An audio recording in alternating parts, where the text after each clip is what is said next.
Life during a zombie apocalypse demands resilience, strength, and a bit of luck. After all, you could run into the dead anywhere. Every encounter with them could be your last, so a person needs to be ready. The mutants were incredibly strong and fast.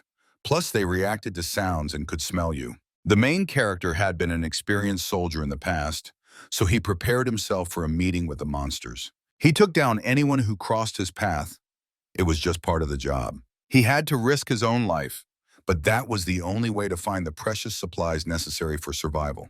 Moving on foot was extremely dangerous, so he used a car he found on the street.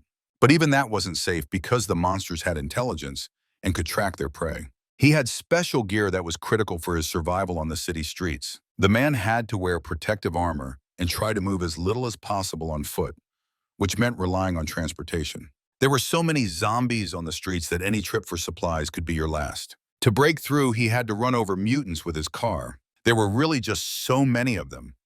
It was pure hell. An unprepared person would die immediately if they encountered the monsters in the middle of the street. His car was badly damaged. The windshield was shattered. However, he couldn't afford to stop. If his car stalled, he wouldn't have a chance of getting out alive. Suddenly, the broken glass couldn't hold, and one of the zombies tried to get into his car. The experienced man had risked his life more than once, so he slammed on the gas. For him, this was just another day. Things like this happened all the time, and every day he had to risk his life to survive. But this time, there were so many monsters that he couldn't break through. They managed to block and flip his car, and the man found himself in a deadly trap, with no chance of escape. The car became his living tomb, and gradually the zombies began to surround him and crawl inside. He couldn't die. He had to do everything possible to survive. It was terrifying. He screamed. Just a few months ago, he never suspected he would end up in such a critical situation. He had a wife and a daughter, and they lived their ordinary lives like everyone else. One morning, strange events unfolded. As there were a lot of people in military uniforms outside, an announcement came over the loudspeaker that martial law had been declared in the city to try to stop a new epidemic that was extremely dangerous for all humanity. People had to keep an eye on the main media outlets to stay informed about the spread of the epidemic and potential dangers. The main character's wife was very worried about the epidemic, especially since their daughter was so young. To calm his family, the man promised to try to change the situation and do everything possible to improve their dire circumstances. Even in this tough situation, he tried to joke. The news reported that the number of infected had risen to several thousand. From that day on, quarantine was imposed, as politicians believed it was necessary to try to slow the spread of the epidemic. There were rumors online that this was a zombie virus, and those infected would eventually turn into monsters. However, the professor didn't believe in this theory and dismissed everything related to it. The man also didn't believe that the infected could turn into zombies and thought it was just a way to scare people into staying home. The main task was to try to earn money and secure the necessary supplies for the duration of the quarantine. That morning, doctors were going house to house, taking a census and identifying the sick. Now they were supposed to bring food to all the living people every few days, and if anyone needed help, they could reach out. There were very few people on the streets, and to avoid danger, everyone stayed home. For the first time in many years, the main character allowed himself to sleep in, as he didn't have to get up early and go to work. The supplies brought by the doctors could last them for several weeks, so they didn't have to worry about money. His daughter wanted to go outside to play, but the father tried to explain that it was very dangerous. They couldn't take that risk. To distract her, he turned on the TV. The news reported that there had been no new cases of the unknown illness in the last 24 hours. This meant that they had managed to stop the epidemic, and people were overjoyed when they heard this. The last few days in the apartment had been very tough for them, but suddenly the lights went out. Checking the meter, he realized that some kind of disaster had occurred because his neighbors also lost power, and they didn't know what to do with themselves. Police on the streets tried to calm the angry crowd and announced that the outages were temporary and everything would be restored soon. Hearing this, people began to go outside as they had nothing to do in their apartments. The officer tried to stop them, but it didn't help. People were convinced that the epidemic was over and they were safe. Suddenly, a column of smoke was visible a few blocks from their building. It seemed the fire was very intense, and it was unclear what was really happening. To stop the people, the police were ready to use their weapons. Just then, they heard the sounds of explosions. Gunfire erupted just a few meters away. They could feel the noise and the sound of explosions getting louder and closer. It was unclear from which direction danger would come, and the man, trying to protect his family, forced them to go back inside the apartment. Suddenly, an unknown man appeared outside, running from something. Behind him was a massive horde of zombies, and seeing them, the police and the people on the street tried to flee. But they had no luck. The monsters were incredibly fast and showed no signs of fatigue. They caught up with the poor souls and quickly tore them to pieces. Despite the police trying to shoot them off, there were too many monsters and the bullets didn't stop them. They found themselves in a pack, doomed, with no chance of survival. The zombies tore into their flesh, inflicting unimaginable pain and suffering. After that, they began to climb buildings, killing innocent people in their path. Panic erupted in the city, as many civilians found themselves in grave danger, unable to leave their apartments. The man realized that danger was approaching. Now he had to do everything possible to protect his family. His daughter began to cry. She was terrified. They left the balcony. The father quickly started locking all the windows and doors. They needed to block any chance of the monsters getting inside. To ensure his daughter wouldn't hear the horrific screams of people and gunfire, he put headphones on her. The man tried to explain that it was just a game and everything wasn't real. Only after these words could his daughter calm down. She believed her father was telling the truth. After that, the man ran to the door to check if it was locked. But outside, he heard strange noises. It became clear that the monsters were nearby, and now they were in as much danger as everyone else. There were so many of them that they could easily break down the front door and get inside the house. At that moment, they began to smash the entrance door. The man panicked, realizing that if the monsters got inside, he wouldn't be able to stop them. He needed to call for help, as it was his only chance to save himself. However, in response, he heard that during the quarantine, calls were not allowed, and if they needed help, they would have to reach out another time. The man began to cry. He realized that they had been lied to all along. The situation was much worse, and there were many sick people. He couldn't give up, as the survival of his family depended solely on him. Water had also been shut off, leaving everyone in a very difficult position. The main character tried to check all the taps, hoping that at least one would yield a drop of water. But all his efforts were in vain. He quickly began gathering necessary supplies. It seemed he had come up with a new plan and was going to use an empty bucket. He started sealing the empty buckets to keep any remaining water from spilling out. These actions were critically necessary, as it was likely they wouldn't have water again. Moreover, he didn't stop trying to call for help, but he knew no one would answer. His wife began to cry. She had already said goodbye to life and believed they would perish. He promised her that they would survive and he would do everything possible to make it happen. It seemed she believed him, as she had no other choice. Neither of them could believe that this was really happening, as they hadn't even suspected how critical the situation was. It was clear that they would have to stay home for a long time, and the lack of water and food would become a serious problem for them. So they needed to count how many supplies they actually had left, and then they could plan everything and use them much more economically. Last time, they managed to buy a lot of baby cereal, so they had plenty of that. They also had a few kilograms of rice, beans, corn, 2 packs of pasta, and instant food. In the fridge, there were a few vegetables, some yogurt, and rice patties. They opened the fridge door to create condensation from which they could get water, because they had very little water left, and it was likely to run out soon. At first, they needed to eat the food that would spoil quickly. The other products had to last. But to cook food, they needed water, which was in very short supply. Now, people needed to come up with a way to prepare food, as they couldn't eat rice raw. Suddenly, the man remembered that they had 40 liters of water. It was inside the water heater, and that was what they could use.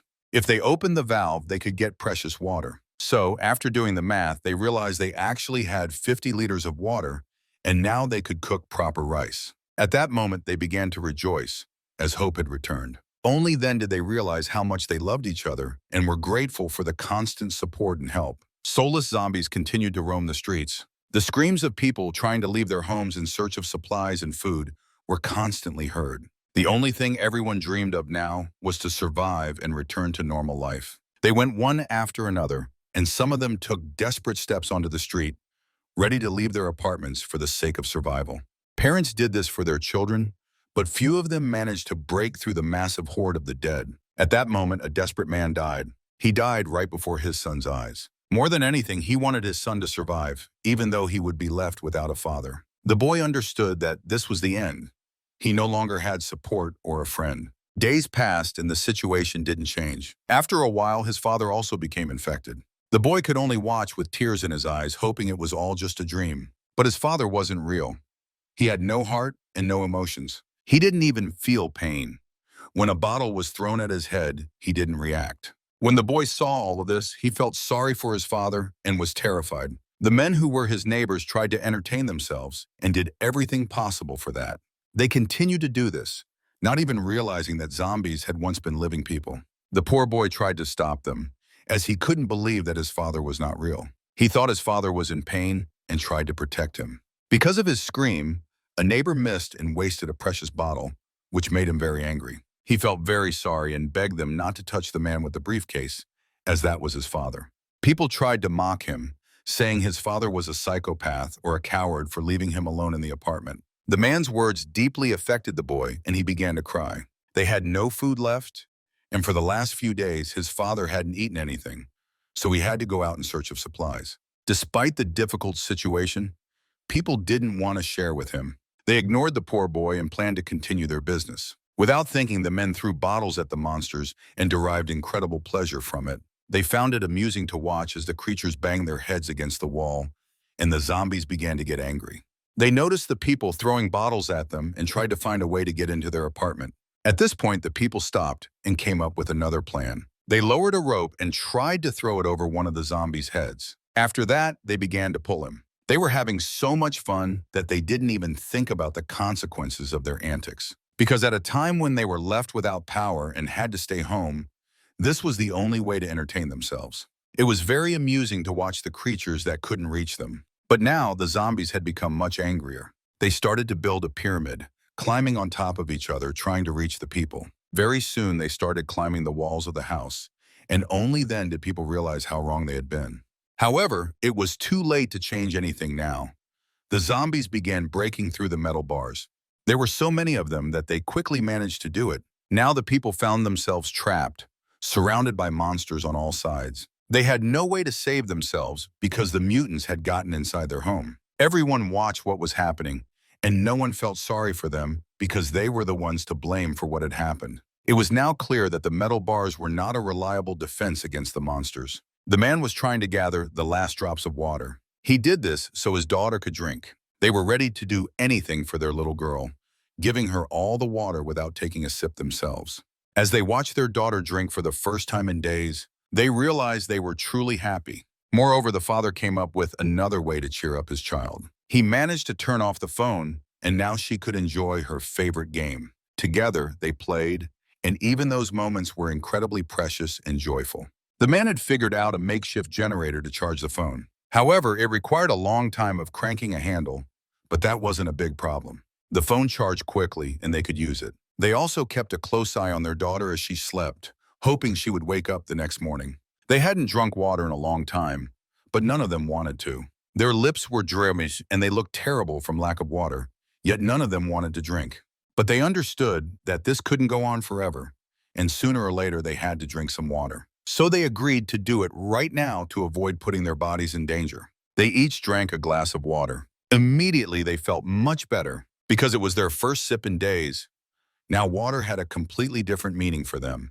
They had never thought before that it was such a precious resource. The woman began to feel sad again, knowing that sooner or later their supplies would run out and they would have to leave their home to survive. However, she quickly calmed down.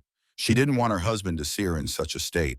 The man smiled. He was glad that even in such a situation his wife wasn't getting upset. They tried to joke around, as it was the only way they could comfort themselves. Suddenly they heard a strange sound. It was coming from the balcony, so they needed to check what was really happening. Carefully opening the window, they saw a strange note lying in the middle of the balcony. The man cautiously approached it and picked up the paper. It was a note from their neighbor who lived across from them. His child had a fever, and he needed to find medicine, so he was trying to ask for help from other concerned people.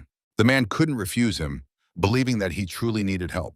Now they needed to figure out a way to get him the medicine. For this, he planned to use a rope, as throwing it would be too risky. He tied one end of the rope to the box and wanted to hold the other end in case he needed to pull it back. And when everything was ready, he threw it. First, they needed to try to connect the rope between their homes. It worked, and they managed to connect the rope between their apartments. Now they could tie the medicine and safely pass it to each other. That's exactly what they did after a while. The man had all the necessary supplies. He wanted to thank them for their help, so in return, he sent them a package. It was water, which was critically necessary for survival. Along with it, he sent a note thanking them for their assistance. Everyone was satisfied because it was a very beneficial exchange. Very quickly, some people also began using ropes to exchange essential items. But there wasn't enough food and water for everyone, and tough times began. The man hadn't drunk water since then and continued to endure despite feeling very bad. He needed to find a way to get more water. He turned his attention to the air conditioner, hoping it might contain some condensate that could help him. He needed to manually get the motor inside the unit to roll, which would allow him to collect precious water. So he started taking apart the air conditioner. He felt so weak that he couldn't focus or concentrate. However, he knew well what he needed to do and tried to find the compressor. Unfortunately, it was sealed, and it wasn't as easy to access as he had initially thought. The man felt even worse because he had spent so much energy on this, and nothing was working. His eyes began to close, and it became clear he was losing consciousness. His wife came to his rescue. She saved him and gave him a little water to drink. Realizing this, he became very angry. He hadn't even realized how he had drunk too much water at once. Moreover, it was their last bottle, and there were no more supplies left. However, she believed there was no point in saving it, as he was dying, and without that water, she wouldn't have been able to save him. Suddenly, someone knocked on their front door. They were very scared because it seemed like it was people. In reality, it was a girl who somehow managed to reach their home. However, they were in no hurry to open the door and didn't want to let her in. She showed them a bag of food and water that she had managed to save and wanted to share with them because she couldn't get to their apartment earlier due to the huge number of zombies. The woman, overjoyed, wanted to open the door, but at the last moment he stopped her, not allowing her to do so. He tried to calm her down and wanted her to be quiet and not make noise. She kept talking and tried to convince them that she had plenty of water and other resources, but the man replied that he wasn't going to open the door. After that, they saw the girl simply walk away. In fact, the woman couldn't understand her husband's behavior. However, it was hard to believe that someone could remain so kind in such a difficult situation. He was convinced that they were trying to trick them and come up with a way to get inside their house and rob them. Because of this situation, they were very upset, but they decided not to open the door for anyone anymore. Suddenly, they heard their neighbors' voices pleading for help. They quickly realized they had made the right decision because if they had opened the door, they would have ended up in the same situation. The same woman who had offered them help was now dragging a victim's body into her home. After that, the suspicious woman returned. She approached their door again and began threatening them with a knife. She promised to come back and take revenge. The main character tried to calm his wife and said that her words were a bluff and she was just trying to scare them. They continued to live as before, only giving their daughter the necessary amount of water needed for survival. As before, they didn't drink water, so their bodies were suffering greatly. However, this time she received less water than before. The girl wanted more, but now they needed to conserve the liquid. The father tried to explain that she needed to wait until water appeared in their apartment. Then she could drink as much as she wanted. The girl agreed to wait, knowing that her parents hadn't drunk anything at all. Suddenly, several gunshots and loud bangs rang out. The sounds were coming from the bathroom, and they quickly realized it was their neighbors trying to break through the wall separating their homes. It became clear that it was the woman who had threatened them, and she was trying to find any way to get into their apartment. The man wanted his wife to take the child away, but she wanted to stay and face her together with him to protect their home. But he couldn't allow her or their daughter to get hurt, especially since if she stayed, she would only distract him. However, she was worried about him and that he wouldn't manage alone. Moreover, their enemies were armed, so she left, leaving him alone. Meanwhile, the man began preparing for battle, gathering all the necessary equipment he would need to defend his home. He started getting ready to protect his body, placing a hard plate underneath his clothes. He also wrapped his hand in a thick layer of tape. After that, he began gathering other equipment and hid sharp weapons in his clothing. The hole in the wall became so large that he could see into the neighboring apartment. He was very nervous, but he continued to wait, not planning to back down. Then he took a desperate step. To stop the attackers, he used a gas canister and ignited a flame. He hoped this would deter them and show that he wouldn't give up easily, but it had no effect.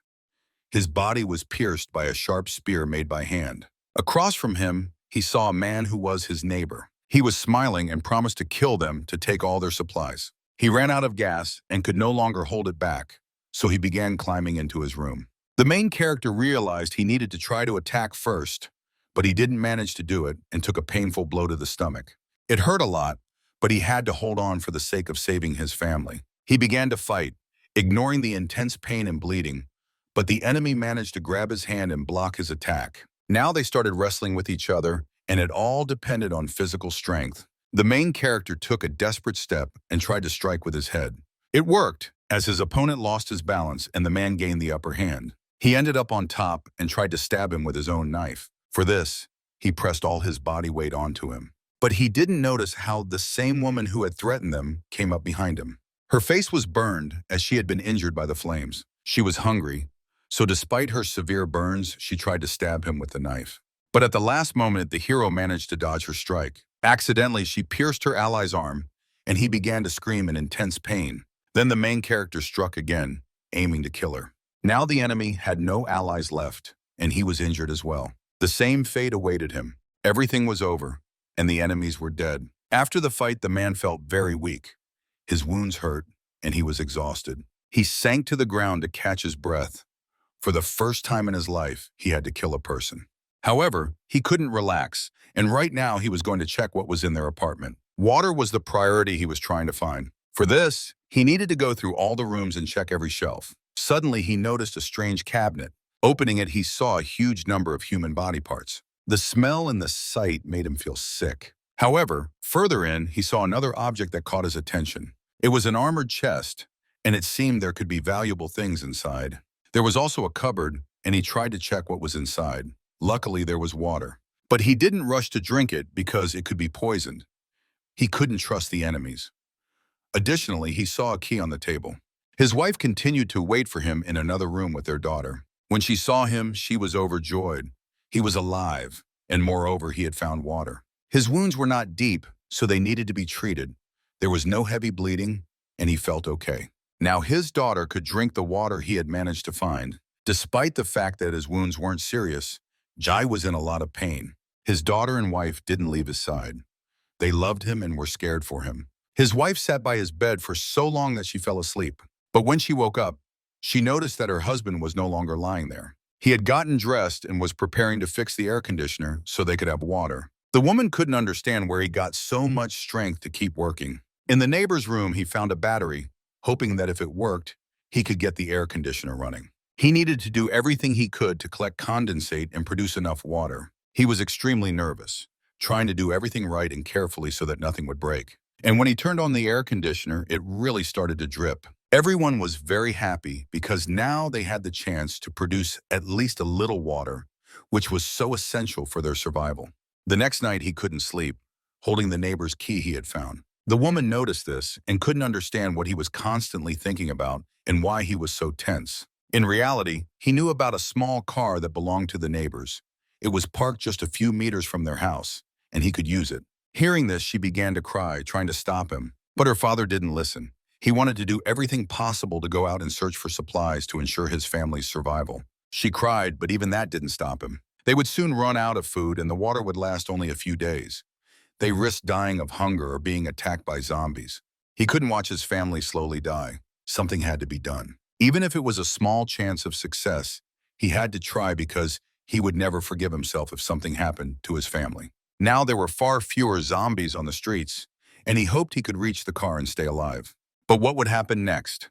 He didn't even know how to drive. He didn't have a driver's license. Jai planned to get to the nearest supermarket and try to find some food for his family. He hoped he could find water too. It seemed she wasn't thrilled about his ideas, but she understood that it was critically necessary for their survival and agreed. The next day, the main character began preparing for his journey. He put on all the necessary gear that would protect him. It was very hard to say goodbye to his family, knowing he might never see them again. In the end, they hugged, and he saw his girl start to cry. But there was no time, and he left, carrying only hope in his heart.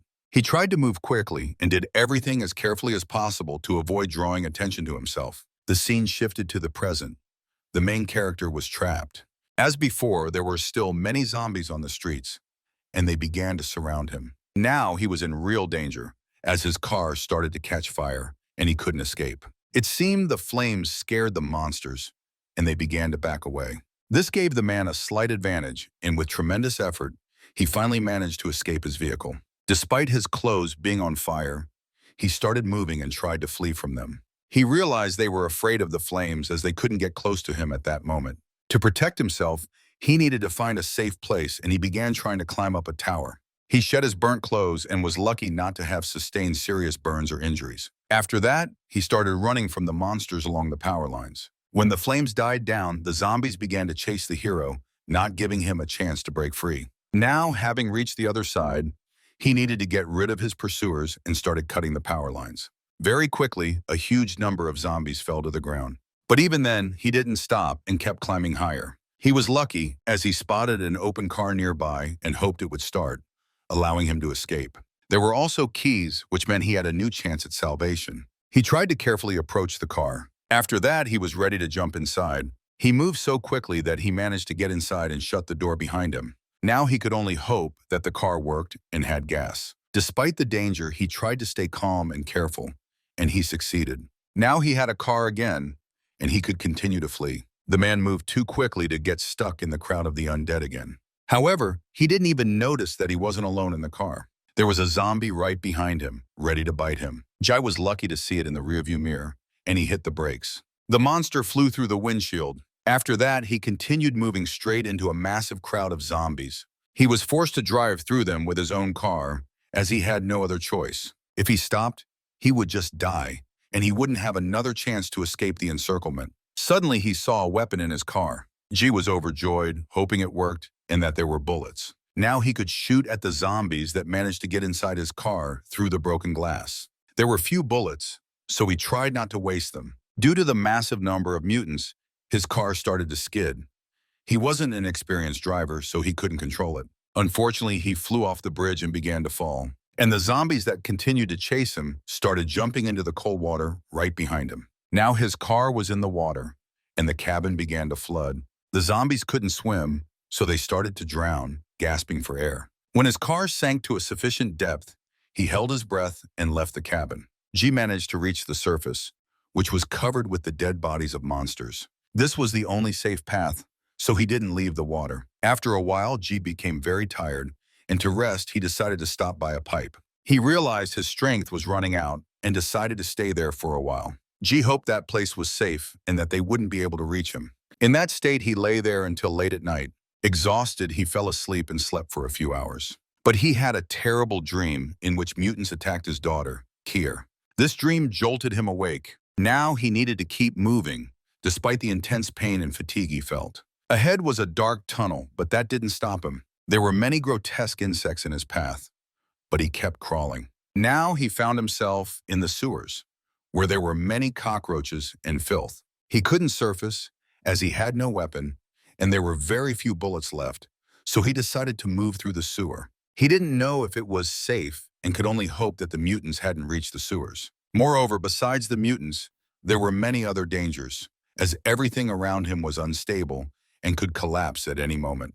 By memory, he managed to reach a local store that wasn't too far from their house. Jai cautiously glanced at the street and realized there were too many mutants. Suddenly, one of them noticed a strange noise. He heard the sound of a hatch, so the monster began moving toward the source of the noise, trying to find its new victim. When the danger passed, he finally managed to surface. G wanted to enter through the back door, but the door was locked. He tried to open it, even though it made a lot of noise. Jai put in a lot of effort, but nothing worked. He almost thought about giving up, convinced he was wasting precious time. However, thoughts of his family wouldn't let him stop. He did everything for them. With immense effort and pain, he succeeded. The door opened, and now he could enter. The store was very dirty and dark. He also heard strange sounds, so he decided to arm himself with a metal pipe. Additionally, the furniture and doors inside were broken, which meant one thing. There were monsters. Cautiously and without rushing, he entered. It was a room with shelves that once held products, but now it was empty. He saw neither food nor water. Others had gotten there first, also searching for supplies and starving. Carefully surveying the entire room, he noticed a strange hole in the wall of the store. He didn't know where it would lead him, but he decided to check it out. When he entered, he found himself in another room, but the feeling of anxiety didn't leave him. Ji was very tense. He tried to move carefully to avoid making noise and drawing attention to himself. Suddenly, he saw a little girl standing by a well with water. Hope surged in him, as he now believed he had finally found a source of water. But when the girl saw him, she got very scared and started to run away. She hid in a hole in the wall, leaving behind a bucket of water. Cautiously, the main character approached it. He couldn't believe his eyes. He could finally drink his fill. He was happy, knowing his efforts weren't in vain. At that moment, the girl was running to her parents. Her mother was being brutally tormented. She was enduring terrible suffering for the sake of her family's survival. Her daughter was terrified when she saw everything with her own eyes. The fat man got angry when he saw her and tried to hurt the girl. He threatened to feed her to the zombies because she wouldn't listen to him, but her mother always defended her. Suddenly, he felt a gun at his head. Now the fat man fell silent. He didn't dare to move, fearing the stranger was a bandit who would shoot him. They all looked at each other. It became very quiet. The fat man tried to explain that he didn't actually want trouble and that they were all good people. Moreover, he explained that he truly loved his child and was just raising her because she wouldn't listen. But the main character didn't believe a word he said. In exchange for his life, he promised to give him all the food and water they had. Also, when he offered him food right then, he wanted to do everything possible to save his own life. The woman began to scream, trying to warn the man as he didn't listen to the fat man because he was a traitor and a liar. With his own hands, he had killed many people. Moreover, he had taken her husband and was now tormenting him. Hearing this, he became very angry and tried to hit her. However, Jai stopped him. He began threatening him with the gun again. Suddenly, the fat man grabbed his hand and tried to wrest the weapon away. Moreover, he struck the main character, causing him to start losing his balance. The advantage was now on his side. He began threatening the main character with the gun, but he didn't fall for his provocations. He waited for the right moment, and when it came, he delivered a powerful blow, smashing his head. The dead body of the grotesque man fell to the ground. When the woman and her daughter realized he was dead, they cried but were also very relieved because now they could be free. She also thought the main character was a criminal and was ready to give him anything he asked for, as long as he didn't touch her daughter. However, Ji stood silently, watching them cry. He explained that he also had a daughter and never intended to hurt them. To calm them down, he hid the weapon and promised not to touch them at all. It also became known that during the quarantine, there had been 57 people in that room, and they were the ones who had survived. Jai couldn't believe the fat man was capable of such things and had killed everyone else. He wanted to find out what had really happened and why everyone had died. However, she couldn't speak. She just started to cry. After the zombies appeared, everyone tried to find a source of water, which was so desperately needed. Her husband managed to reach the water and was ready to share it with all the others who needed it too. Everyone respected him because he had become their hero and savior. They also wanted to make him the leader of their group, as he could give orders and lead them all. Everyone trusted him, so he was ready to try to take on that responsibility. However, there was still one unresolved problem: food, which would also run out very quickly. So they planned to break through the wall to the store to secure everything they needed and continue surviving. Everyone agreed to do it. So he started breaking through the wall first, setting an example for everyone. Out of all the people, only the fat guy was acting really strange and suspicious. He offered to let a man take a break and was planning to work in his place. At first, he behaved normally and even helped people. They all became friendly since they now had a common goal to work towards. People were thrilled when they managed to gather a lot of food and drinks. However, sooner or later, the food would run out, and if they didn't save it, they would quickly start dying of hunger. He planned to distribute food in equal portions every day, and the oldest in their group would be in charge of storing it. Moreover, they were going to start growing their own plants and taking care of the harvest. None of the people took his words seriously. They couldn't imagine how they could grow their own food. They were also scared that this would require going to the surface. Now they had water, and they could plant things on the roof, but they needed to move soil to the first floor for that. If everything went well, in a few months they would be able to eat the food they grew themselves. Everyone was excited about the idea. Very soon they started preparing to plant the crops. First, they selected the potatoes that were starting to sprout. After the soil was processed and prepared, the women began planting the crops. They did everything carefully, hoping each little plant would sprout. None of them doubted that they would succeed because they had enough water to water their plants. They just needed to wait for everything to grow. People were happy. After a while, some shoots began to sprout. Then almost all the plants took root and started growing. Thanks to the abundant water they were given, they grew very quickly. But one of the men couldn't hold back. He ripped up a crop and started eating it right out of the ground. The leader didn't like this, so he wanted to punish him. His behavior disrupted order and left many others without food. He tried to explain to the man that this was just a sprout, which could be eaten when it grew. But the man was so hungry that he was ready to endure a beating, and the leader didn't hold back. He brutally beat him for what he had done. On his way back, he ran into a grandmother and grandfather. They were waiting for him because they had a very serious conversation to have. They checked to make sure no one was eavesdropping, then took him to their room. However, the fat guy was watching everything that was happening and saw how Zhang beat the man who wanted to eat. He became very curious and wanted to listen to their conversation to find out what they were really talking about.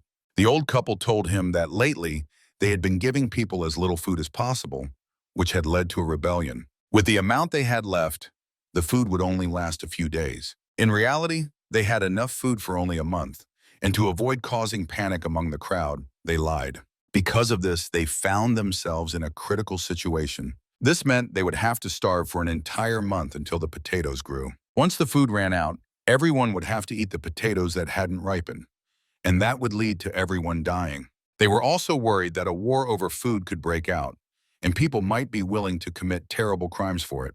They hoped Zhang could convince the crowd to wait and calm down, and he promised to do so. The fat guy heard their entire conversation. After a while, hunger began to spread through the camp. People refused to work because they weren't getting food and had no strength. They felt terrible and, due to hunger, couldn't even stand on their feet. Instead, they wanted to force the fat guy to work because he, with his large reserve of fat, felt much better. In response, the fat guy mocked them and called them lazy for refusing to work. He also lied to them, saying he had food, which made them immediately get up and try to make peace with him.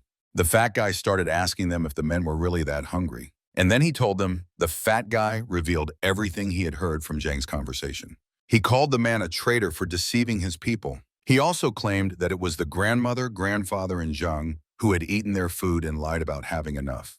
When the men heard this, they wanted revenge. Immediately they ran to Zhang, but first they gathered more people to ensure they had the advantage. They all began shouting, demanding their food back, which everyone desperately needed. They considered the old couple traitors who had deceived everyone and eaten all the supplies. Soon Zhang came to them. Everyone started telling him what had happened and accused him of lying. However, Zhang couldn't believe his ears.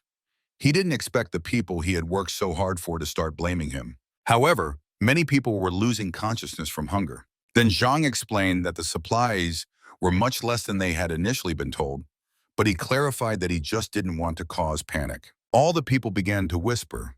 It seemed they understood. However, the fat guy couldn't accept this. He lunged at the man and tried to hit him. In response, Zhang delivered a powerful blow that stopped him. Immediately, a fight broke out. Everyone was fighting each other for food.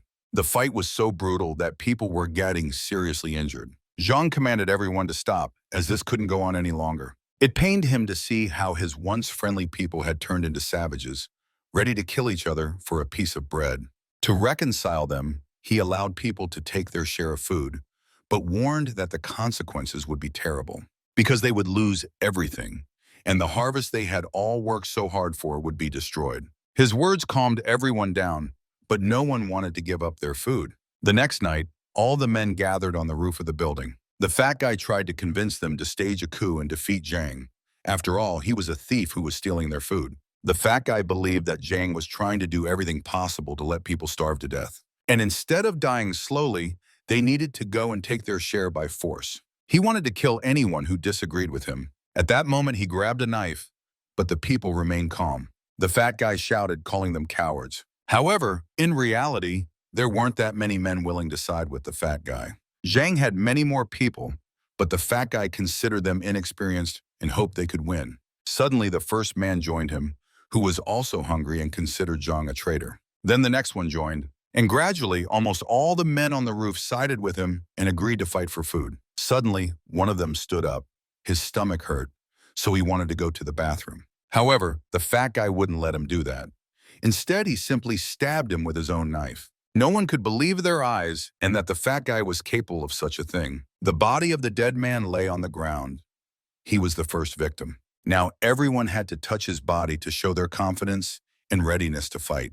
The first volunteer appeared, ready to do it. He took the fat guy's knife and confidently approached the dead body. After that, he plunged the knife straight into his back. Finally, the fat guy was genuinely satisfied that he had managed to recruit allies to his side. They began to descend and intended to find the main character and his team, but instead they encountered his daughter. She had no idea that the men were evil and could harm her, so she smiled at them and wanted to give them a flower. Seeing her, the fat guy was overjoyed, realizing he could blackmail Zhang. After that, he became very angry and was going to kill the child, even though she was small and couldn't defend herself. At that moment, Zhang appeared, having rushed to her scream. When he saw what had happened, he couldn't calm down. Even though he was alone, that didn't stop him, and he continued to fight them. He managed to hold off the attackers for a while, but because there were so many of them, he sustained serious injuries. Moreover, he killed a few of them. The dead bodies of the attackers lay on the ground. Because the leader was much stronger, no one could get close to him, and they all feared dying. With his strength and bravery, despite his terrible wounds, he managed to stop the attack. At that moment, the fat guy became very scared, realizing that Zhang would want to kill him. To protect himself, he tried to shield himself with the body of his comrade. Because of that, the comrade died. After that, he pushed the men away from him. Zhang tried to convince them to stop while it was still early, as he couldn't continue fighting due to his injuries. However, they didn't want to stop, as they understood they had a huge advantage after defeating the strongest. The fat guy tried to convince the people that they were on the right path. So they continued to fight and kill everyone. They managed to destroy a huge number of people and capture everyone who tried to hide, including women, children, and the elderly. They threw them down to feed the zombies. But that was the end, as after that he turned the people against each other, and they started a massacre, resulting in everyone dying. Only he managed to escape and stay alive. When the main character heard this story, he was moved. He looked around the place where they lived and noticed there were many different tools. This equipment had been collected by her dead husband. He believed it would be needed by people to continue surviving and to fight against other similar groups in the future.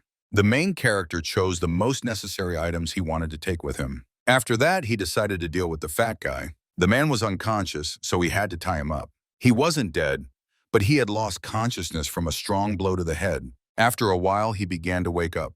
But when he saw the situation he was in, he became very scared and started begging the man for forgiveness. But the man had no intention of forgiving him after everything he had heard. He began to strip him, taking off all his clothes. After that, he cut him into small pieces. One of them he stuffed into his mouth to muffle his screams. Now the woman and her daughter could take revenge for the death of their husband and father. They could do whatever they wanted to get their revenge, even kill him if they wanted to. At that moment, he approached the girl and handed her a metal rod. He thought it was the right decision, as now she could avenge her father's death. However, he instructed her not to go too far and accidentally kill him, as he could be very useful. The girl agreed and took the weapon from him. She approached her victim and struck him on the head with all her might. Her mother joined her, and together they began to beat him. Meanwhile, the main character was trying to gather as many supplies as possible to take with him, as he considered it his loot that he had earned. He also wanted to eat, so he tried to consume as much as he could to regain some strength. After that, he was going to check if he could see his home from this place. He carefully looked around the apartment building, trying to figure out if there were any living people left. And when he realized that there was no one there, he felt very sad. The lights in the houses were off, which only meant that the people there were dead. He also looked into his own house, where there was no light either. Because of this, he felt very sad and tried to hold back his tears. The girl understood that he was having a hard time and offered him some water. The man happily drank the water and thanked her for it. She also asked if he had tried to find his home where his family lived. However, the man replied that his parents lived not far from here, with whom he had lost contact long ago. He hoped they might still be alive and waiting for someone to rescue them. She thought he was planning to save his parents and was about to set out on a search for them. The man let out a heavy sigh. The main character had no intention of doing that, as he lacked the strength and resources to bring them along.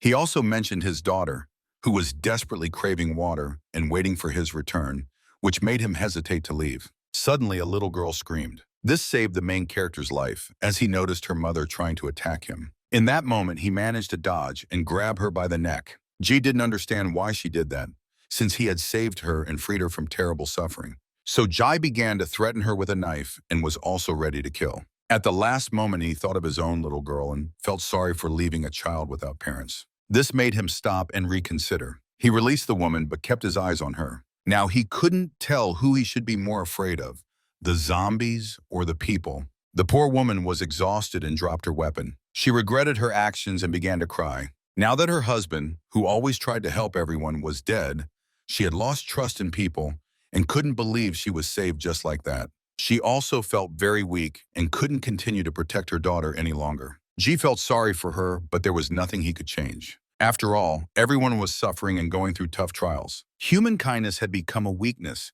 and one had to think only of their own survival. However, he believed that they still had the right to choose and could forge their own path. He admitted that from the very beginning, he wanted to kill them both, but he chose to believe them, and that nearly cost him his life.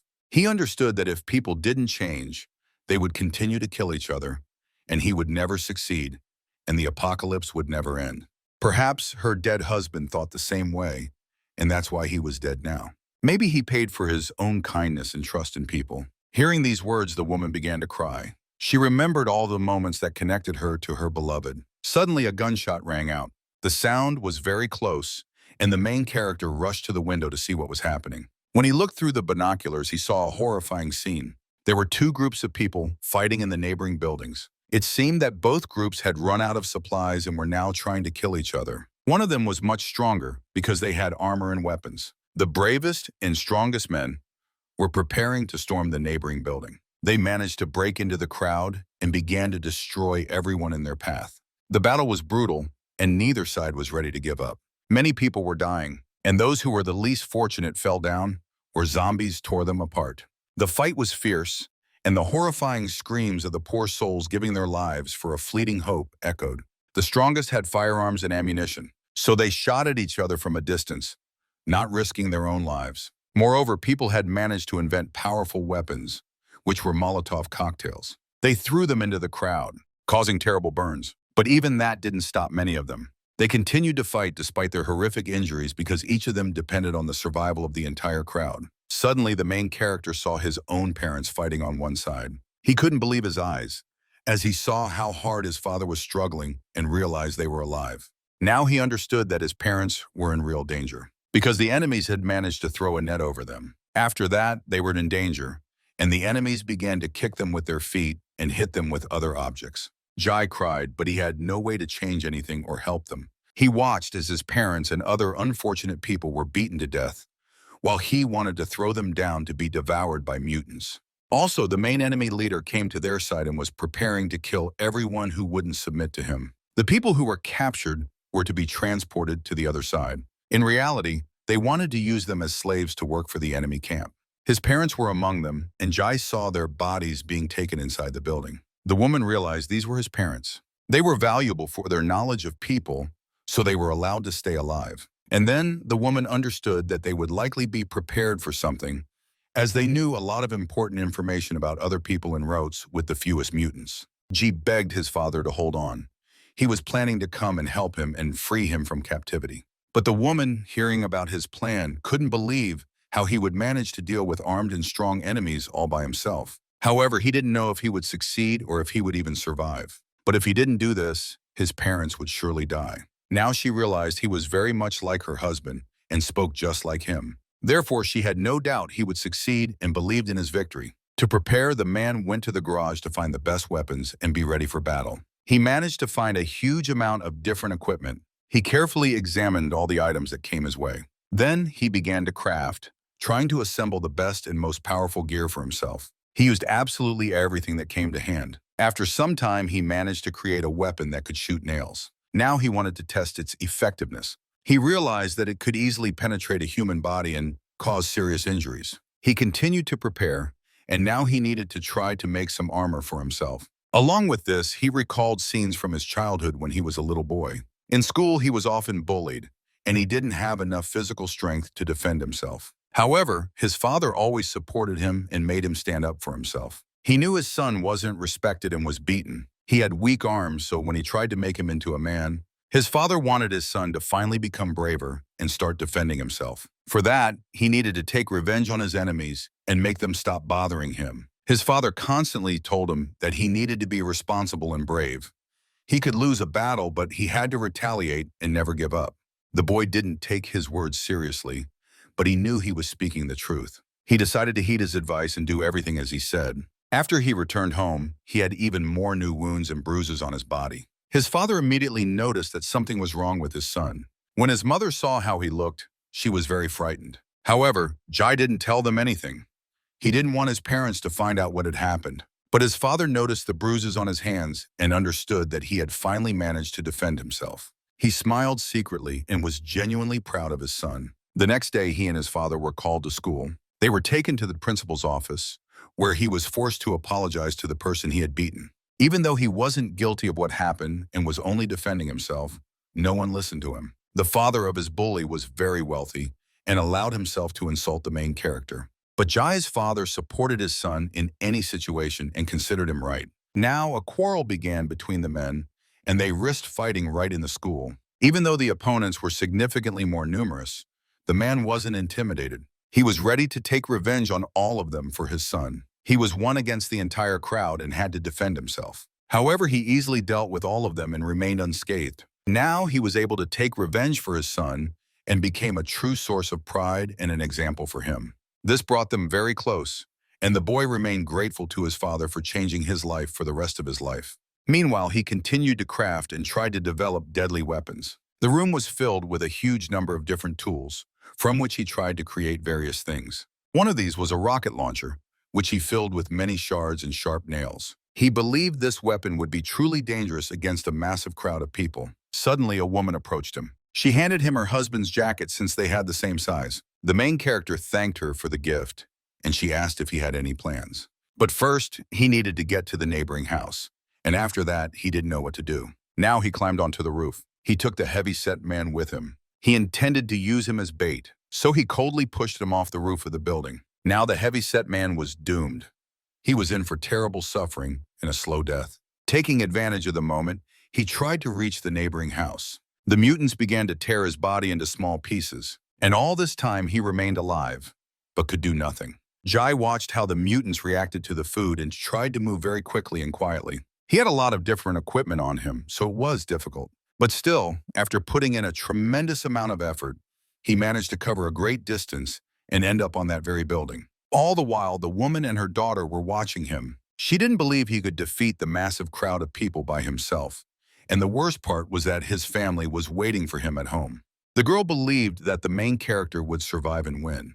Tears welled up in the woman's eyes, as she wanted that too. Now that he had filled the neighboring house, he was ready to enter the room. The very room where his parents had been taken. Despite being very scared, there was no turning back. He gathered himself and, with a surge of determination, jumped into the room. But surprisingly, it was very quiet inside. When he surveyed the entire space, he saw absolutely nothing. Once he calmed down, he quietly and cautiously began to move further. Instead, there was a huge amount of blood in the room. The trail led to some open doors, and he was determined to follow it, trying to find his family. On his way, he saw a vast number of corpses and human bodies scattered throughout the house. Many of them had died from hunger or other diseases that developed in the closed space. He understood that he needed to be extremely careful and not draw attention to himself. First and foremost, he wanted to find out which direction he needed to go and where to search for his enemies. So he began to listen. Now he had an understanding of where the cries of people were coming from,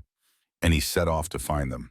He had to move through the bloody trail that stretched throughout the house. Trying to stay unnoticed and quiet, Jai cautiously began to ascend the stairs. He saw a lot of bloodstains on the walls and floor. Despite being in a house full of enemies, he wasn't scared. He paused for the sake of saving his family. Suddenly, he spotted a light in one of the rooms across from him. Peeking inside, he saw a man sitting with his back to him, oblivious to Jia's presence. He managed to overhear their conversation. That evening, the main house was supposed to be a party, filled with plenty of alcohol and food. They were discussing the details of their operation and the war they had managed to win. Because they had won, they started drinking and forgot they were supposed to be on guard. This was a good opportunity for Jia, and he took full advantage of it. When the men let their guard down, he attacked them, killing one after another. In a panic, they tried to fight him off, but nothing worked. They were all dead. He gave no one a chance to escape and was merciless. Suddenly, he heard a strange sound and saw a glass of blood on the shelf. It soon dawned on him that there were still living people inside. The sound was coming from a closet where a criminal might be hiding. So he wanted to force the enemy out, keeping him in his sights. The criminal was just a kid and didn't want to suffer, begging to be killed instead. But Jai wasn't in a hurry. He wanted to find out where his parents were and if they were even alive. On the roof of the building was a bridge connecting this house to the main structure. He didn't believe the boy, so he wanted to kill him. However, he was curious about how old the boy really was. As it turned out, he was only 14. This made Jai stop. He couldn't just take a child's life, even if he was his enemy. Jai didn't kill Tim. Instead, he tightly bound the boy. He also gagged him so he wouldn't scream and call for help. Ji left the kid in that same room and went to save his parents. Now he needed to get to the main building that connected these houses. For that, he had to go back out onto the roof. There were a lot of enemies, so he had to move quickly and carefully. But when he stepped out, he saw no one. Now he was trying to find the very bridge the boy had mentioned. As it turned out, it was very close, and he spotted it right away. But just as he was about to head to the neighboring house, he stopped, hearing a strange sound behind him. The man quickly turned around to make sure he wasn't in danger. However, behind him stood another man. He looked terrified and was crying. The stranger wanted to be spared and was scared. Jai was about to shoot to end his suffering, but the stranger stopped him. He had kids and wanted them to stay alive. When he looked into the hero's face, he seemed to recognize him. Jai didn't understand who this man really was. Suddenly, he pulled out a weapon and tried to injure the hero, but he failed because Jai was ready for this, expecting the enemy to try to deceive him. He shot him right in the face, coldly taking his life. After that, the man's lifeless body fell down, where it would be torn apart by mutants. Ji simply watched calmly as it all unfolded. When the danger passed, he began to move across the bridge. He heard his enemy screaming, who despite being shot in the face was still alive and now being ripped to shreds. He moved on calmly. However, he noticed there were a lot of mutants outside. The monsters were hungry and quickly devoured the bodies of all the people who had ended up below. Now he managed to reach the neighboring house. Jai found himself inside. In front of him, he saw two people. Music was playing and everyone was drinking. So they simply didn't pay him any attention, and Jai walked past them unnoticed. This time he was lucky, but he had to be very careful and try to act inconspicuously. Inside, it was a real celebration. Heavy music was playing and everyone was dancing and having fun. They were the victors of the war, so they wanted to celebrate. Also in the middle of the hall sat the leader, surrounded by food and women. He was the main organizer of this celebration. There were also many prisoners inside who were about to be tortured in front of everyone. To stay alive and become members of their clan, the poor souls had to eat pieces of human flesh. The crowd loved it, so they started cheering. Some tried to do it, but they couldn't manage. Then a cruel punishment awaited them. They were simply killed. The people had no choice.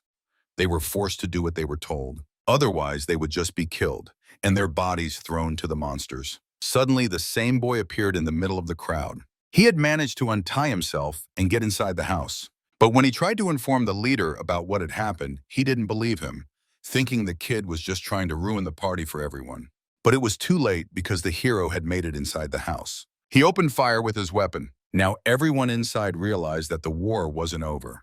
But they didn't know who the hero was or how he had managed to get inside the house. The leader wanted to eat him alive, as the unknown had caused him great harm, and many of his men were dead. Now the hero was determined to do everything possible to keep killing enemies. And to remain unnoticed, he turned off the lights, plunging the whole room into darkness. Those with flashlights were lucky, as they could see the hero. Now they tried to block the stairs to prevent the man from entering their room and shooting them all. Suddenly, the hero vanished, instead throwing an explosive mixture at the enemies. Now everything was engulfed in flames and people began to burn alive. The leader urgently ordered everyone to extinguish the fire, as they simply had no way to leave the room. Many people suffered burns while trying to put out the fire, and those who dared to flee were met by the hero, who simply shot them down. He sat in the darkness waiting for the people to come to him. The flames held them back, giving him time to try to find all the prisoners. The man was lucky, as at the end of the corridor he saw a light and in a cage sat his parents. Emotions overwhelmed him, but when he saw what was happening to all the prisoners, his heart nearly stopped. He urgently needed to do something, as he risked not being able to save them in time. Meanwhile, the enemies managed to extinguish the flames and were already trying to find him. Ji managed to hide behind the stairs and held his breath so they wouldn't hear him. Despite the danger, he began to move. He tried to descend a few floors lower, but saw mutants that had managed to break in. There were so many of them that Jia had to flee. The only way to escape was up, so he started running in that direction. And when he broke away from them, he managed to block the door. Jai didn't believe such a barrier would completely stop them, but now he had a little time. The man decided to take a risk. For that, he planned to let the monsters inside. He hoped they wouldn't see him and would just run past. But suddenly, the same boy appeared before him, the one who had told everyone about him. He wanted to kill him, but there was no time for that, so he just ran on. Very soon, the monsters would burst into the house, destroying everything in their path. The doors broke down, and the little boy saw a huge number of mutants in front of him. The trapped people screamed and called for help, but nothing could save them. Meanwhile, the prisoners were safe, as a cage separated them from the monsters. They all pressed against the wall, trying to survive this horrific moment. Now the hero's path to his parents was blocked. To reach the other part of the house, he had to go outside. He moved very carefully, trying to keep his balance. However, he saw through the window the same boy who had miraculously broken away from the zombies and locked himself in one of the rooms. But now it had become a trap for him, as the monsters would soon break down his door too. He tried to shout to the hero, begging to be saved. But the man didn't have time for that. He needed to keep moving. Despite the monsters being close, he decided to save him, as the boy was just a child. So he turned back and tried to break the net. He bent it with his own hands just enough for the boy to crawl out, but warned him never to let himself be seen again. The child's life was saved, and he continued moving forward. Above him, he saw a window and realized it was the same room where his poor parents were. He managed to reach them, and peering inside, he saw them. It was really them. They couldn't believe their eyes, as they had no idea if their son was alive. But now, he was saving them, trying to do everything to bend the heavy metal. Along with them, he managed to save all the other prisoners, and now they were moving through a narrow passage. Every step could be their last, so everyone tried to move slowly and carefully. Now the hero began to climb up. He needed to reach the bridge that connected this house to the other. But as he ascended, he saw that his enemies had managed to block the stairs and were still alive. They had closed off the passage with everything they could find. The people left there were doomed. They wouldn't let anyone in. Jai finally managed to reach the bridge, but when he was about to climb up, he saw that there were a lot of enemies waiting for him. They were all trying to escape, as it was the only way to safety, but suddenly they noticed Jai and stopped. Many people, along with the hero, remained inside, but soon their defenses would break, so they needed to retreat. They all quickly made it to the surface. However, the bridge was broken. The enemies were in deadly danger, but they saw Ji. He was moving along the ropes, trying to get to the other side. The hero knew he had been spotted. Now Jai realized he was in real danger. He and his parents froze, waiting for something terrible to happen. And what they feared the most happened. The enemies had weapons, because one of the enemies shot straight at the man. A blood stain appeared on his face. Moreover, he felt such intense pain that he could barely hold on to the rope. Meanwhile, his wife couldn't calm down. In her arms was their daughter, who was constantly crying, waiting for her father to return. She heard the gunshots and voices from many blocks away from their home, but she knew something terrible had happened.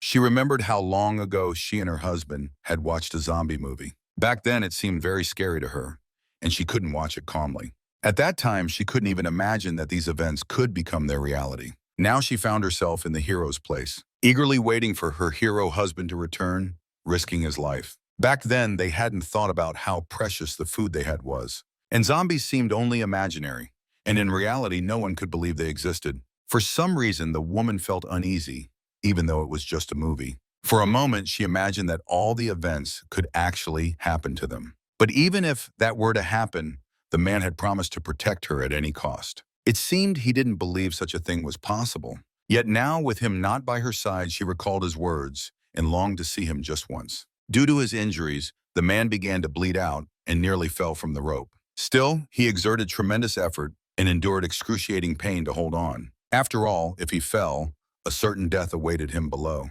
His father tried to shout to him, but Jai didn't respond. So to save him, he climbed up and tried to prevent him from falling. In the end, he managed to save his son. Everyone helped him reach the neighboring house. The enemy continued to fire at them, but he had run out of ammunition. However, he had another weapon. It was a rope which he could use to reach people and try to knock them off the house. At the end of it was a hook, so he could reach the neighboring house. Others had similar equipment, so now they were planning to reach their house. Meanwhile, Jai was receiving medical assistance, and they were trying to stop the heavy bleeding. But suddenly, they noticed the enemies starting to climb over to their side.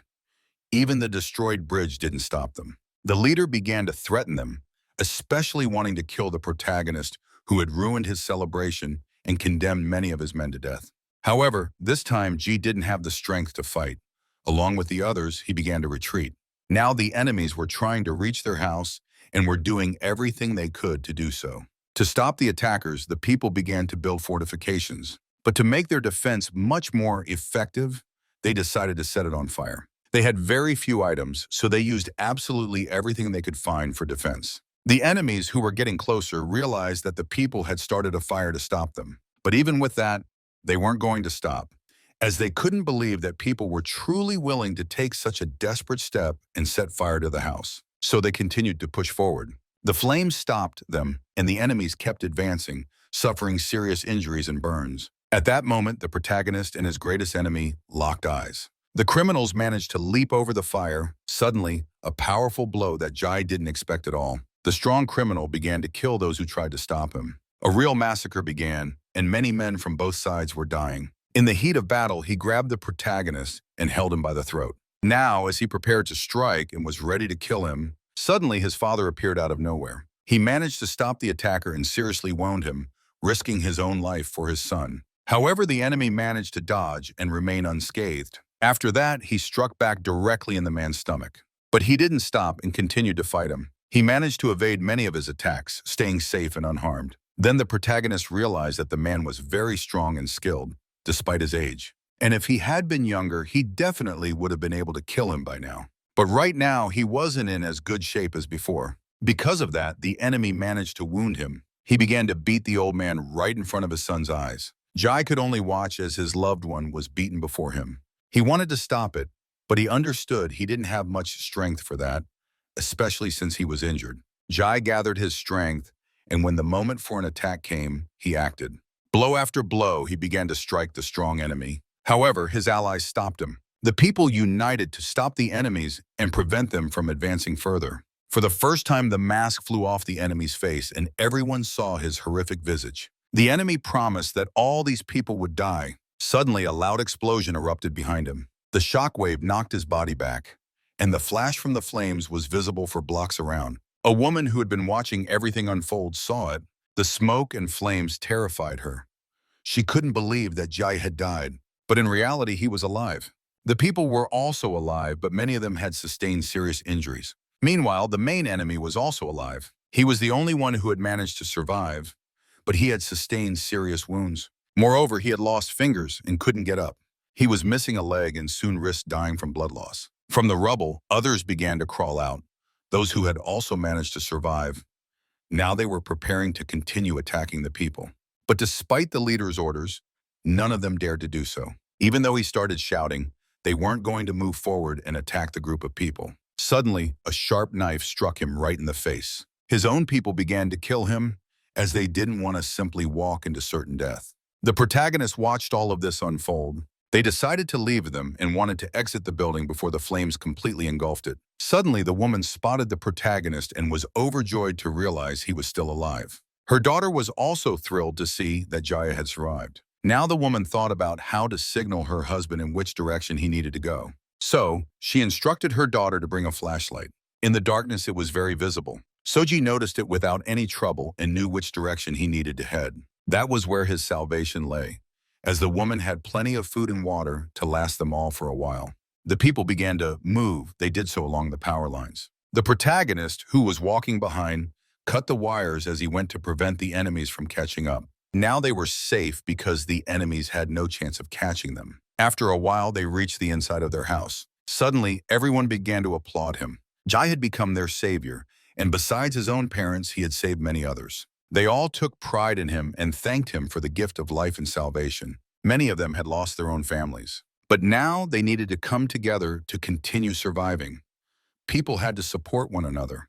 Moreover, the woman was ready to share her food and water supplies with everyone and allowed them to live in this house. Ji gave them hope for a new life, so they wanted him to become their leader. After the people regained their strength, they needed to leave their own house. He, along with his friends, stepped out onto the street to embark on a dangerous journey. However, moving on the surface was very dangerous because there were many mutants on the streets. So they chose the sewers, which remained the safest place. Others watched them and hoped they would succeed. His father couldn't go with him due to his injuries, but he knew his son was a hero. The men continued moving through the narrow tunnel. On their path was a lake they needed to swim across. To conserve their strength, they decided to use inflatable rings that were in the house. The men managed to do this and reach the shore, but immediately encountered mutants. A fight broke out. They tried to kill the mutants that were approaching them. To keep moving, they needed to reach the roof of the building. The men acted very cohesively, so they tried to do this as quickly as possible. They had no chance for error, as they were constantly being pursued by many zombies. Through their combined efforts, they found themselves on the roof where the mutants couldn't reach them. And to ensure they couldn't get to them, they had to take the ladder away. Now the men moved on, helping each other. Gradually, they were getting closer to their goal. Now they were very close to the protagonist's home, just a few blocks left to go. G knew his family was waiting for him, and he believed they were okay and alive. Ahead lay the hardest part of the journey. Because the distance to the neighboring house was very large, and the street that separated them was too wide and dangerous. Before moving on, they decided to rest and gather their strength. The zombies on the street were very strong and fast. Also, one of the men knew that even they couldn't do without water and some food. He had seen with his own eyes how the dead drank water from the ditch, ate cats, digs, and other corpses. Moreover, they attacked each other. Additionally, it became clear that zombies couldn't swim and were afraid of fire. The virus attacked the human brain, and a person infected with it lost control over their emotions and couldn't control themselves. Also, people lost part of their physical sensations. Their sense of pain and fatigue dulled, and practically, they felt almost nothing. It was also noticeable that zombies experienced epileptic seizures, which occurred because the virus destroyed brain cells. Perhaps they became aggressive precisely when they saw people, and then their coordination improved. Moreover, their hearts were beating and alive because blood was flowing from their bodies. The corpses didn't rot and didn't get infected. This meant that the virus could spread not only through a bite or the blood of the infected. But no one knew this. It was likely that there were also other ways to contract the virus. The places in the city were very familiar to the men. On one of the playgrounds they had played when they were children. Suddenly they remembered that there was a factory nearby for making feed. This meant there was a lot of food there. They were so preoccupied that they didn't even notice a group of people had appeared behind them. These were factory workers who didn't want to share their food, so they advised them to leave. Immediately, Jai thought these people were cannibals. But when he looked closely into the eyes of their leader, he realized that wasn't the case. He tried to explain that they weren't looking for shelter, but had just stopped on their territory to rest. The old man told them about the road that was below. He agreed to help them. The men didn't trust him, but they had no other choice. They decided to go with him since they had nothing to lose. G explained that he wanted to save his family, which he had left in the apartment, and the men who were going with him were his friends, so they agreed to help. Additionally, the protagonist noticed that many doors were locked. Inside the closed rooms, there were many mutants, and the old man was trying to conduct experiments on the infected. He wanted to try to understand the nature of the disease and find a cure. Now they had come to the same place and began to descend. The men found themselves inside a narrow underground tunnel. For added security, there were metal bars and guards inside. Here, the old man was going to stay until they had to move on their own. He promised that at any moment they could return and use their passage.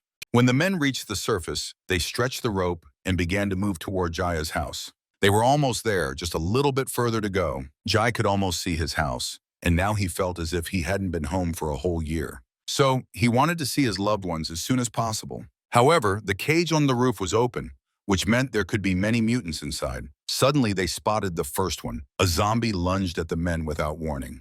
There were so many mutants that the people had no choice but to run for their lives. The chase continued, and they urgently needed to find a safe place. Just then, they found themselves at the edge of a building surrounded by mutants. It seemed like there was no chance of escape, and in the panic, Jia slipped.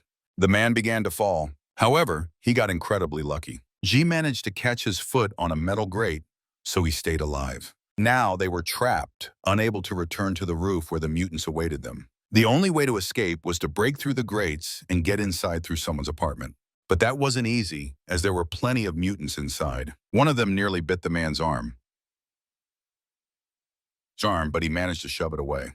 More monsters began to descend toward them. They had to flee, and they had to do it fast. So the men started to climb down as the zombies pursued them. There were so many that the men made a desperate decision. To survive, they wanted to reach the neighboring house. Fortunately, they managed to do it just in time. A few more seconds, and they would have been done for. Ji started shouting, hoping Feng Yun would hear him. She recognized his familiar voice and couldn't believe it was her savior. Feng Yun stepped out onto the balcony and saw her husband not far away. Tears welled up on her face. He was alive. Emotions overwhelmed them both, and he started to cry too. Finally, after a long time apart, he got to see his family again. He tried to reassure his wife as he had returned safe and sound, just as he promised. His daughter had missed him terribly and was overjoyed to finally see him. She was also thrilled to see his childhood friends by his side. The men intended to take his family and move them to a safe place where all the survivors could live. Moreover, his friends were ready to risk everything for him, as the main character was their savior. However, Jai remained very humble. Just then, they spotted a zombie. The mutants managed to reach them, and now everyone was in real danger. Jai quickly ushered his family inside the house. He stayed on the balcony with the others and began to fight back. A strike!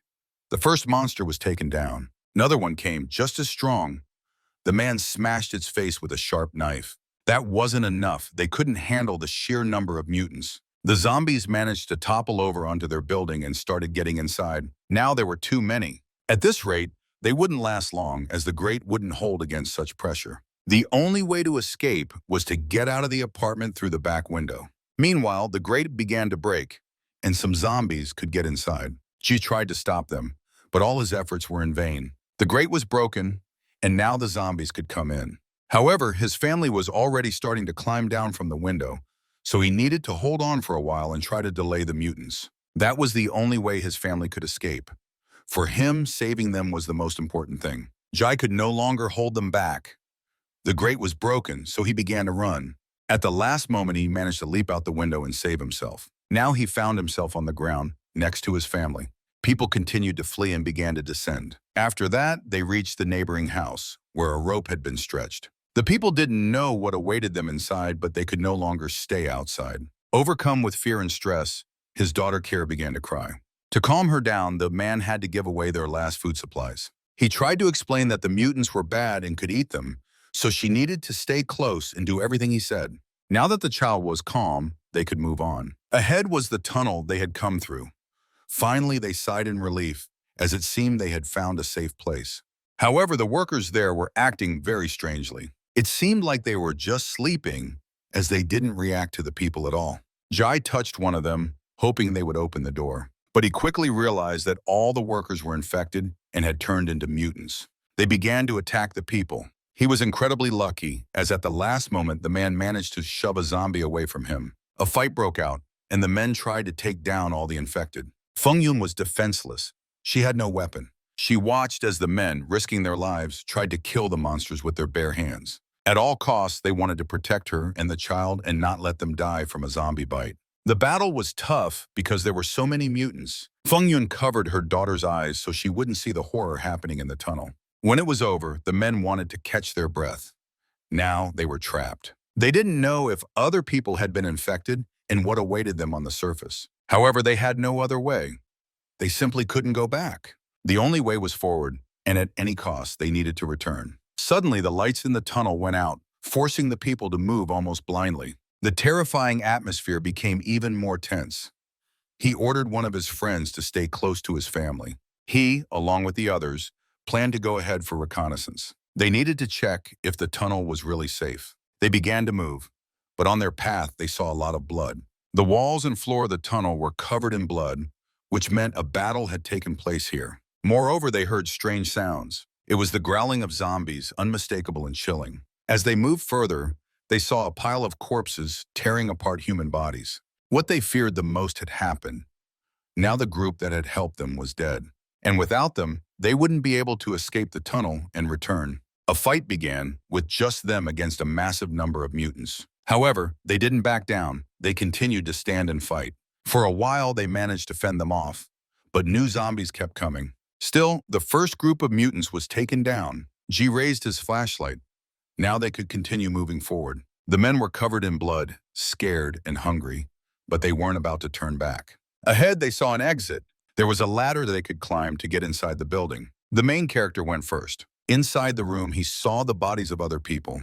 His friend followed behind him. When they examined the bodies, they realized what had really happened. These people had fallen victim to the mutants, and there were arrows in their bodies. Once he was sure it was safe in the room, he led the others in. The doors to the room were locked from the other side, which gave them hope that people might still be alive. Jai tried to break them down, and after a while he succeeded. Suddenly, the sound of a gunshot. Ji shielded his wife and daughter with his body and ordered everyone to get down. The shooting didn't stop, and there were arrows all over the walls. One of them got stuck in his backpack.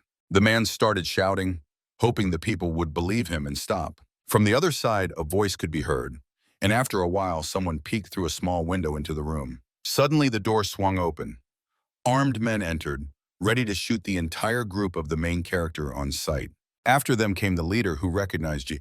But even after his appearance, the soldiers didn't lower their weapons. In fact, it was a test to see if the people were infected. Only after that would they be allowed inside. The first symptoms would appear within half an hour, so they just had to wait. The man also learned that the people had managed to kill all the zombies in the tunnel. With this act, they exceeded all his expectations, and then he realized he was in the presence of strong and brave warriors. As a sign of gratitude, he planned to treat them to food and drinks, so he invited the people to join him. However, Jai didn't trust his words. He just wanted them to let them go and refuse the food and any gifts. The old man remained silent. He stared intently at the main character's face, and when his soldier began to threaten the people, he simply silenced him. It seemed the old man understood that Jai was scared and didn't trust him. Still, he forced the people to follow him, and soon they brought out food and drinks. At any moment, he could have ordered them all killed, so the people had no choice. However, none of them ate anything except for the guy in the blue suit. He was so hungry that he completely forgot about caution. Moreover, he was very surprised when no one but him even touched the food. Now people were risking their lives for such food, so at that moment rice buns became a true delicacy. However, the man didn't take his words seriously. He was convinced this was just a ploy by the leader to gain their respect. But the old man took his words as a threat and became very angry about it. They began to argue, so to calm them down, the main character intervened. He was also curious why they weren't being let go, and it only meant one thing: they were needed. In fact, the old man wanted to ask them for a favor. Moreover, he wanted to make a deal with them. Suddenly, all the people looked at him. As it turned out, the old man had lost contact with his son, who lived in another district, so he wanted the people to go look for him. However, everyone knew that there were no people left in that area. All the houses had been taken over by mutants. Moreover, the man had sent several units to rescue him, and none of them had returned. Jai understood that his son was dead, as so much time had passed since the quarantine was imposed. But that didn't bother him at all, because he wouldn't change his mind for anything. June tried to explain that they weren't experienced fighters, and besides, there were too few of them for such a journey. But the main character stopped him. He had conditions, and if the old man agreed, then he would go look for his son. The old man became interested and decided to listen to him. For the return of his son, Jay wanted 1,000 kilograms of grain. But when the man heard his words, he fell silent. Still, he agreed, but there was another condition that the man was about to state. Jay wanted his wife and daughter to be taken to a safe place, to his parents. After that, he would calm down. But after his words, the leader just laughed. He dropped a glass of water on the ground. It shattered, and that was a sign. After that, the people began to be tied up, and attempts were made to capture them. Jai had no choice but to try to resist. He started fighting back and managed to injure one of the attackers. After that, another blow. Even a few strong workers couldn't calm him down.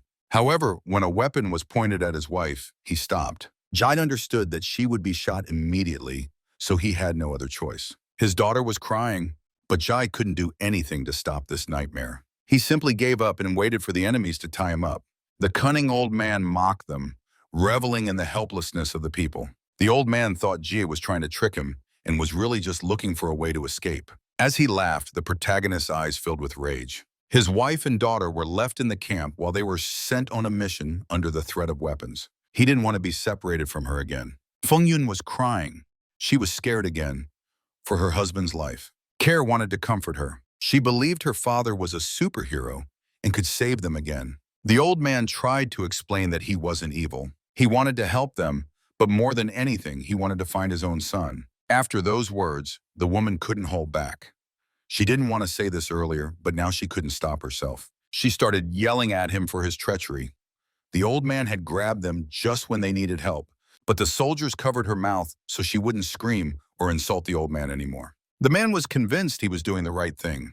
In his opinion, everyone should think of themselves first, just like he thought of his own son. Suddenly, he turned to the man and woman standing beside him. He ordered them to lower their captives and handle them as carefully as possible. They couldn't be tortured. Moreover, he ordered them to feed them well and give them plenty of drinking water. Deep down, he hoped the men would manage to bring his son back. Meanwhile, the men continued to navigate the streets of the city, which were crawling with zombies. They had to jump from building to building because walking on the street was too dangerous, as it was swarming with mutants.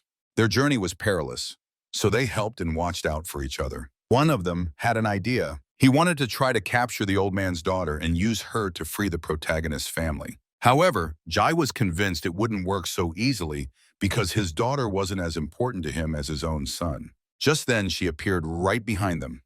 She had set out to find her brother. She had overheard the men's conversation and knew that her father loved his son more than her. The men realized this was a good opportunity. They could kill all of them right now and then strike back. But the woman was convinced it wouldn't work because her father had very good security and many guards scattered throughout the city. Right now, they could see secret agents hiding in nearby houses or on the streets. So if they dared to take such a desperate step and tried to capture the old man, he would definitely be able to stop them. In truth, she didn't love him because he didn't value her or take pride in her and her great son. She had become his problem the moment she was born. Her relationship with her father was very difficult, but she was willing to risk her life for him. But in reality, she was doing it for her brother, whom she loved dearly despite being his favorite. Instead of wasting time, it was better to think about the next plan. She pulled out a map, where a green dot marked a safe place to stop. It became clear that they needed to cover a great distance, making this a very dangerous operation. There were many large buildings in that area. The streets were wide. Also, there was a public park, where there would likely be many mutants. The map marked another area with many tall buildings.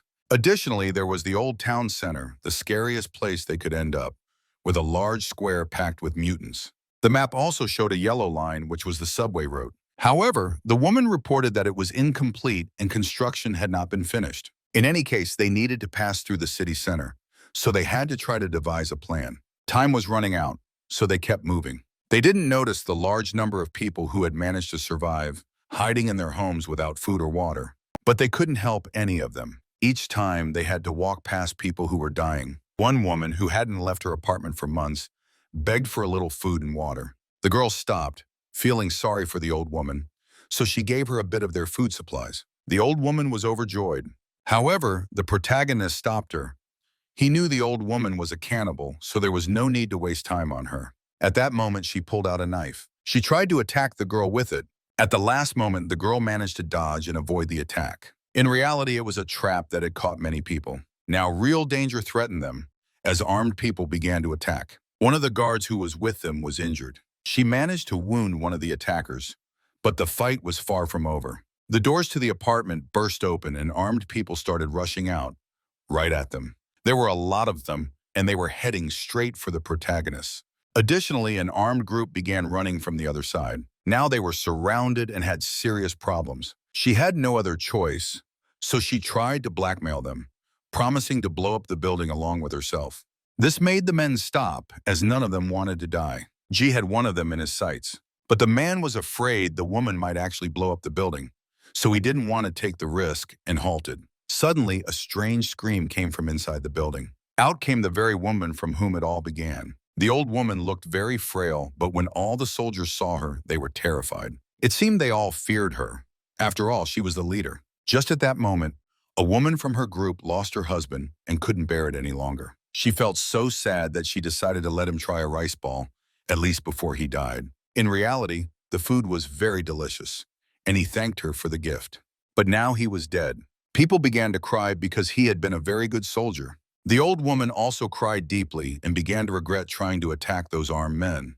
But when the others caught the scent of the rice ball, they realized it was very tasty. He remembered the day she first tried human flesh. That was when the old woman gathered them all in her kitchen and decided to feed them. No one expected to see a soup with so much meat in it. Moreover, it was very delicious. But many people wondered where she could have gotten so much meat and prepared so much food. Besides, none of them had seen any animals or other food. This question troubled them. Where could she have found the meat? But she didn't answer. The woman simply stood up and left the table, but everyone saw her bandaged and cut leg. At that moment, everything became clear. What had really happened to her leg? People wanted an explanation from her.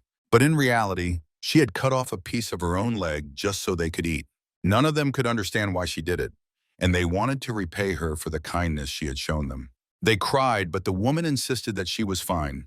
She did it because she was old and could die at any moment. All the people were very young, and she hoped this would benefit them. The boy who cried was her favorite, and she remembered that he had been a very good boy in childhood. Now the boy who was her favorite was dead. Now his dead body could become food to be shared among the other people.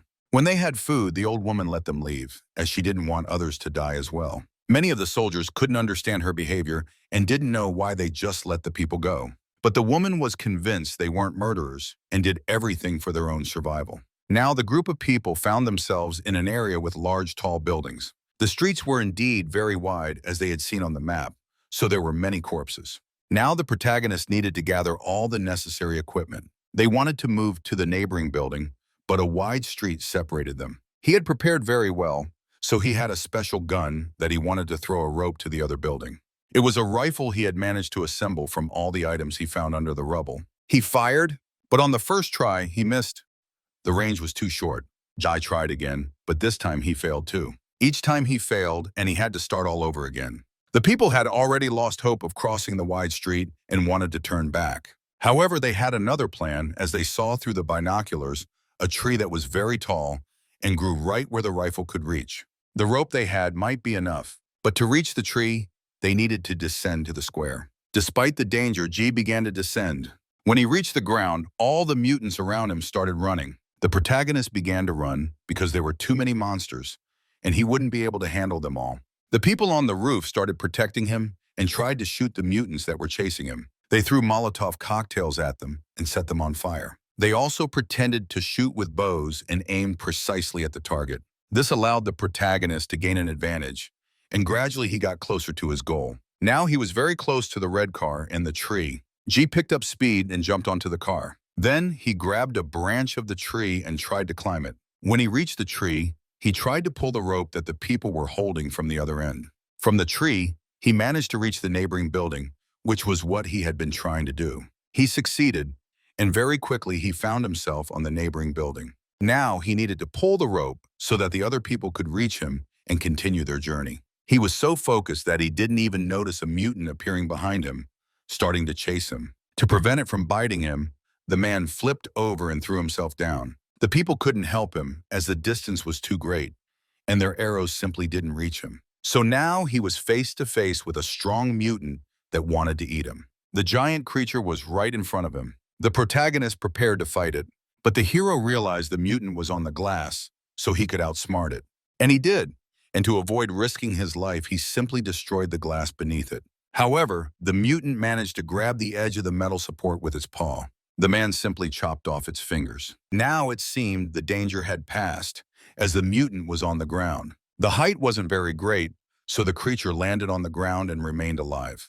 The zombie didn't want to give up so easily, so it got back on its feet and tried to attack him again. It attempted to jump and grab the metal support again to reach the man. On the first try it failed, and the people watched as the zombie tried to get to him. Its hand was very strong, and it reminded him of a talking creature. Realizing that sooner or later it would reach him, the protagonist needed to escape. He tried to climb higher. The man was doing it as quickly as he could to shake off his pursuer. However, the zombie was clever and attempted to climb the metal support again. To do this, it climbed the same tree. From there, it could successfully reach the ledge on the building.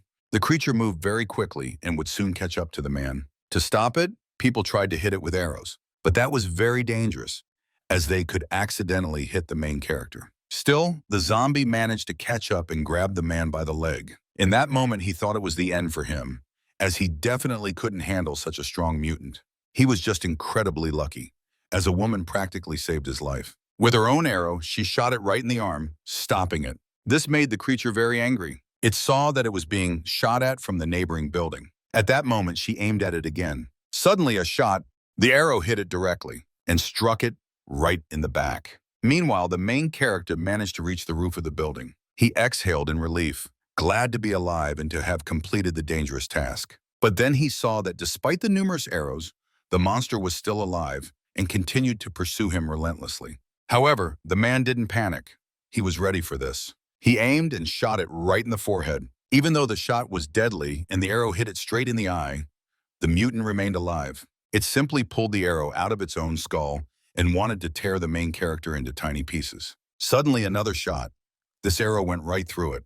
But even that didn't stop it, and it continued to stay alive. The main character had no other choice, so he tried to chop it with his own axe. But when he swung, the zombie caught his arm and stopped the blow. Now they began to fall to the ground. But he managed to push the creature away from him. He got back on his feet and tried to attack the main character again. G realized that defeating it wasn't going to be easy, so he chose a different tactic. He moved very quickly, not allowing the zombie to surround him. Because of this, he managed to bind the creature. But that wasn't the end. To restrain such a strong mutant, he needed much more rope, so he kept tying it up. Finally, he managed to secure it tightly and hoped it would work. Others noticed that the main character was in the game and had managed to defeat the strong mutant. And while the creature hadn't escaped, they needed to pull the rope as quickly as possible to reach it. Despite the fact that there were many mutants below and the rope was very low over them, they had to move forward. One by one, people began to do just that. After a while, they all found themselves on the neighboring building. Now, they could closely observe the immortal monster trying to attack the main character and wanting to kill him. This mutant was truly very dangerous and strong. Moreover, it had intelligence. If all zombies became like this, people would die without a single chance of survival. However, they couldn't lose hope in such difficult situations and needed to find salvation at any cost. The guard, who had once been a veterinarian, wanted to check the creature's internal organs. He managed to locate its heart and wanted to see if it would die after this. With all his strength, he stabbed it with a knife right in the heart. The man realized it was still there as blood began to flow from the heart in the wound. Then he continued to strike at other internal organs, trying to find its weak spot. Everyone watched what was happening, but it was clear that the creature was much stronger than ordinary zombies. And even with internal damage, it wasn't dying. To kill it, they needed to cut off its head or injure its brain. They didn't have much time left, so they had to keep moving.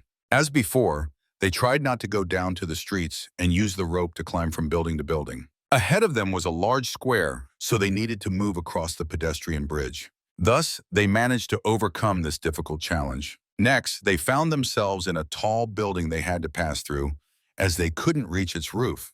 To get inside, they had to bend the protective grates that covered almost all the windows. When everything was ready, the people found themselves inside. They moved cautiously through the building, checking each room. It would get dark very soon, so they needed to find a safe place. That safe place could be their apartment, so they lit a fire and planned to spend the night there. The conversation turned to the old man and how he had a lot of food and no one had ever robbed him. This information wasn't a secret, so the girl agreed to tell the man everything. After the outbreak began, her father united all the people in the building and did everything possible for them to work together. They constantly bought underground tunnels and sometimes fought with other neighboring buildings that had similarly united groups of people. They fought for a factory that had huge supplies of metals and other food, and all the wealth belonged to her father. He managed to create a special food group that included people with families. They lived in a warehouse that was isolated from the outside world. Additionally, her father had planted explosives in the warehouse and was ready to blow it up at any moment. He had a lot of power and paid all the people with food for their work, while those who didn't work got nothing. Everyone at the factory knew very well about his methods of governance, and everyone agreed with it, so even small children worked. There was no guarantee that somewhere in the world there was another person like her father, so people always remained loyal and didn't want to betray him. Everyone listened to her story very attentively and tried to understand who her father really was. While people were talking, it became very dark outside. They all took turns sleeping, and a few people always stayed on watch. Now it was the guard's turn, who worked at the warehouse. He watched carefully as the woman slept. Gradually, as he began to approach her while she slept, he wanted to grab her and strangle her. But in reality, she heard him and was watching every step he took, not ready for this, and hid a knife. At the last moment, she managed to stop him and press the knife to his neck. In truth, the guard was very worried about her and secretly loved her. He had embarked on a dangerous journey just so that she could become his wife in the future. But she agreed to marry him only after they could save her brother. But that wasn't enough for him, and he wanted to at least try to kiss her. Still, she refused and pushed him away. The night passed, the watch ended. Now they gathered all the necessary things left in the building and continued moving on in search of the lost boy. On their way, they encountered a huge number of mutants, which they constantly had to fight.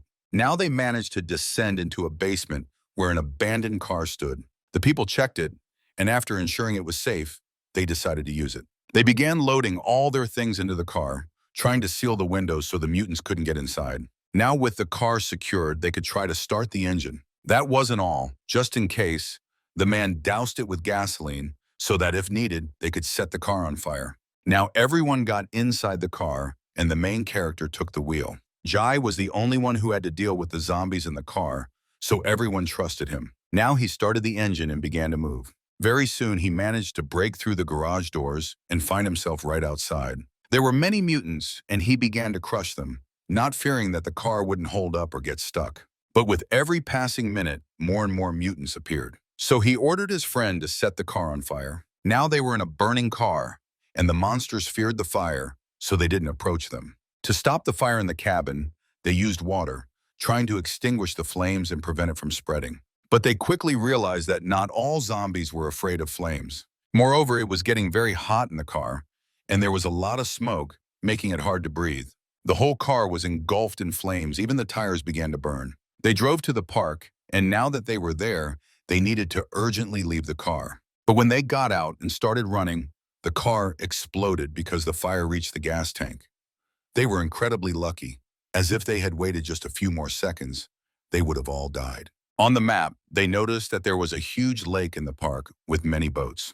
The people thought it was a very safe place, as there were the fewest mutants in the water, and they didn't go into it. So each of them took a boat for themselves and started paddling away from the shore. This was the only place where people could relax and feel safe. On their way was a bridge which had many mutants. To prevent them from jumping on them, they had to shoot them down. Additionally, the dead were jumping right into their boat from the street. However, the people managed to overcome this threat. Ji remembered how long ago he had vacationed in this beautiful city with his family. He and his girls truly loved this place.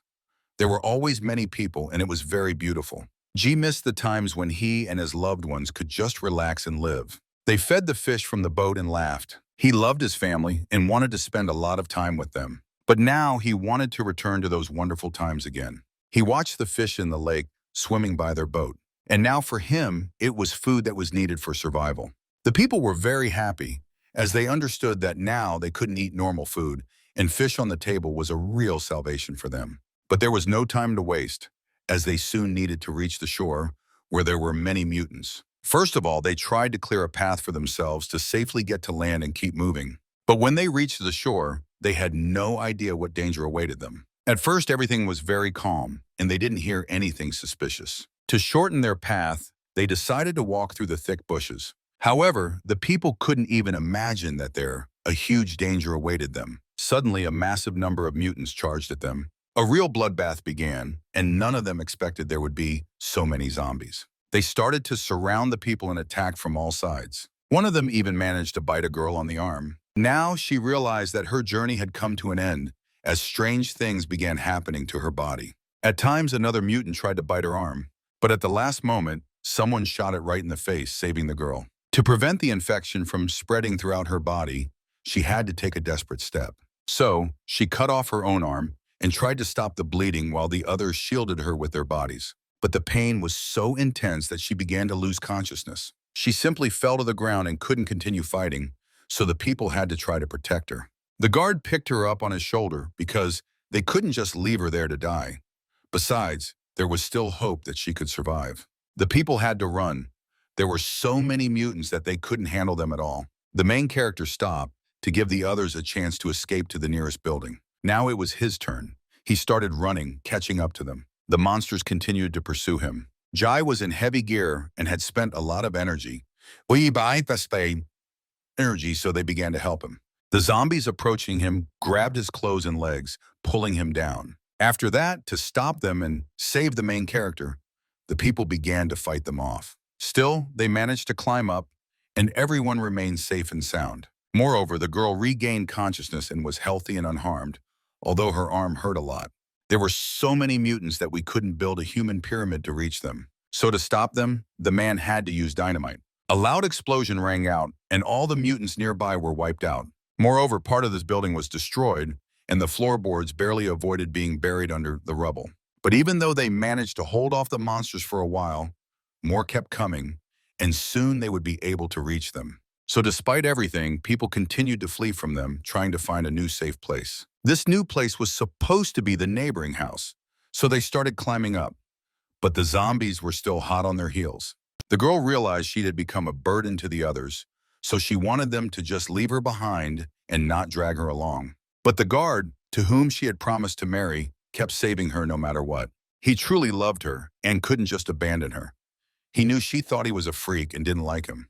The main character tried to hurry him along, doing everything he could to make him move faster and not hold them back. But until he got his daughter and wife back, none of them were going to die. Now they had managed to reach the surface. This place was relatively safe, as they could take out all the mutants trying to get to them. However, there were so many that they couldn't hold them off for long. They were lucky because there was a TV tower on the building, and they tried to use it as a bridge to the other house. But knocking it down wasn't as easy as it seemed at first glance, since it was securely anchored to the ground and weighed several hundred pounds. Jai urged everyone to hurry because he wouldn't be able to hold out much longer. Still, Faye managed to shake the tower, and eventually the ground beneath it began to crack. To do this, he climbed to the 7th level, and the tower started to fall along with him. The man risked his life to give them a chance to escape, but he was incredibly lucky because he survived. Now they had a chance to reach the neighboring house and find safety. The mutants were still pursuing them. As many of them began to move toward them along the antenna,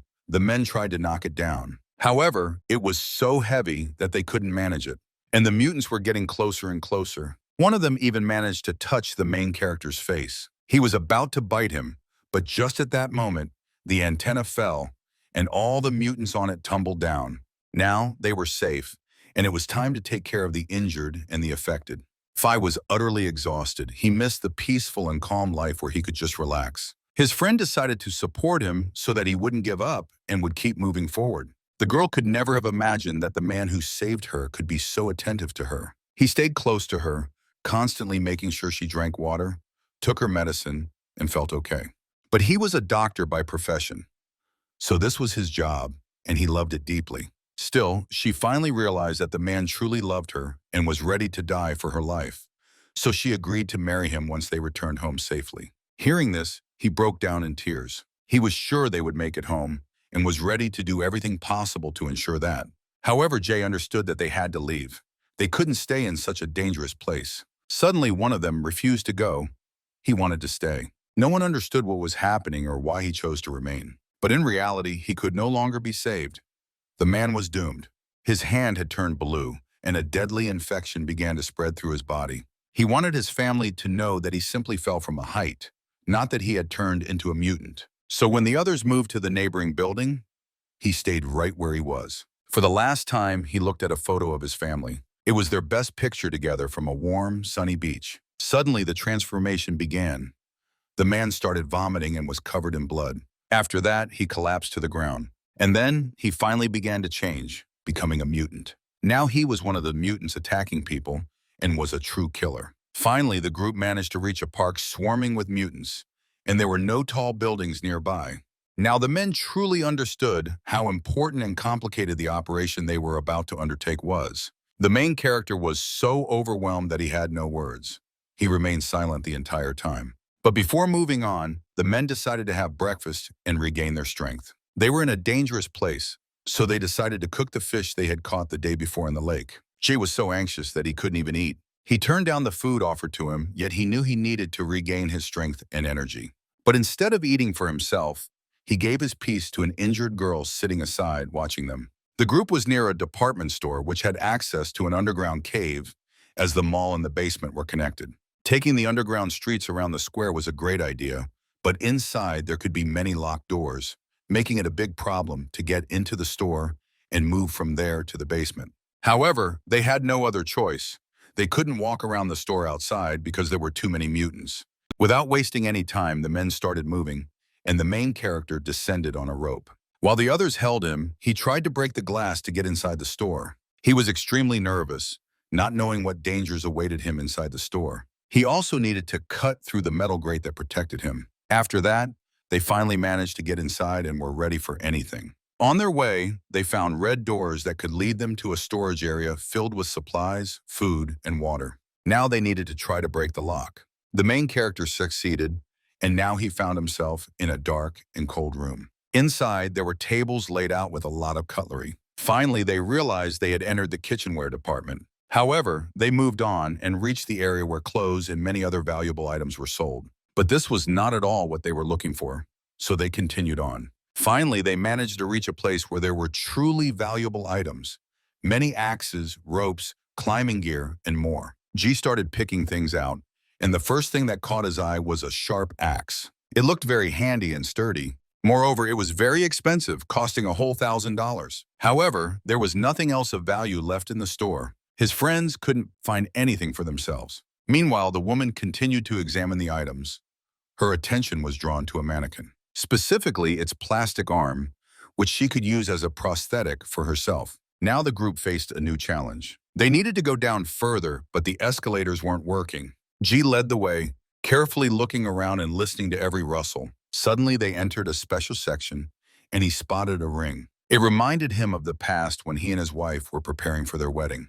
The ring on his beloved's finger was incredibly beautiful and suited her perfectly. He recalled how he promised to buy his wife a much better ring with a big diamond. Back then, she had cried because his goals seemed so far-fetched. But now he had this opportunity, yet he turned down such temptation and placed the ring back. Because he was convinced that a true gentleman should achieve his goals on his own. However, June thought differently. He decided to take the ring with him. The diamond in it was very strong, and it could help in a critical situation since it could cut glass. After that, they continued moving through the store. The main character was ahead, lighting the way for everyone with his flashlight. Up ahead, they saw the corpse of a person that was still fresh, as it hadn't started to decay. This meant they weren't the first people inside the store. They needed to be careful as danger lurked around. Suddenly, he stepped into a puddle of blood. Moreover, it was accompanied by a terrible smell. June was very familiar with it. It was the smell of rotting flesh. It could have been spoiled food, as zombies didn't smell that awful. Indeed, after a long corridor, the team entered the grocery section, where there was a lot of food and alcohol. Inside the refrigerator stood many bottles of wine and champagne. Strangely, they hadn't been looted by marauders. Additionally, there was a bag full of food lying on the ground, but no one had taken it. Moreover, there was a lot of fresh blood. It became clear that something was off about this place, so the group decided to leave quickly.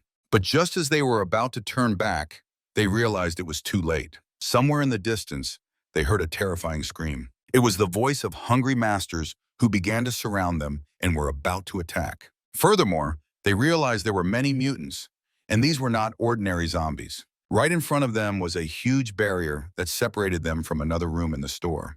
The group began to approach it, as turning back was too risky and would take too long. They needed to try to open the metal barrier in front of them. This would allow them to move forward and shorten their path.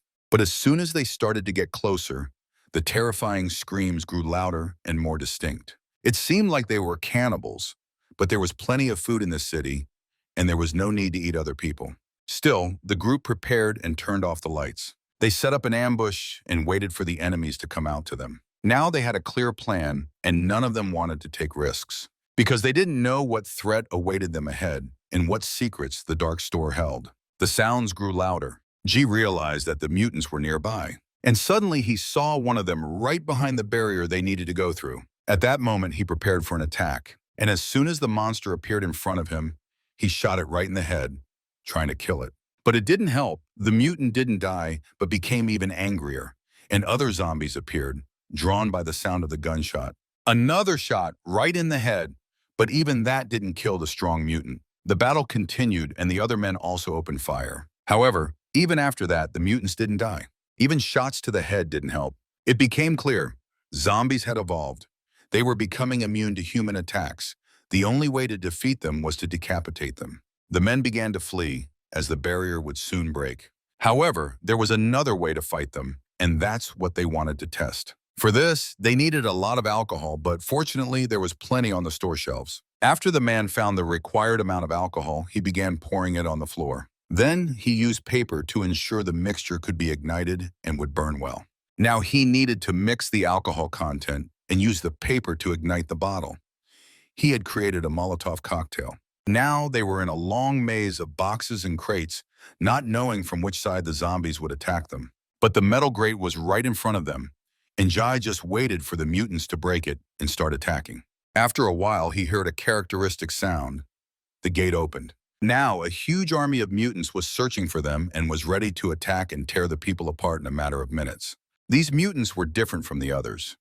They could think, so they began searching for the humans. To do this, they looked for traces and tried to catch the characteristic scent of human flesh. Jai understood that they would be found soon, so there was no time to waste, and he stepped out to face the mutants. When the zombies saw him, they started running straight for the people. But the men were ready for this. They ignited the cocktail and threw it right into the crowd. An explosion occurred, and a fierce fire broke out. As a result, the boxes and cardboard ignited, and the mutants began to burn. But that wasn't all.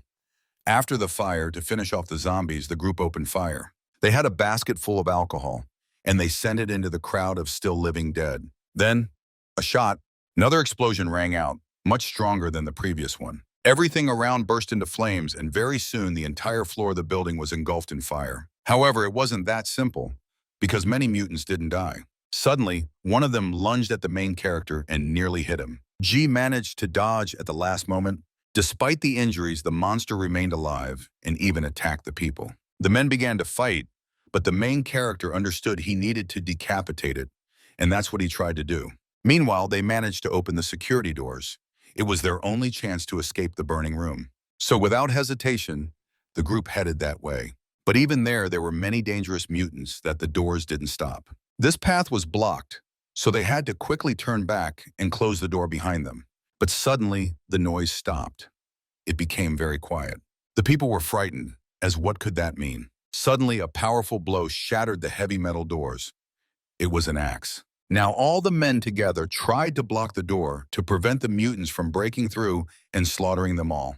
The zombies continued to smash the door, but it was securely blocked. This gave the men a little time, so they decided to head back. But there was no way back either, as the clothes began to burn, and due to the intense fire, they simply couldn't pass. Another possible escape was the entrance to the underground mall. But the doors there were also blocked, so the group tried to open them. With combined efforts, they managed to do it, and finally the passage opened. Now they needed to break through the metal grate. After a while, everything was ready, and the path to the dark underground tunnel opened up for them. They began to descend the stairs, but as soon as they started going lower, they realized everything was underwater. Now they found themselves knee-deep in water, and their movements slowed down. The water had started to accumulate because the store's plumbing wasn't working. Suddenly, they felt strong jolts and strange sounds. Those were doors that couldn't hold up. The mutants managed to push them open, so the people had to move as fast as they could. They started to run. At that moment, the zombies sensed their fear and began chasing after them. Now the men had to shoot at them to fend them off. The water ahead was getting deeper, so they needed to use inflatable rings to avoid drowning. In fact, the deep water became their salvation. Zombies couldn't swim, so they stopped. But not for long, because soon they started climbing the walls and were on their tails again. Moreover, they moved much faster than the people could swim. However, there was nowhere left to run, as they had reached a dead end with no way out. They had no choice but to dive into the water. One man held his breath and then dove in. Once they were underwater, they realized that surfacing was extremely dangerous, as zombies were already waiting for them above. They couldn't swim, so they didn't dive in with them.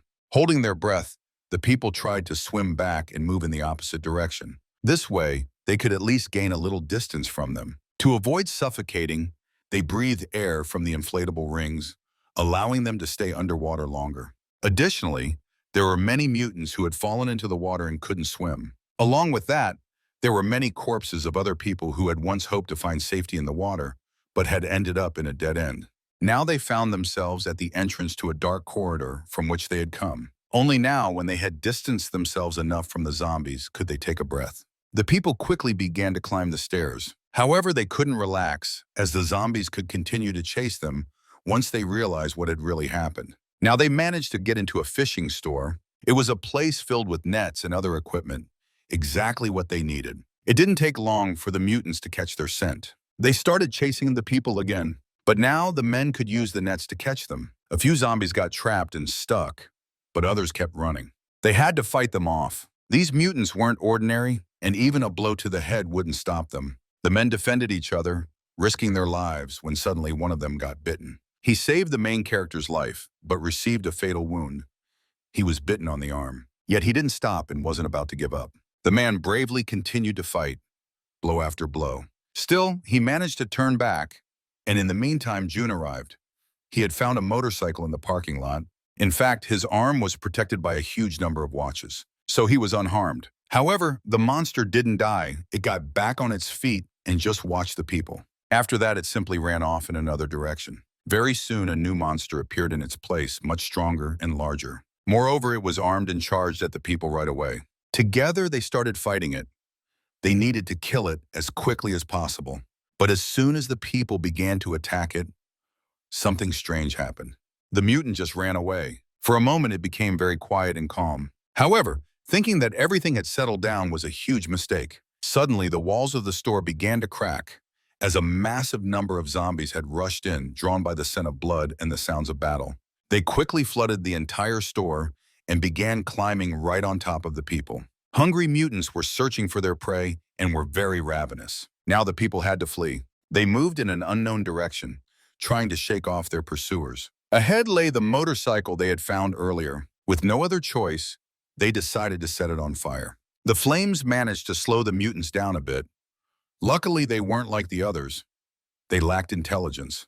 From the powerful explosion that went off, the people's clothes caught fire. Jai tried to extinguish the flames and wanted to save his friend. However, very soon the fire would die down, and the people had nowhere to run. Ahead stood the strongest and smartest mutant. It seemed to be their leader. They needed to escape urgently. Time was running out. As soon as the fire died down, the zombies began to chase them again. The people were lucky. They found an exit to the roof of the building, and the door was open. But what had happened to the city shocked them all. Buildings and entire neighborhoods were destroyed. There was no life. Now, the hope of finding the man and saving the main character's family seemed ghostly. However, there was no time to waste. Using whatever items they could find, they managed to barricade the door. Now they needed to get down from the roof and run. That's exactly what they did, and they started running. The people ran in an unknown direction, seeing only human corpses and ruins in their path. They tried to search the bodies of soldiers in hopes of finding weapons or other valuable items. They got lucky, as one of them found an assault rifle and a few rounds for it. But now the mutants broke through. They managed to open the door and were chasing the people again. Despite the fact that the people were constantly fleeing, they couldn't completely escape. They kept running, while a whole horde of zombies continued to pursue them. A woman felt very weak. She couldn't go on and wanted to stay behind.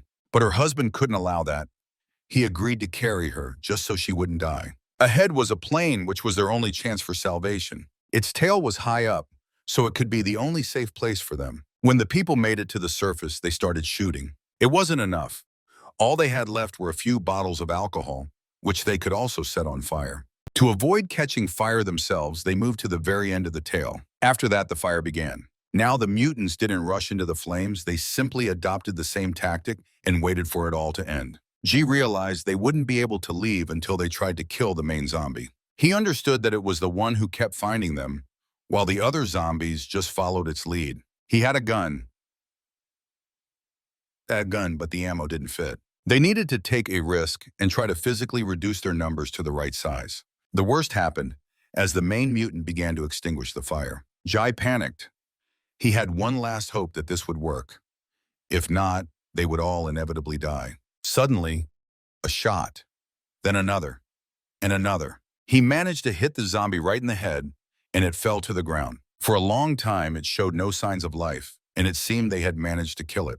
However, that wasn't the case. The mutant was still alive. It became even angrier and started to rise to continue attacking the people. They needed to take a few more shots, but the shell got stuck and the man couldn't get it out. However, they tried to do it. They succeeded. They hit it right in the head, and it seemed this time they had killed it. But the flames would soon die down, and they had no idea what to do next. But the only way was up, to the tail of the plane. So one by one, they began to climb up, and from there they could start firing. When they reached the top, they could try to get to one of the neighboring buildings. From there, the distance wasn't too great, so they managed to reach one of the buildings. Now, when they had tied the rope, they could move on and escape from danger until the flames completely died down. The streets of the city were filled with mutants who didn't pay attention to the people moving above them. Suddenly, a human hand appeared on the ground. It was a bait, as a hungry mutant immediately reacted to it. Suddenly, the rope, it tightened as soon as the zombie stepped inside with its foot. In fact, it was a trap. Someone was trying to catch the mutant. A boy who lived in this part of the city had developed a special device to catch zombies. After that, he would bathe them, tie them up, and keep them as hostages. He also had a lot of clothes and carefully selected them for his captives. He even painted them. He wasn't scared at all that the mutants could bite him. Now he was meticulously preparing for a meeting with them, setting the table with food, candles, and flowers. In such times, it was the only chance not to lose his mind and have some fun. This girl who had turned into a mutant had liked him since elementary school, and all his life he had dreamed only of her. But she never paid him any attention. Every time he got too close to her, he would start to panic and blush. A few times he even had to run away. But one day he gathered the courage to talk to her and confessed how he felt. But when he realized he had said too much, he tried to fix it. As a result, he got so scared that he just broke down in tears. After that, he ran away again. Even as he got older, he still tried to win her attention. But then, suddenly, martial law was declared in the country. Many soldiers appeared on the streets, and now he couldn't see her as often. But even that didn't stop him. Every day he watched, and suddenly, he spotted her in a crowd of zombies. Now she was his target, the one he was trying to capture. Only now she would be by his side. Now he felt very sad. The boy couldn't even imagine that he would be sitting next to her in such an atmosphere. His heart ached, but he still loved her. He also wanted to feed her and shared a piece of his own food. The zombie began to eat. She was so greedy that she nearly bit his fingers off. However, that didn't scare the boy at all. After lunch, he turned on a movie. This movie made him cry every time he watched it. The mutant wanted to bite him. But instead of running away from her, the lovesick boy took a few photos. After that, he wanted to play a game with her. But when he turned on the TV, he heard a suspicious sound. Luckily, he had cameras that allowed him to see who it really was. Among the crowd of armed people, he saw a very familiar face. It was his sister. Meanwhile, the people found themselves in the neighboring building. Finally, they were safe. Now they needed to try to find the boy. On the roof, they saw something suspicious and realized it was him. In the meantime, the boy thought his sister had been taken hostage. He got so scared that he grabbed a weapon and ran out to the people. She was very happy to see him alive and stopped him when he wanted to start shooting. Now, he broke down in tears, realizing that his sister had sacrificed her own arm and risked her life to save him. He couldn't calm down, but he had already made his choice. In fact, he didn't want to go anywhere and planned to stay in his house. His sister didn't understand his behavior. The other men who had nearly died saving him were also very surprised. In fact, he had special reasons for wanting to stay. Very quickly, everyone understood what was really happening, as his captive managed to free herself and was now trying to attack the people. But when one of the men swung at her, the boy stopped him and shielded the zombie with his own body. He didn't think at all about the fact that the monster could bite him and kill him. Fortunately, that didn't happen. Jai managed to react and saved his life. The man grabbed the mutant and threw it away from him. After that, his sister struck and killed the creature, cleaving its head in two. The poor guy just couldn't accept this loss, so he rushed to her lifeless body. Despite her being a mutant, he loved her and wanted to stay. However, G knew there were many other people in the house, but now they had all vanished. In the old house, there were people who served his father, and when the epidemic started, they all banded together to work as a team. The boy became their leader because he discovered a stash of food, quickly winning their favor. But things didn't go as he thought right away, because he himself had to become an outcast. People took everything from him. He had to flee just to stay alive. But then he grew tired of that life, so he decided to fight, no matter what. He had to kill everyone just to survive. Each of them wanted him dead. However, time was running out, so the boy gathered all the food and supplies he had and decided to leave with them. But new mutants appeared on the street, starting to attack them. They had to fight back, so the people battled. When the threat was eliminated, they could continue moving forward. The boy knew the area well, so he led them to a military supply store. There was a ton of powerful weapons, ammo, and gear. After that, they looted a few abandoned vans in hopes of finding more valuable resources or weapons. They got lucky and found a van filled with gasoline. The men began checking it out. Everything was intact, but they needed to prepare the vehicle for a zombie encounter. As before, they planned to cover the vulnerable spots with mattresses and blankets. They also wanted to camouflage it and tried to load all the gear they could find inside. After that, they could head home. They opened the gates, but there were so many zombies that hope of getting through was almost gone. However, the mutants ran past, and none of them paid attention to the vehicle just sitting in the middle of the street. They waited for the mutants to calm down and stop. And when that happened, he started to drive out as slowly as he could.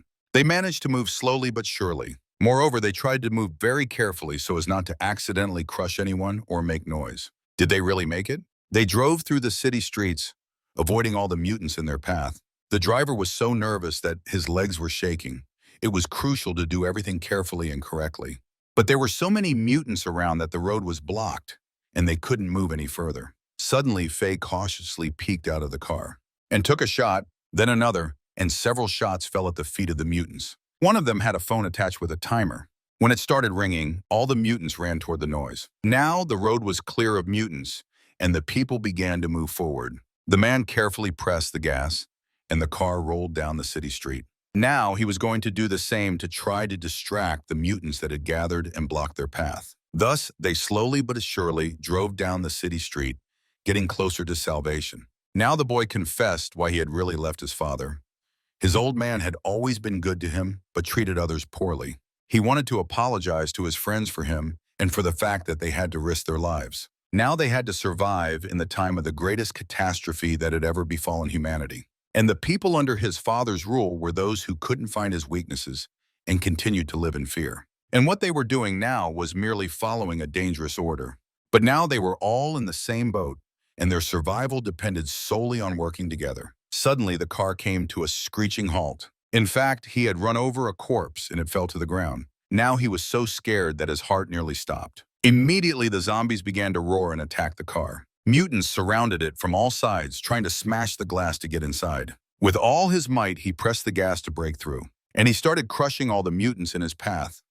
Now they needed to push through. At high speed, the car became uncontrollable, so the main character helped steer to keep them from veering off the road. Now they were passing under a bridge, and the mutants on it could jump onto the car. And that's exactly what happened. Now they could get inside through the hatch on the roof. To stop them, Faye tried to climb onto the roof. From there, he began shooting at the mutants closing in on them. He shot the last one right in the head, causing its skull to explode into tiny pieces. There were no more mutants on the roof.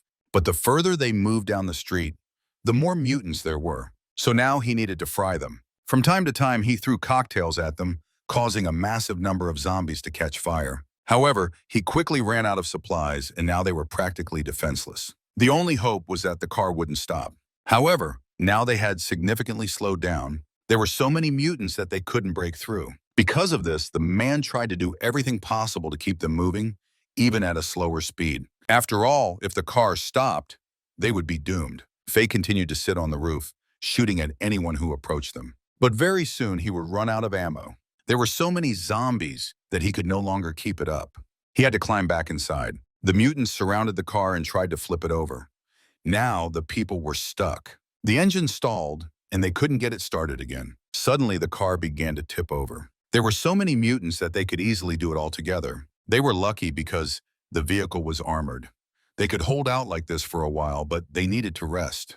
While the others slept, someone had to keep watch, and the rookie wanted to be the first to do it. But no one trusted him, so June was the first to stay on guard. Everyone else was asleep, and now they had to think about how to escape this deadly trap. Meanwhile, everything was calm at the house of his father. None of the people knew if the main character would return alive and save the main son. However, they needed to take care of his family. At that moment, they were being brought food. But the girl didn't want to eat anything. The food they gave her was tasteless. Besides, she was used to her mom cooking, and she didn't want anything but her food. Moreover, she didn't like the suspicious woman. However, in the end, she left the food and walked away, fearing she might get angry and lash out at them. After her, Uncle Wu came into the room and brought rice buns. That was exactly what Kier liked. So she started eating. And the man was pleased, talking about how hard it was to get such food in their times. Then he promised to give her as much as she wanted, on the condition that she would just go with him. But the woman kicked him out, even smashing a plate over his head. She wouldn't be accepting such gifts from him anymore. Silently, he turned away and began cleaning up the shards of glass. After that, they quietly left their room and walked away. Feng Yun was so scared that she started crying and trembling. All the while, she held a piece of sharp glass in her hand, which had cut her, but she was ready to fight and defend herself if necessary. At night, the man returned. He hoped the women were asleep and wanted to sneak into the room very quietly so as not to wake them. Wu began to approach her bed, but he didn't notice that Feng Yun wasn't there. She wasn't sleeping. She was waiting for him to return. And now she struck and wounded him with the sharp piece of glass right in the chest. His body began to bleed, but she kept hitting him. Wu couldn't handle her, plus he had received many wounds. He begged for mercy, but she didn't stop. Feng Yun kept cutting him, and then he began to scream and call for help. Feng Yun wasn't even going to let him go, so she just covered his mouth and kept hitting him until he died and stopped breathing. Finally, he stopped resisting. The whole room was covered in blood. Feng Yun looked at his dead body and realized that now she would have big problems. But she did it for her own protection. Together with her daughter, they began packing food and all their things. She had been preparing to flee for a long time. She knew that the body of the dead man had already been found, so she tried to leave the house and escape as quickly as possible. But they were already being searched for, and panic began among the workers. She hid, but one of the workers noticed her and found her. After what happened, she was taken to the boss, who tried to make them talk, but the girls remained silent. They also brought in another woman, who instead of feeding them buns, gave the girls slop. As it turned out, she was taking the best food for herself, just like Wu did, because remnants of food were found in his stomach. After everyone learned the truth, she was taken away and promised to be thrown to the mutants as food. The old man offered the woman to stay and live in his house, as he didn't believe in her husband's return. But she didn't believe that and planned to wait for him as long as it took. Meanwhile, his parents were sitting in the new house. They were also waiting for their son's return, as they hadn't heard any news from him for a long time. Soon they would also run out of food and supplies, so they weren't eating properly. They also knew that the zombie king had disappeared, and most likely, he had gone in search of his son Jai. Trouble was waiting for them. Meanwhile, the people had to sit in the car until dawn. It was very hot inside, but they noticed that there weren't many zombies left outside. But the woman felt very unwell. She couldn't even speak. In fact, she needed to use the bathroom, but she had to hold it in because they couldn't get out of the car. The men offered her a bucket, and they turned away so she could do it properly. Each of them was planning to do the same, as they had been sitting in the car for a long time, and everyone needed to use the bathroom.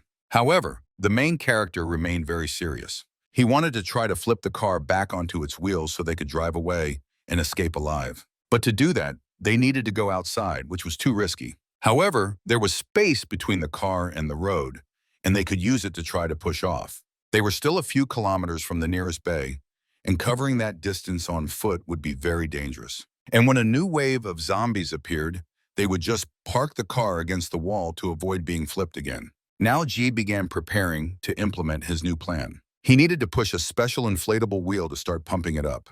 When everything was ready, he began to pump. Surprisingly, everything started going just as he thought it would. The others were thrilled when they realized they had a new hope for salvation.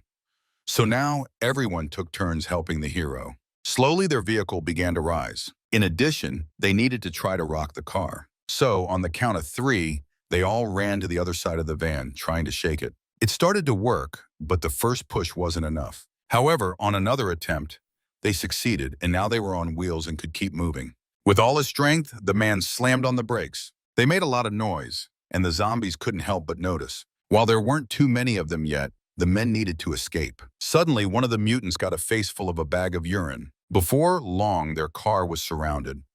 Now the men had to slow down again. They had to wait for the wave of zombies to die down before moving on. But this time it wasn't as easy as before, because much stronger mutants appeared, armed and trying to smash the windows. With each heavy blow, the windshield started to crack, and now the people were in danger. It turned out these zombies were much smarter than the ones they had seen before. The main character grabbed his weapon and waited. He pushed the barrel through a crack and fired, hitting the strongest of the mutants trying to attack the car. Now they needed to start the car and try to move on. They also had to get rid of the zombies on the roof who posed a threat and could get inside. The guys got to work.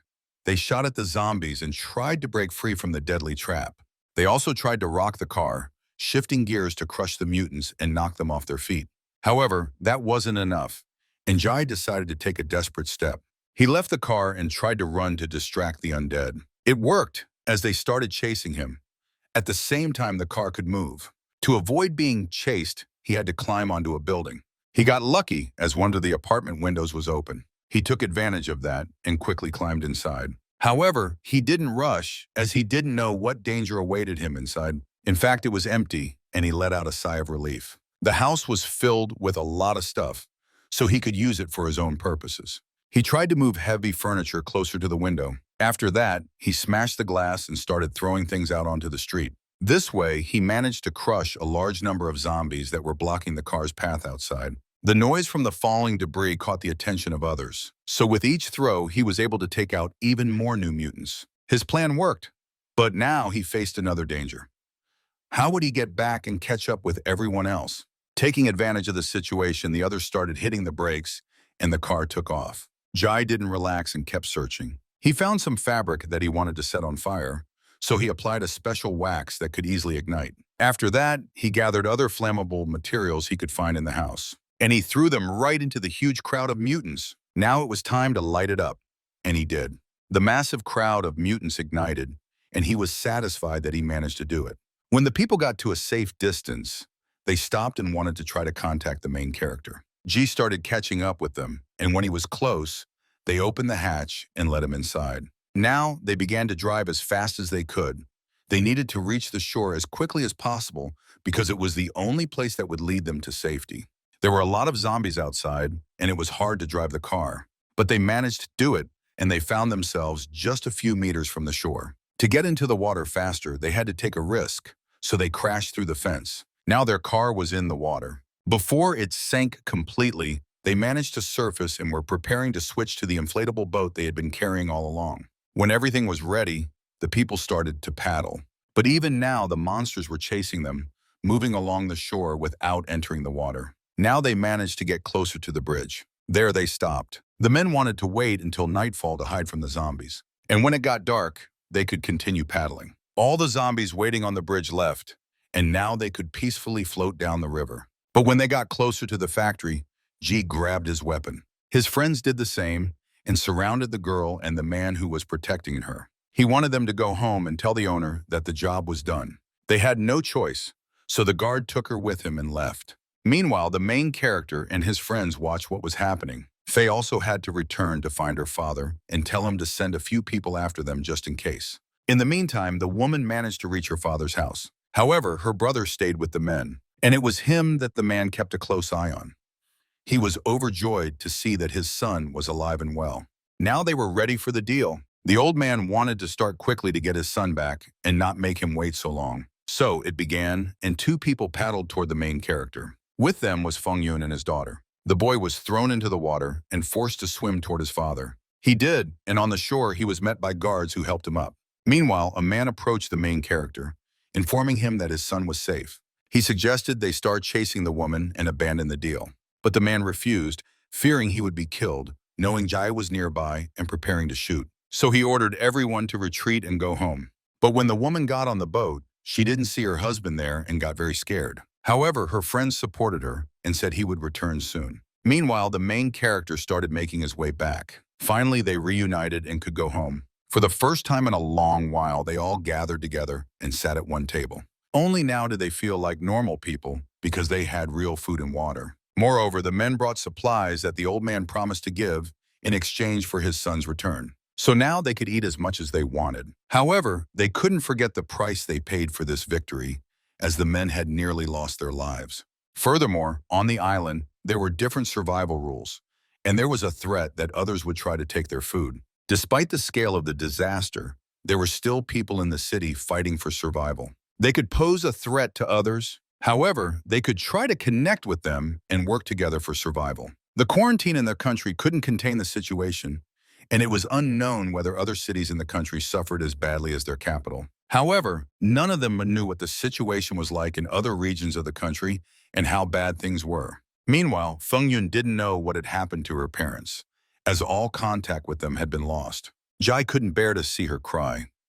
He felt bad that her parents couldn't be found. Other people asked him what he thought about the situation in the country. He was the only one who had seen zombies up close and fought them, so only he could know what to expect next. However, the news reported that infection cases were not only in their country, but worldwide. This indicated that the situation could be much worse, but they weren't receiving news from the outside world. In their house, there was a radio, and they could try to catch a signal. Moreover, during their journey, Jai realized that the zombies were becoming more dangerous. Many of them could think and had intelligence, making it much harder to fight them than the others. The man even came up with his own name for them, because these creatures were vastly different. It seemed they were monsters that had gained knowledge. The basic intelligence they possessed likely came from the outside world, but they still fed on and hunted people. During his journey, he managed to encounter a few of them. The main zombie had a very high level of intelligence, and it was very difficult to fight against beings like him, because even the mutants could learn, and that seemed almost fantastical. Moreover, they were much stronger than other zombies and had mutated so much that killing them wasn't as easy as the others. People were scared, as it seemed that at this rate, all zombies could evolve and become much stronger.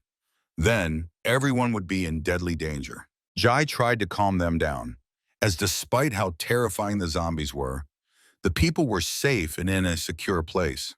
However, the house needed repairs. Now they were all one family and had to work as a whole. Suddenly, the man managed to find a radio that was broadcasting some kind of Chinese announcement live. The government was asking citizens to take care of themselves and their families during the pandemic, as times were very tough right now. People were urged to look out for one another and, if possible, not to leave safe spaces. The virus was very dangerous, especially since there were dozens of other strains of the same deadly virus that spread through the air and constantly mutated. People needed to try to grow food in their own homes and stock up on enough water. Those who could survive in coastal areas would be able to receive shelter from the government and necessary supplies. People living deeper in the country had to survive on their own and seek supplies by their own means. Then, the announcement talked about knowledge and self-defense skills that might be needed on the streets and in battles against the undead. Not far from them was an island, and the main character had been there several times on vacation with his family. Moreover, there were few people there, and it was truly beautiful. But now they were very far from there, and going there was too dangerous. No one knew if they had the strength to reach the island, where it might be safe. However, the hero believed they needed a backup plan, even though they currently had plenty of food. As before, there were many problems, and sooner or later, food and even water could run out. He was convinced they needed to go, but not now.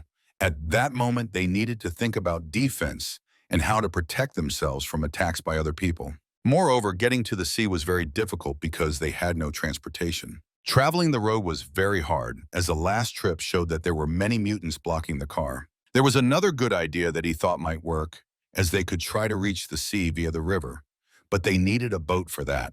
They could try to find one on the nearest coast or build one themselves. This idea appealed to everyone, and technically, it should work. Other people listened closely to the broadcast, trying to understand when the virus outbreak occurred. There were many theories about it, and they thought the quarantine was intentionally prolonged to let more people suffer. However, now the signal was gradually improving, and finally they could turn on the radio and listen to it constantly. That evening, work began, and the house was very loud. All the men worked to improve their shelter and make it stronger. But it wasn't easy, as they had to work a lot both day and night. But that didn't scare any of them, and they tried to turn their house into a real fortress. They started building new walls. They also tried to seal all the windows so that no one could get inside through them. Everyone worked very hard and diligently, so in just a few days, everything was ready. Now the windows didn't pose such a big threat to them. Additionally, they began constructing a special metal frame that would serve as reliable protection for their home. Furthermore, with the leftover metal, they built a cage. The men wanted to use it to capture prisoners. But construction continued, and they started building new structures. Everyone did everything they could, and they worked for a common goal. The thirst for survival united them all, so everyone was motivated and did their best. Moreover, the men took care of the plants growing on their roof. There were potatoes and many others they managed to plant. This task was not easy, as the plants needed constant care and watering. One day, while the man was tending to the plants, he heard a strange sound coming from behind him. As it turned out, he was trying to break into their base using a rope. He threw it over from a neighboring building and attempted to climb across the rope to their roof. The unknown man was doing this very poorly, as he quickly gave himself away by making too much noise.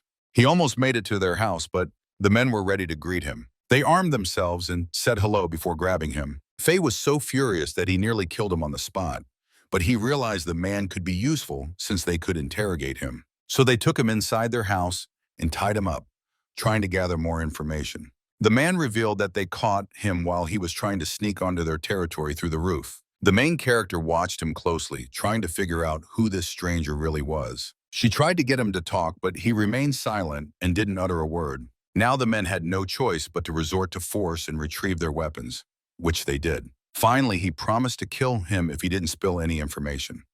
Moreover, he recognized this kid as someone he had saved in the past. The kid was one of the cannibals who had killed their people before, and he had saved him twice. When Faye realized who this kid was, he started to beat him. Strangely enough, the kid began to laugh, seemingly unafraid at all. He didn't believe the main character was capable of this and could actually kill him, because he hadn't done it before. His words made the man pause. The kid warned that they would come for him in the evening, so the men needed to prepare for a new fight against much stronger enemies. No one believed him, as his people had lost last time, and it seemed they had no strength left for another attack. But in reality, they were much more numerous than it appeared, and they had firearms and armor. The main character tried to understand him, thinking he was just trying to scare them. However, he knew that the cannibals robbed and killed everyone around, and there was no doubt they planned to do the same to them. The kid could have escaped from them long ago, but he had nowhere to go, so he was stuck and didn't know what to do.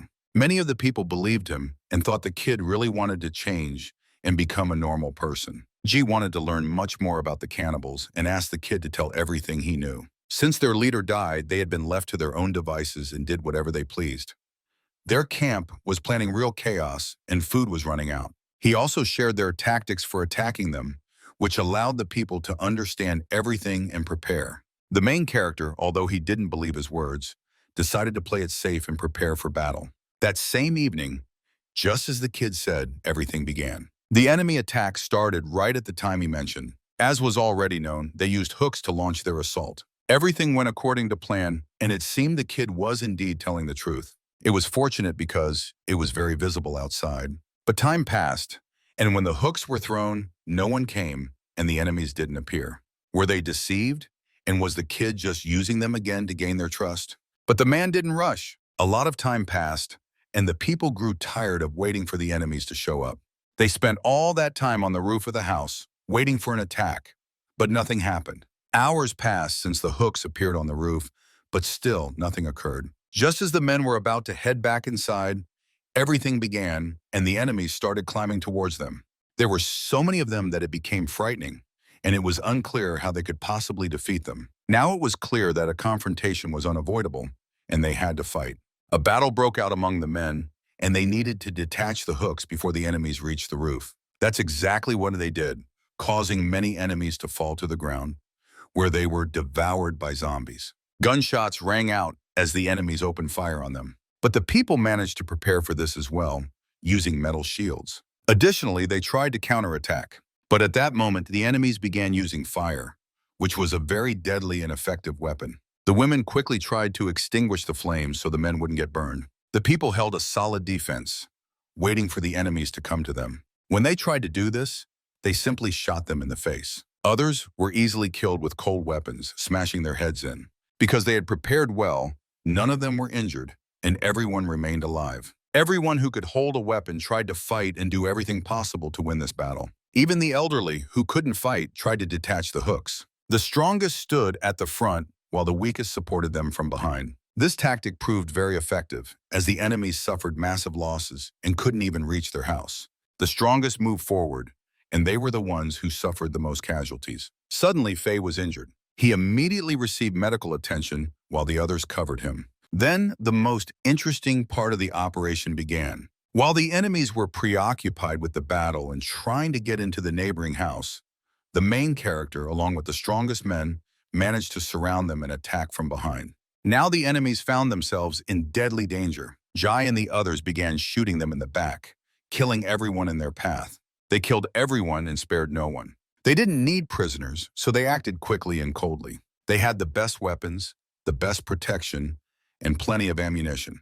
However, the main character hesitated. He couldn't bring himself to kill women and children. When one of them tried to plead with him, he was ready to do it. The girl dropped to her knees and begged him not to do it. Still, they didn't kill everyone. They planned to take a few of them prisoner. Faye was the only one injured, but he was very lucky because his injury wasn't serious. In total, they took a few prisoners while the others were dead. But what should they do with the prisoners? Wouldn't it be easier to just kill them and make the women work? But this idea didn't sit well with the main character and his friend. So they decided to make the decision themselves and determine their fate. Despite being prisoners, they deserved only death for what they had done in the past. And they were ready to kill each of them for their past actions. This decision was not easy for him, but he understood it was necessary. There wasn't enough food to feed the prisoners, so he ordered them all to be killed. After that, they simply tossed them off the roof. And on the ground, zombies were already waiting for them, devouring them all and tearing them apart.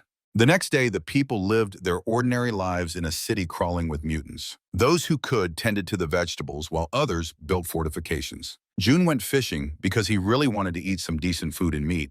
He managed to catch a fat fish and was satisfied. After a successful hunt, he decided to head back. In fact, he brought food for his injured friend, as he wanted him to recover quickly. Seeing this, the man was overjoyed as he loved that food and was grateful for such a gift. But he was also very upset that he had become incapacitated for a while. He felt bad that he was being cared for like a little child. Although, on the other hand, he understood it was necessary and no one wanted to risk his life. Meanwhile, the main character set off on a special mission. He personally tried to explore the city and find a way to save his team. And when no one was watching, he simply cried, as only he knew how hard it really was for him and how much effort he put in to make sure everyone was okay.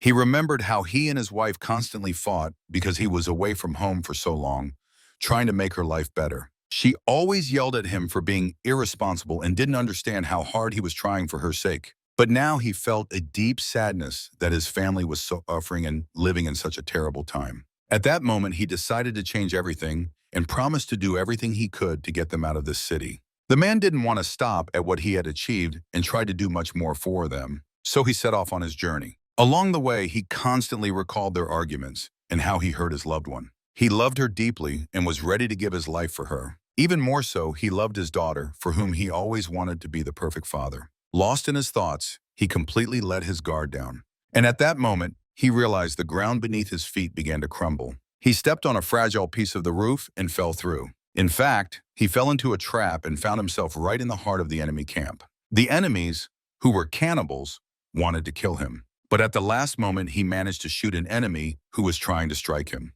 However, there were many more, and another one hit him right in the head. The man lost consciousness. His eyes closed, and for a while he could only hear the voices around him. The voices commented on how good he looked and how strong his body was.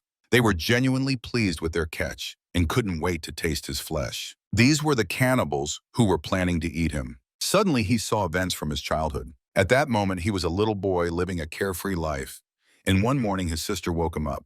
He remembered how they ate seaweed together. She also offered him water, but even that didn't help, because he was still very hungry. They decided to go to the store to get something to eat. The girl gave him everything and asked for nothing in return. She lied that she wasn't hungry.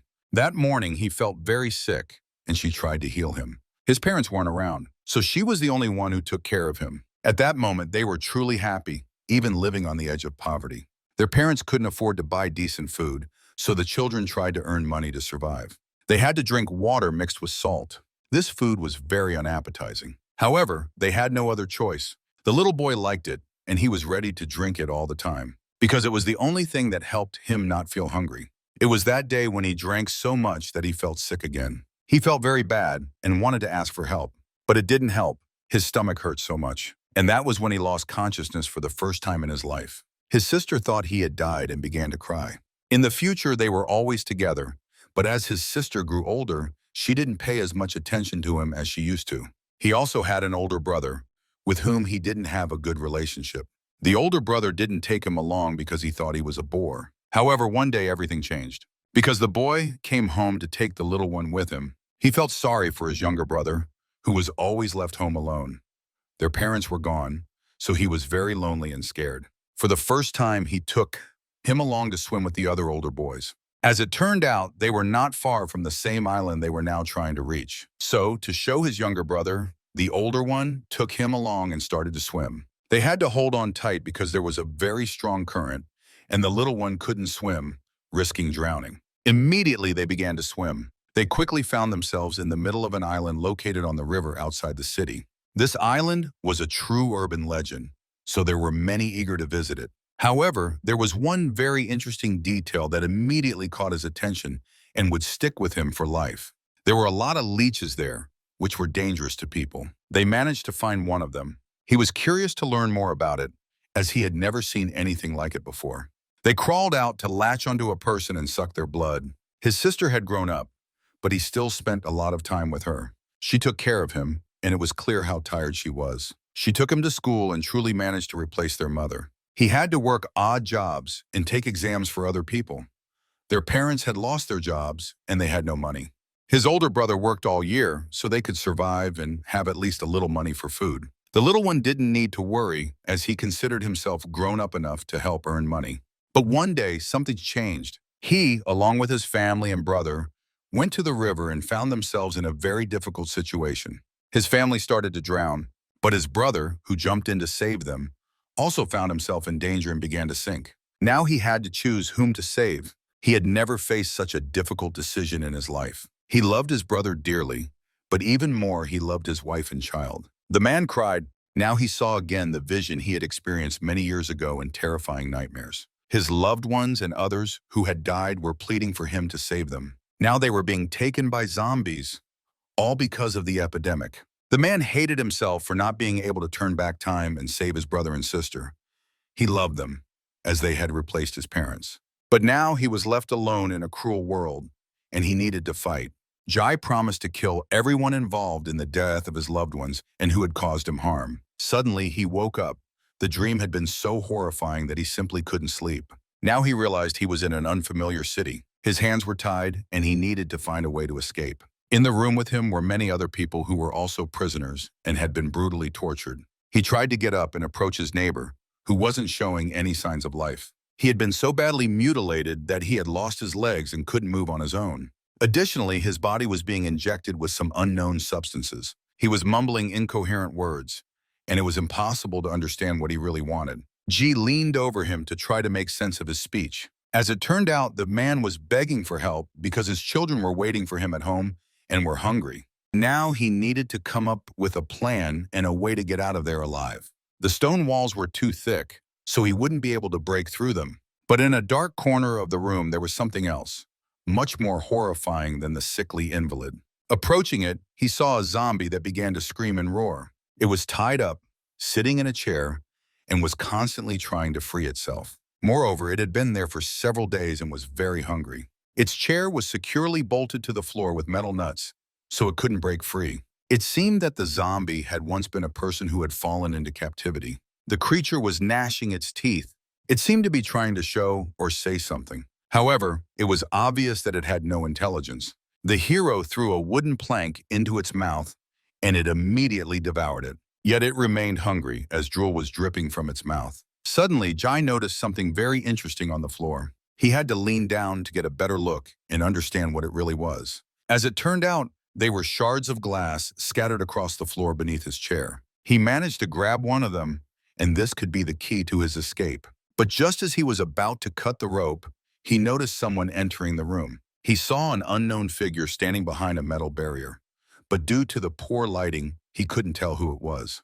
A thug entered, holding a knife and looking very aggressive. He accused the protagonist of killing his leader. After that, he delivered a powerful blow to his stomach. Then he didn't stop and continued to beat him even harder. Another punch to the stomach, this time much stronger. The man found himself on the ground, and the thug kept kicking him. Now he grabbed him by the hair and tried to lift him up.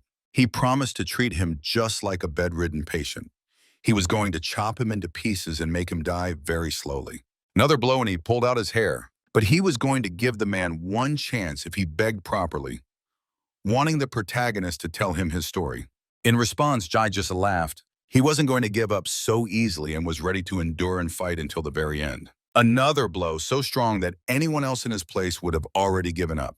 The thug promised to give him one last chance and began to threaten him. He was going to kill him right there. But the hero was not like everyone else. He didn't even want to listen and knew he wouldn't be killed immediately. The beating continued. Despite the man constantly threatening him, he understood that he couldn't just beat this prisoner. It seemed Jai had seen him before. He began to talk about his wife and other people he had simply eaten, as he was a cannibal.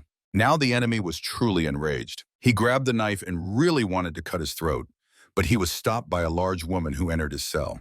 She admired how brave the man was and how fearlessly he stared death in the face. Now he was pondering, realizing that they were about to try to torture him. However, the woman approached the mutant with pieces of human flesh. She tried to feed him, and he ate everything she gave him. Now it was the protagonist's turn, and she was also going to feed him. She referred to all her prisoners as family, and even if one of them turned into a zombie, they still continued to watch over and care for them. But her idea of family was misguided. She also didn't notice how badly the protagonist had been beaten, as his face was covered in bruises and injuries. She tried to calm him down and promised that he wouldn't be killed because there were other plans for him. However, the man had one question. He wanted to know what had made them become cannibals and why they chose this path. But in reality, she didn't see her actions as anything wrong because they were just trying to survive, like everyone else. However, they could simply grow plants and stock up. What really made them start eating people? But they weren't farmers and had never known how to grow plants properly. They allowed themselves to harm other people, kill families, and eat them. In fact, they considered it a true struggle for survival and believed that only the strong had the right to live in such a world. But how would they feel if they were in the place of those people they kidnapped? The enemy replied calmly, saying that in such a situation he would simply accept it. Moreover, he still wanted to kill him because he was very hungry. But his colleague thought that the protagonist wasn't open enough and that more time was needed for him to speak. She tried to convince him and make him talk because she wanted to gather information about the other people living with him. But the man remained silent, so she had to just leave. Suddenly, he stopped her because their conversation wasn't finished. Now he got up and simply grabbed her by the hair. After she was on the ground, he ran toward his enemy and tried to kill him. But he had a knife. With the first strike, he managed to dodge, and the enemy missed. Now they were on the ground and began to fight.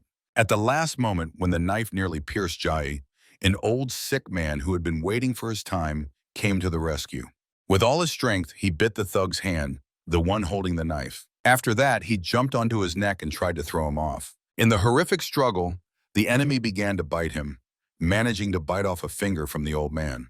But he didn't stop and kept biting even more. Now, in the heat of battle, Ji took the knife from him and freed himself. The advantage was on his side, and now he could kill his tormentor with his own weapon. Moreover, he saw that the woman had fallen right onto the monster, and he began to bite her. Now she was infected with a deadly disease and would soon also turn into a mutant. The zombie gnawed at her thick neck. After that, her lifeless body fell at his feet.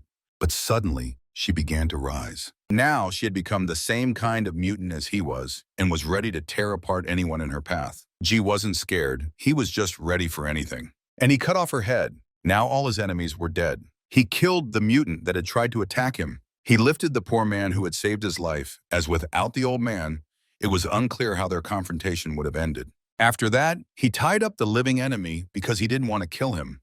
Such a death would be too easy for him. He began to cut into his body with the sharp piece of glass, inflicting incredible pain. After that, he beat him, just like he had done to him. Blow after blow, but Ji didn't stop. And when the thug lost consciousness, he left, leaving him in the cell. Now he found himself in enemy territory and moved cautiously through the building. He heard many voices of other people and tried to reach the roof of the building to attempt an escape. In one of the rooms, he saw a woman who was armed and holding a shotgun. He managed to eavesdrop on their conversation and learned that they were planning to attack other groups of people hiding nearby. So they were trying to find new resources for themselves because they were dwindling day by day. Suddenly, another man came out of the neighboring room, noticing that the people who had gone to the pantry for the prisoners hadn't returned for a long time. He became curious about what had happened and really wanted to check what was going on. But as soon as he said this, the protagonist attacked him. He could no longer hesitate and used his body to shield himself from the bullets. The frightened woman began to shoot, but instead of killing the protagonist, she just shot her partner. When he got closer to her, he did the same and simply took her weapon. Now he had a gun and ammunition for it. He moved through the building, searching every room in his path, and he killed everyone he saw. He didn't need any prisoners. The dead bodies of his enemies lay on the stairs and in other rooms. They tried to escape, but couldn't save themselves. He didn't stop and kept moving, looking for valuable items in the house. Suddenly, he managed to find a barrel that had a lot of water in it. Now he could drink to his heart's content. Moreover, he decided to wash off all the dirt and blood that had covered his body. After he cleaned himself up, he planned to return to his prisoner. The beaten man had already regained his senses and was trying to crawl.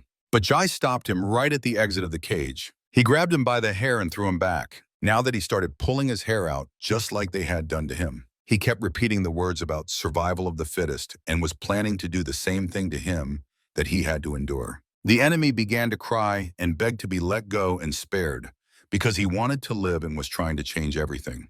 However, the man didn't believe a word he said and had no intention of letting him go. Realizing what fate awaited him, he started to cry, calling himself a coward. Now he had pulled out a knife and was about to kill him. He began to cut him into pieces, initially wanting to do to him what he had done to the poor old man. He wanted to cut off his legs and sell him into the same life. He sliced off a piece of flesh from his legs and was planning to cook it for his enemy. But he didn't want to do that and begged him again to let him go.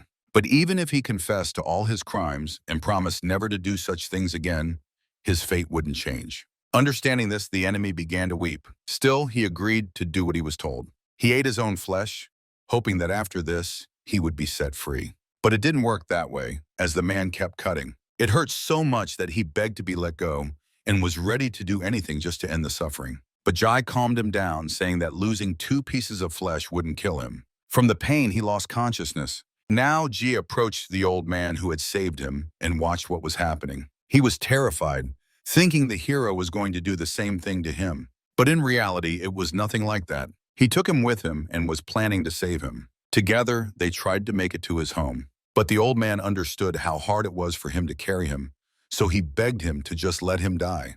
He felt ashamed to be such a burden, as he couldn't help him at all. He told the main character where his family lived and where the house was, so he carried him there. When the children and wife saw their father in such a state, they began to cry. He had lost his legs, but was still alive.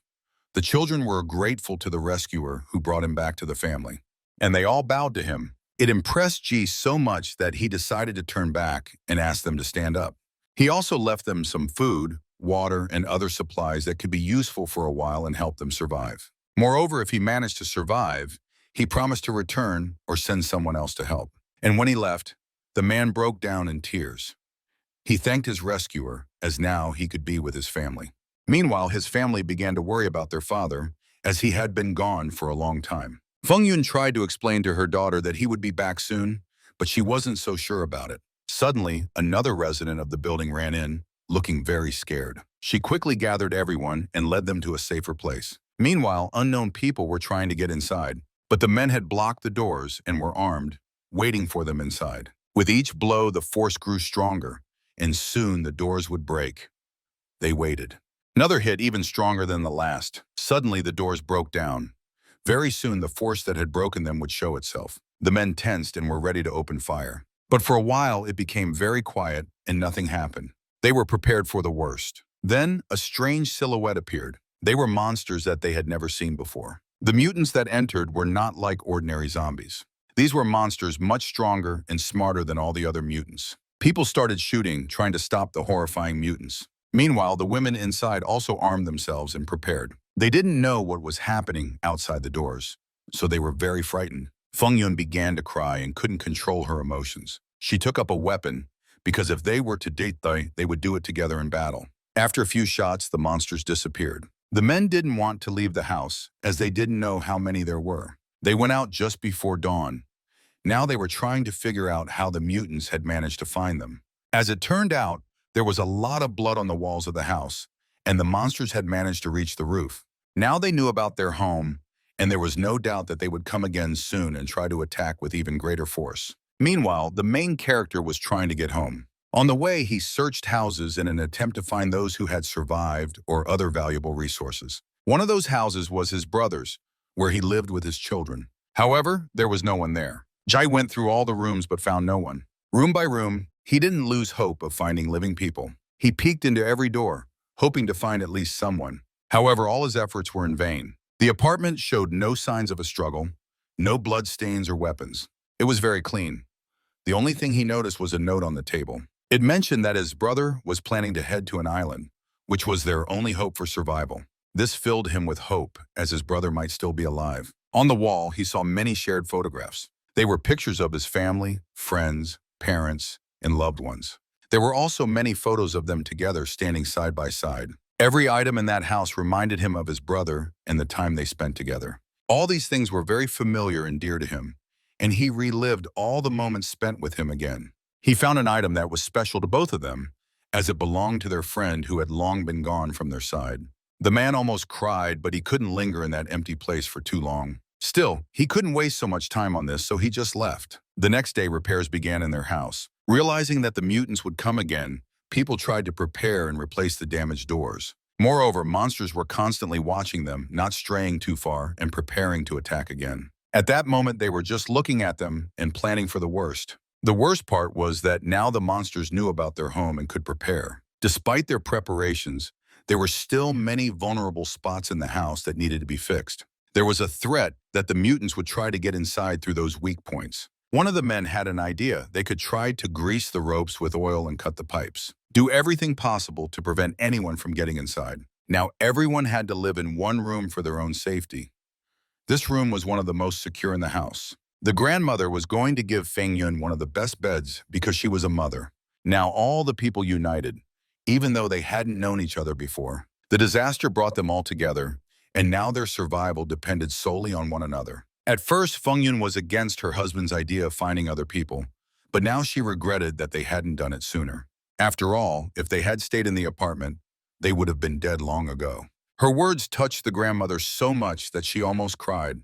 In fact, everyone was very scared, so the women hugged each other. They supported and comforted one another, and only this way could they overcome the fear and doubts that arose within them. So they sat together until evening, alone in the room. Meanwhile, the men were preparing for a new attack. In the hallway, the guards began to walk around, equipped with radios and weapons. The men checked every spot in the house, trying to anticipate the attack. Security was on every floor. Surveillance of the house was constant. Other men sat by the doors leading to the roof of the house. They warmed themselves with hot drinks. Everyone was on alert. Soon, everything would begin. Even in these tough times, they supported one another and tried not to lose hope. In such a difficult situation, it was necessary for them. Being together, they began to talk for the first time and could learn more about each other. The father didn't know his son's friends at all, but he understood that these guys were very brave and were ready to give their lives for him. As it turned out, the old man knew his parents because they had been friends in the past and spent a lot of time together. Every time Faye woke up, he hoped that the disaster was over and that everyone could return to normal life. In fact, he had a girlfriend whom he loved dearly, but when everything started, he lost contact with her and now didn't know where she was. And then the old man told him that the main character had gone in search of his lost brother and sister. Meanwhile, Jai continued to search. He moved through the dark subway tunnel. It was a safe place because there were many mutants outside, especially at night. He lit his way and followed the call of his heart. The man didn't know what awaited him ahead and what dangers the dark tunnel concealed. However, the call of his heart and the desire to uncover the truth drove him forward. He was doing this not for himself. He had long stopped caring about himself. Suddenly, he saw a huge number of hungry mutants in front of him. But how did all these zombies end up here? Now the monsters noticed him and began to attack. It became clear that he was in great danger, so he had to run. He fled from them as fast as he could. If the monsters came from the other side, he definitely wouldn't have a chance to escape. So he needed to do it faster than them to have a chance to get out alive and return. Suddenly, the man fell. He started rolling, and his gear and supplies began to fall to the ground. He also lost the only source of light he had. His flashlight fell out. He couldn't find it, so now he was in complete darkness. The man had already prepared to die when suddenly he noticed that the monsters began to avoid him and ran toward the flashlight. Then he didn't understand at all how that was possible and why the zombies didn't pay attention to him. G just watched as the monsters tried to find his flashlight and started fighting over it. After that, they simply moved on. Now the man understood everything. He suspected that the zombies couldn't see in the dark. But he wanted to test this, so he hit another flashlight he had. There was a small stone under his feet that he was going to throw at one of the mutants. The man just wanted to test his theory in practice. He had nothing to lose, so he did it. He managed to hit the mutant right in the head, causing it to turn toward him immediately. But it didn't attack.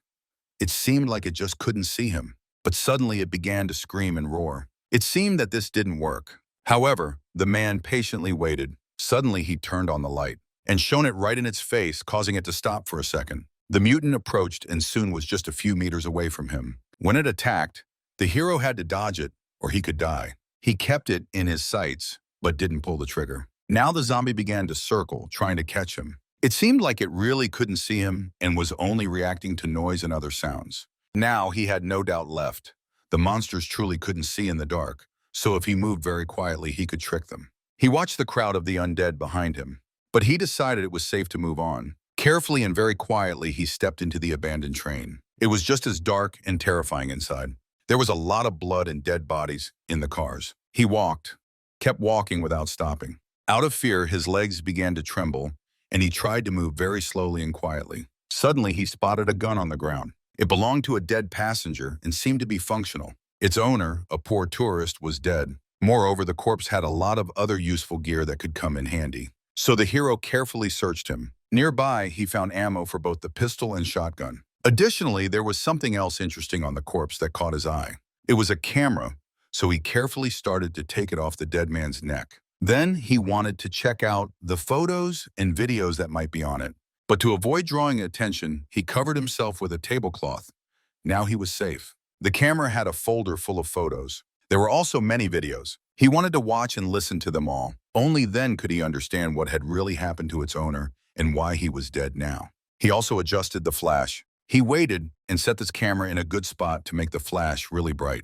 The countdown began and he got ready. He knew there were a lot of monsters in the next car, and before heading there, he needed to make sure it was safe. Suddenly, the flashlight turned on. He started to wait, but nothing happened for a while. Then he slowly began to count, thinking that there was no threat and it was okay to move on. He even started to walk, but stopped when he saw what was really happening. In the neighboring car, there were a ton of zombies that had just started running in his direction. They quickly noticed the source of light, which drew their attention. The hero had to open fire to stop them. He had no other choice. He shot without holding back, wanting to kill anyone who could stop him from finding his family. After everything went very quiet, he began to move on. However, as soon as the flash went off, the mutants reappeared. There were so many of them that he couldn't kill them all fast enough. He had to hide. Luckily, there was space between the seats and the floor where he could stay.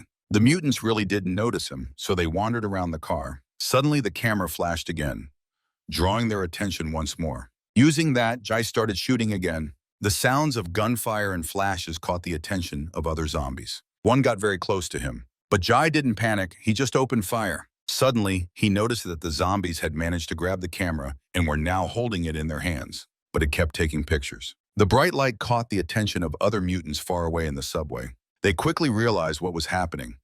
The light irritated them. He raised the camera above his head as it emitted a bright light that attracted all the other mutants. Taking advantage of this, the guy seized the best opportunities to try to escape.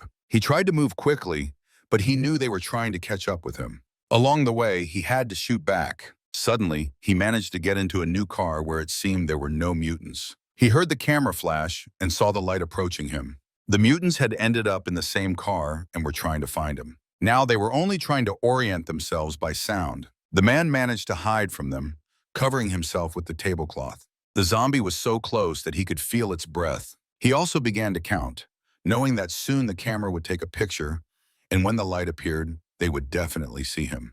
But just before the flash was about to go off, he shot and killed the mutant in front of him. After that, he started taking out the others, shooting them down. When he ran out of ammo, he dodged them and started to run. But one of the zombies managed to grab him by the backpack. So the man turned around and shot it right in the face. After that, he used the same tactic to hide from the new approaching mutants, managing to crawl under a seat.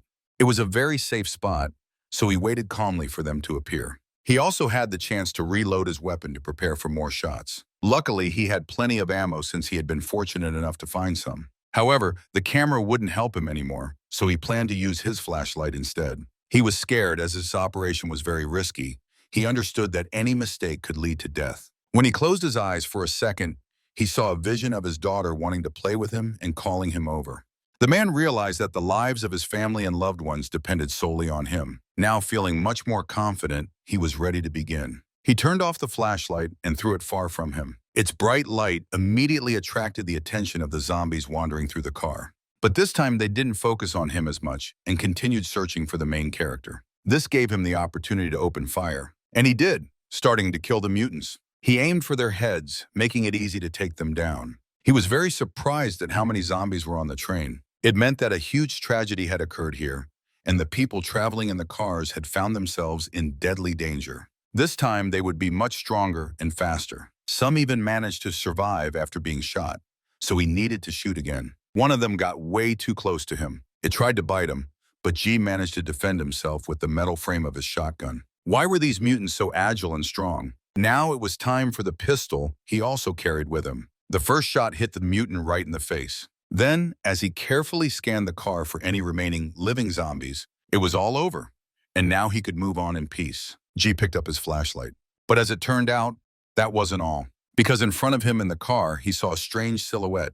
Meanwhile, in one of the houses, there were still living people. They couldn't leave their home, so they tried to find food using special equipment. It was a drone which had become an essential tool during the epidemic, because it allowed them to transport heavy items and exchange messages from a distance. The man who had crafted this device learned how to operate it and used it for his own purposes. With the help of the drone, he managed to gather drinking water, so he didn't have to leave his house. The woman living next to him was busy cooking. They also found food using the drone, flying into stores and other abandoned places. Since they had no electricity, they had to cook on a homemade stove that they used to start a fire. Living with them was a father who planned to leave the house and go in search of other people and supplies. They didn't want to let him go because it was very dangerous and risky outside. The last time he tried to leave the house, he barely survived, and it was only by a miracle that people managed to save him. But he wasn't even going to listen to them. And just then, he heard the door to their house open. The soldier prepared himself, ready to shoot. In fact, it was the main character who had managed to find his relatives. It was his nephew, whom he hadn't seen in a long time, so they decided to talk and find out what had happened to the others. He told him that his older brother had gone to an island and left a note, so they could try to find him there. But none of them knew if he had made it there and if everything was okay. However, G knew that his brother had been serving in the army right when the epidemic started. The man, who was also a soldier, explained that at first, no one paid attention to it, but then they were given a new mission. Their unit was sent to areas of the country that had lost control of the situation to create a blockade and prevent anyone from entering or leaving. They moved in huge columns, not even suspecting the danger that awaited them ahead, and they thought about how they would return home to their families. But suddenly, something strange began to happen to one of them. One of the soldiers simply lost consciousness and fell to the ground. He had an unexplained seizure, and it looked like he might die. They urgently needed to call medics and stop the vehicle to save the guy's life. Suddenly, the same thing started happening to other soldiers. Now it became clear that a lot of people had contracted an unknown virus. So those who remained alive put on masks and left their vehicles. This happened not just to them. The entire column was infected. Very quickly, people began to turn into mutants. Chaos erupted among the crowd as zombies attacked people who couldn't escape their cars. Gunfire broke out, and not many who managed to survive had to shoot back against the massive number of zombies. The uncle miraculously survived. As if it weren't for the good people, he would have starved to death. Moreover, his friend, who had previously been immune to the virus, mutated within seconds. It could be concluded that the virus was airborne, but no one was sure about that. The man didn't know exactly why the majority of the soldiers got infected at the same time and why others remained alive. This made the main character think, furthermore, in the early stages, this virus could cause acute inflammation. So how did the soldiers manage to predict and find out that most people were infected? But from the very beginning, they had been in much closer contact with it than everyone else. Yet this information was still insufficient. Despite warnings, they never believed the talk about zombies and couldn't even imagine that the epidemic and all its horrors would become real. At that time, this information was very secretive and no one was allowed to discuss it with outsiders. The soldiers also didn't want to leave everything behind for work and couldn't abandon their families. The authorities tried to hide the fact of the impending disaster. But how bad could it get? And was this disaster global? However, there were islands where large groups of living people existed, so there was a chance to return to normal life. The soldier simply had no choice, so he couldn't tell people about the impending disaster. He was just doing his job. However, the main character wasn't even going to blame him for what had happened. He just wanted to gather more information for himself. The soldier understood that his family was in danger, but they all thought they could contain the virus and prevent its spread. But they failed, and now all of humanity was on the brink of extinction. The next evening, everything only got worse. Now the terrifying mutants were trying to break in, not through the roof, but from another room in the house. It was locked, so when they tried to kick down the door to get into the hallway, the men were ready, and suddenly the door swung open. The head of a horrific mutant peeked out again. After that, furniture started tumbling out of the room, which people had tried to use to barricade the door. They had to open fire to stop the zombies, but even that wasn't enough because the furniture was so heavy that the bullets couldn't penetrate it. They were just wasting ammo, so they had to wait for the mutants to show themselves. And if they set the place on fire, it would be a huge problem because they wouldn't be able to handle a blaze that would quickly spread through the house. They didn't even notice when the main character returned home to help them defend. He brought along his new buddy, who was ready to pitch in. He had effective weaponry and was an experienced soldier, so he knew what to do. The man started shooting. His weapon was so powerful that it easily pierced the wood and took down enemies. The zombies began to flee, as some of them were mortally wounded and fell. Now everything was calm, and the horrifying sounds had ceased. After that, they dared to peek inside the room to see what had really happened. Inside, there were many bloody stains, but they didn't see anyone. It became clear that the mutants had managed to break through the stone wall they had built for so long. Now from the window, they could see the mutants starting to flee. This was the second attack, and it was likely that the mutants had figured out the humans' tactics and learned about their house. They needed to think about this situation and reinforce the house much more for next time. But as it turned out, their captive boy had escaped. It wasn't surprising, since he was wild and had taken some very valuable food with him. The next day, the people began brainstorming ways to fortify their home. Without the main character, it had been very dull, and now that he was back, it was much more fun and pleasant to spend time together. During his absence, the men had come up with a new plan and wanted to find a way to cheer themselves up. Faye thought he was her character in some game, and it brought him joy. Meanwhile, events shifted to a factory where a special prosthetic was being crafted for the girl. Now she could once again hold a bow and was practicing her aim. They managed to reach the main character's house, and she decided to leave him a message. So she sent an arrow tied to a special note. As it turned out, this arrow was a postal one, and this method had long been practiced among others. The man wanted to read the note as soon as possible to find out what she wanted. It turned out she wanted to talk because she had very important information. The men looked around and saw her in the neighboring house. They immediately recognized her as an old acquaintance. Moreover, they noticed that her hand was back in place and realized that Tanya had made a special prosthetic. Jai wanted to meet her in person to find out what she really wanted. So they headed to the neighboring house to talk. Jai was surprised that the girl had managed to find him, but how did she do it? As it turned out, she had been following him since last night when he traded her brother for his family. But what did her father want? Did he have some special mission for them again? The girl understood that he was hostile. Her father had ordered her to find them because the main character and his friends were talented and capable soldiers. Now, Jai wanted to learn about the group of zombies that had intelligence. He hoped that the opponents might have some information about these creatures and had figured out a way to defeat them. As it turned out, they were also suffering from their attacks because the creatures managed to get close enough to their shelters. Since their factory was exposed, all outdoor work had to be halted. Most likely, these creatures weren't interested in the flesh of ordinary zombies and were hunting exclusively for humans or trying to eat their own kind. But could a person turn into such an intelligent zombie after being infected? However, it turned out that none of their friends had transformed into such mutants after encounters with them. Instead, they became ordinary, mindless monsters. But how did they find out that Jaya's people were suffering from attacks by intelligent creatures? This was classified information, but they hoped for cooperation and were ready to share it if necessary. He became curious about how many of these creatures there were and how long the attacks would continue. As experience showed, only a few of them attacked at once while the others stayed in hiding and waited. As part of the partnership, they were willing to offer 250 kilograms of rations, but Jai wasn't satisfied with that at all. Before making a decision, he needed to talk to the others. So when he returned to his house, they gathered in one room and began discussing the upcoming proposal. The rations were barely enough for a few weeks, but they couldn't keep living in fear, suffering from attacks by intelligent mutants. One soldier who had recently joined them had a different opinion. He didn't know the state of their shelter, but after hearing that their defense was weaker than theirs, they were all in the same boat and could equally suffer from the creatures, so he decided to agree. The other men were trying to make a decision. Because they didn't trust people, they didn't want to put themselves in danger. It seemed that reaching a final decision was very difficult.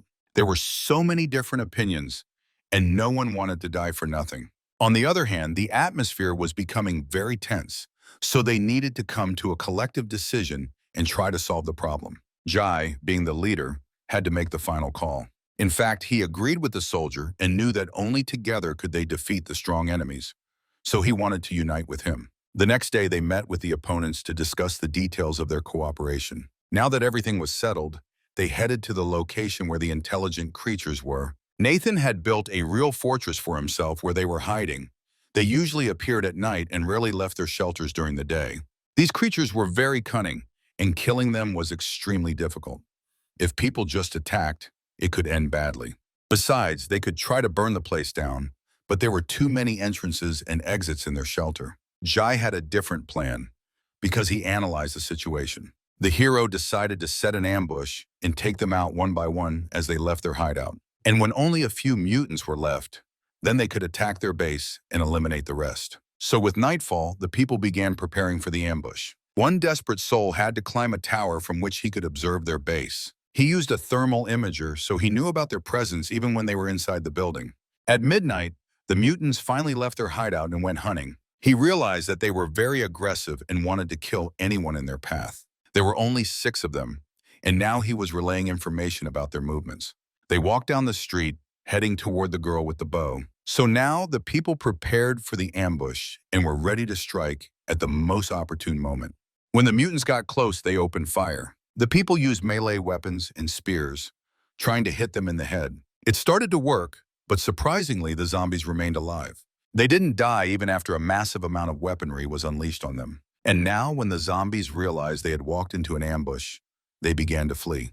But it wasn't that simple, because the main character was searching for them in their hideout along with the strongest warriors. He was preparing to engage them in open combat, using the best weapons and equipment. The people began to fight. Very soon, all sides were destroyed, but they needed to hurry because they didn't want to attract the attention of other zombies. The next night, they did the same thing, but this time they managed to kill only 4. On the 3rd day, only 2 mutants went out for reconnaissance, and they were also killed. On the 4th day, things changed. Because the man saw no one to get home, that night no one left the mutants' hideout. But they had to keep watching, and if anything happened, they needed to relay the information immediately. The people were preparing to attack their base and wanted to rest before doing so. They planned to launch the attack in the morning, right after the sun rose. So the people began to rest, getting ready for a serious confrontation. They were trying to regain their strength before the tough battle. Additionally, new guards were stationed to watch over their base and were ready to wake everyone if necessary. Suddenly, one of them noticed something strange. Suddenly, his body was pierced by a sharp spear. He fell from the high building, where hungry mutants were waiting for him below. The girl woke up from his scream and realized they were under attack. Behind her, she saw the intelligent mutants who had found them and learned about their plan. Moreover, there were so many creatures that they began to surround the people. In a panic, everyone woke up, realizing they had now walked into an ambush. Besides, the mutants were everywhere, and there were just so many of them. A real army of hungry creatures was facing the people. Now a brutal battle began, but the people weren't ready for this, and they were vastly outnumbered. So as many of them began to die trying to stop the mutants, the main character and his friends managed to survive and reach the house. They tried to hold them off, but the monsters quickly took over the entire house and got inside. Now they had to flee, and they tried to kill all the enemies in their path. They left the house and tried to move along the narrow roadside, but the mutants were falling behind and began to pursue them. Suddenly, one of them managed to grab Faye's bag. Because of this, he lost his balance and began to fall to the ground. Jai couldn't lose him, but now the situation had become very complicated. Faye could die, and Jai couldn't allow that. The man fell painfully from the height. The mutants were everywhere, so they began to chase him even there. The impact was so strong that he couldn't get up, and he started bleeding. Now he was left defenseless. The zombies began to approach him, and when they found his body, they started dragging him back to their hideout. The main character began shouting at him, trying to wake him up. He wanted to jump to him, but he realized it was too dangerous and he couldn't help him. Meanwhile, the other mutants were catching up to them. As before, they shot at them, but it didn't help. These creatures were very hard to kill, but the only thing they could do was knock them down. Now they needed to climb as high as possible. They hurried to do this to see in which direction they were taking their friend. Immediately, the men began to pursue them and tried to catch up. They jumped from building to building, trying to catch up with them. However, on their way, they noticed that the man who had been watching everything had been brutally killed, and his body lay on the ground. However, he took his telescope with the night vision device, and he quickly ran to the edge of the building to see everything with his own eyes. He began to observe. The main mutant house was located in a former hospital building, so that's where they dragged all the people. The people were still alive, so they could try to save them. But going there alone was very risky, and now they had a very difficult task ahead of them. The men couldn't leave their friend behind because they had been friends since childhood. They had always done things together and helped each other in the toughest situations. Even that day when they met, he remembered for the rest of his life, because on that day they fought for each other. It was the first moment in their lives when they had to protect each other and help. Back then, the boys had a conflict with much older boys who overpowered them in strength. The older boys accused the younger ones of trespassing on their territory, but they didn't agree with that, so the older kids laughed at them. They couldn't believe that the little ones were brave and desperate enough to stand their ground. At that moment, he pulled out a knife, thinking he was a real gangster.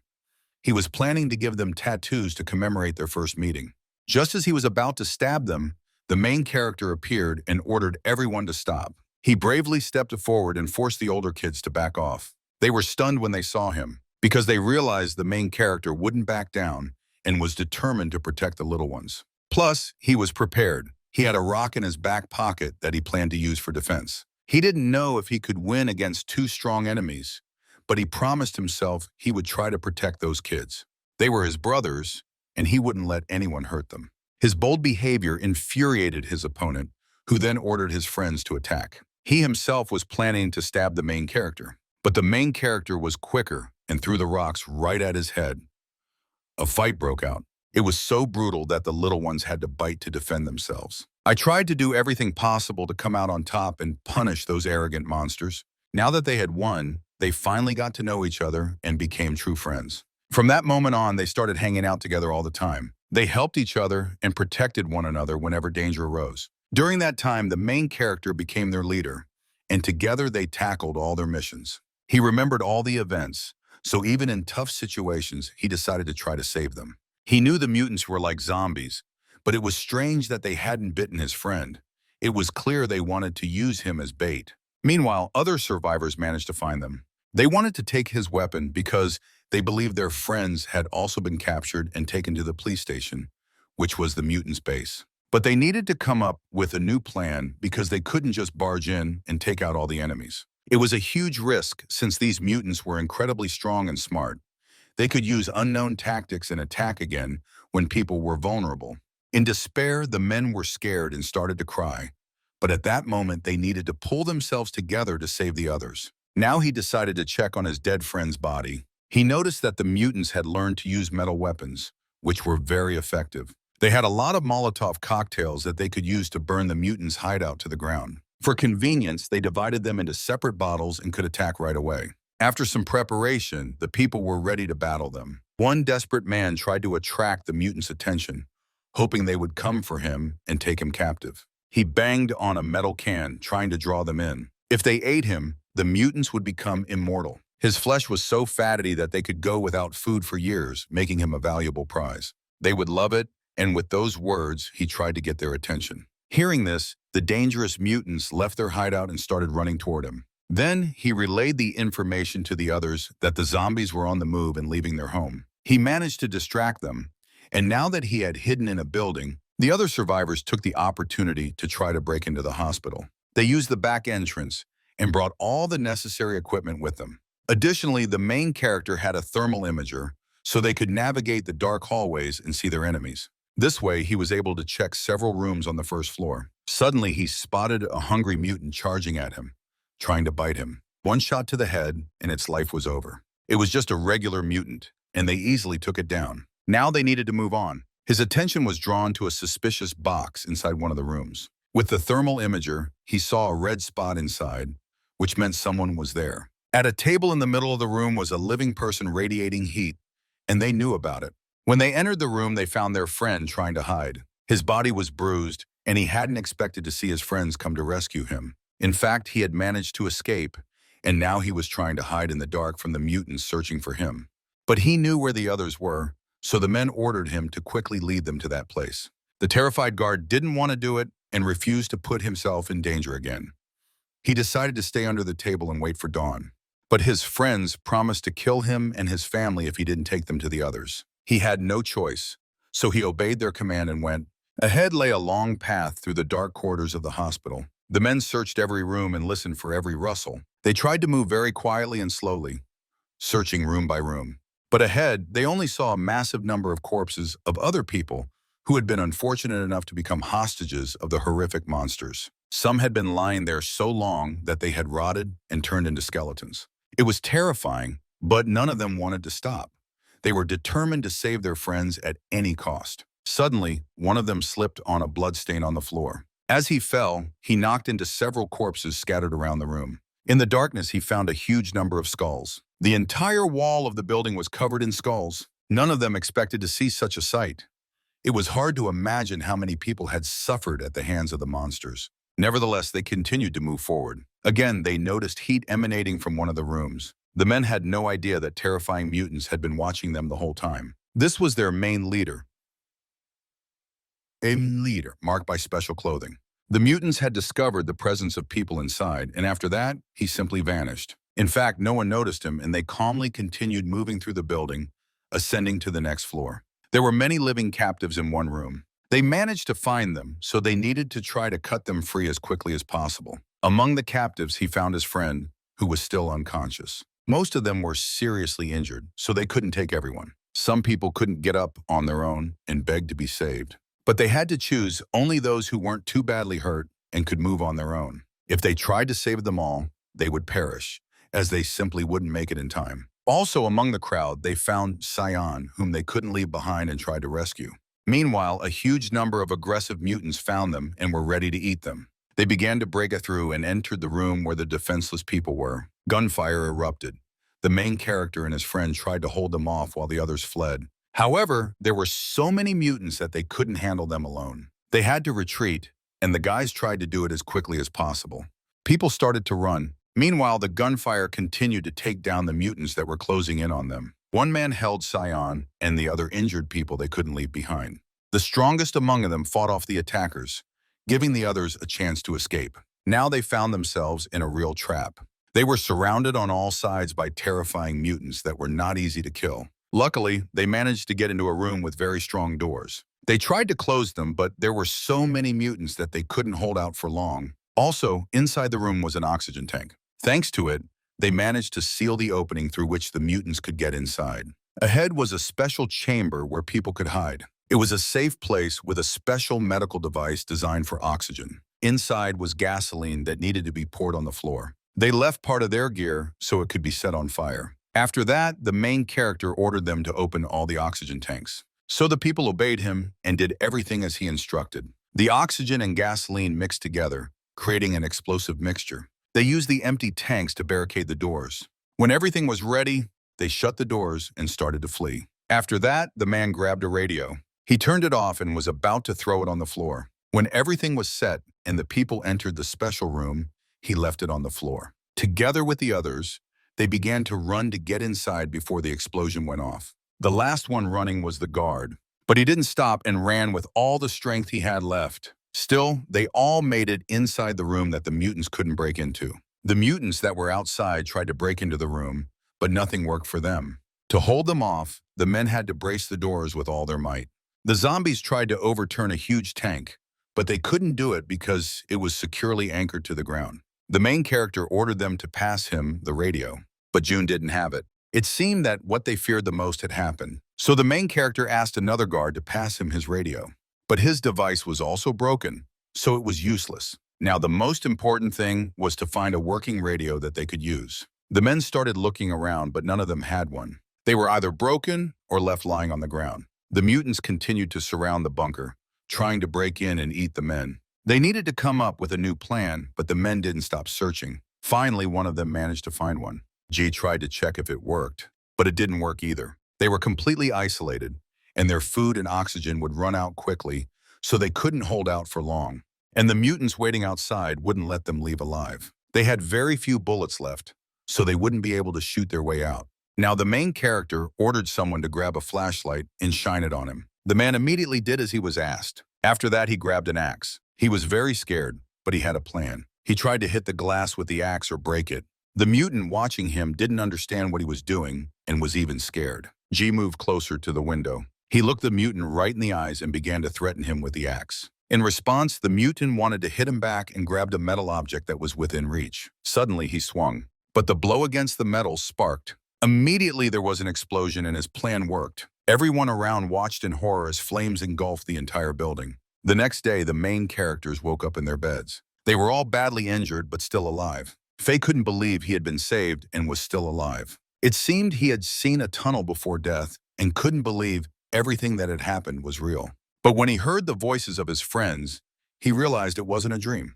He was actually alive and grateful for the rescue. Suddenly, they heard a voice over the radio. It was a man calling for help. And it was also their old enemy, a cannibal who ate people. So it was really strange to hear him alive. The main character responded and gave his name. As it turned out, he had managed to find a boat and wanted to share the news with others. This boy, who had escaped from them, found a boat and wanted to show it to the people. So they decided to let him inside to see what he was talking about. They were really nervous because this kid had caused them a lot of trouble. And who knew what he had cooked up this time? They were ready to shoot him since they didn't know if he was telling the truth or trying to trick them again. But the kid ordered them to drop their weapons. Moreover, he was accompanied by two people wearing masks that completely covered their faces. So it was impossible to tell who they really were. But when they took off the masks, it became clear that these people were disfigured and resembled zombies. They wanted to shoot them right away, but the kids stopped them and warned that they were healthy. In fact, they were suffering from a rare disease that wasn't contagious because he had lived with them for a long time. These people had been eating ants and mice to survive, so they wanted to seek medical help. The main character believed him again and decided to help. So when they lowered their weapons, they let the people inside their home. Any information about the boat was crucial for him, so when he fed and watered them, the boy had gone through a lot of trouble to return and find the boat. They managed to bring it upstream where they hadn't been. The boat they discovered had been used for illegal fishing and was confiscated by the lake authorities. But if that boat had been operational, they would have probably used it and been long gone by now. The boat was quite large, so they could fit a lot of people in it. This made the people think. A few days later, they set out for the place where the boat was found, and the kid really showed it to them. Inside was a huge engine that needed repairs. For that, they needed to find special equipment and take the engine home to figure it out. Inside, it seemed very small, but that wasn't the case. They could build small boats for people and supplies that could be delivered to a larger ship. After such a journey, they returned home. Now they needed to prepare to try to leave the city and head to the island to live. For that, they needed to prepare thoroughly and gather everything necessary. But first, they had to fix the boat. Everyone was trying to discuss the new plan, but it turned out that one of the men had caught a cold and was feeling really bad. Others thought it was just because of the cold climate, because even on the radio, they were saying that the weather was starting to change and winter would soon arrive. Moreover, zombies from the north were heading south because they preferred the warmth. It would take a long time, but sooner or later they would come, and there would be many more of them. In fact, the intelligent zombies were injured. Even a strong explosion couldn't completely destroy them. Suddenly, he noticed that the old man was starting to transform, and in a few minutes, the irreversible happened. He turned into a zombie and began attacking people. He lunged at his father. However, Jai managed to save him and knocked out the infected one. His body fell to the ground, but the mutant, even after a strong blow, remained alive. The man wanted to shoot him, but another person stopped him. He hesitated a lot because just a few seconds ago he was still a normal person. But now he simply had no other choice. His son started crying because he didn't understand what had really happened to his father. He couldn't believe that now he was a monster who would never be a normal person again. He lost his mind and it turned into a true hungry beast. His son begged the man not to do it because he didn't want his father to die. He just didn't leave him a choice and couldn't come to terms with it. Instead, they could just let him out on the street with the other mutants. That's exactly what they did to avoid traumatizing the boy, who was very upset. From the house, they watched the mutant. It was very sad to say goodbye to him, but they had no other choice. Now they wanted even more to reach the islands, where it was much safer and there were no horrible mutants. None of the people wanted to turn into a zombie and become one because that was terrifying. They used to think only about survival, but none of them wanted to spend their lives within the walls of that house. So they firmly decided to start preparing. First, they needed to gather all the equipment necessary for the repairs. They tried to prepare well and take everything they needed with them. Next, they had to load huge bags. After that, they planned to ferry them across the river. The main character, who was on an inflatable boat, had to build a small boat for the other people. Together, they worked hard to achieve a common goal. Very soon, they started making progress. And through their combined efforts, they managed to build a large and sturdy boat that could hold many people. The construction continued until evening. Then they gathered for dinner and thanked each other for their hard work, along with the little boy and the two sick people. Everything was ready, so now when they were about to leave their home, the closer that moment came, the more they started to miss it. Even though it was very hard to survive in the city, it brought them together and left many memories. So they toasted to staying a family until the end of their days and always being together. They celebrated the beginning of a new life, but ahead of them lay many challenges. The people gathered all the necessary gear, armed themselves, and began preparing for departure. And when everything was ready, they set sail. They didn't know what awaited them ahead, but they were determined to see this through and reach their dream island. The journey was perilous, so they stayed alert, keeping an eye out for mutants using their thermal goggles. Suddenly, they spotted suspicious figures on a bridge, ready to attack. They had to open fire, and to protect the civilians, they needed to take cover. Women and children were shielded in a wooden crate that blocked most of the enemy fire. The men remained on the wooden raft, trying to fend off the attacks. Out of nowhere, one of the metal spears struck a barrel of fuel and water. This caused it to start leaking, and to make matters worse, the inflatable boat was punctured. People on it began to sink and scrambled to reach safety. At that moment, the enemies were positioned above them, making them easy targets. It became clear that they needed a new plan. It was tough to break through such heavy fire, and the women and children began to cry in panic. They had no time to waste. They needed to hurry because the noise from the battle was attracting zombies. Faye suggested they reach the shore and tried to defeat the mutants on the bridge. These were smart zombies, and there were so many of them. Moreover, they were the wounded dead who had survived a massive explosion. Suddenly, something incredible happened.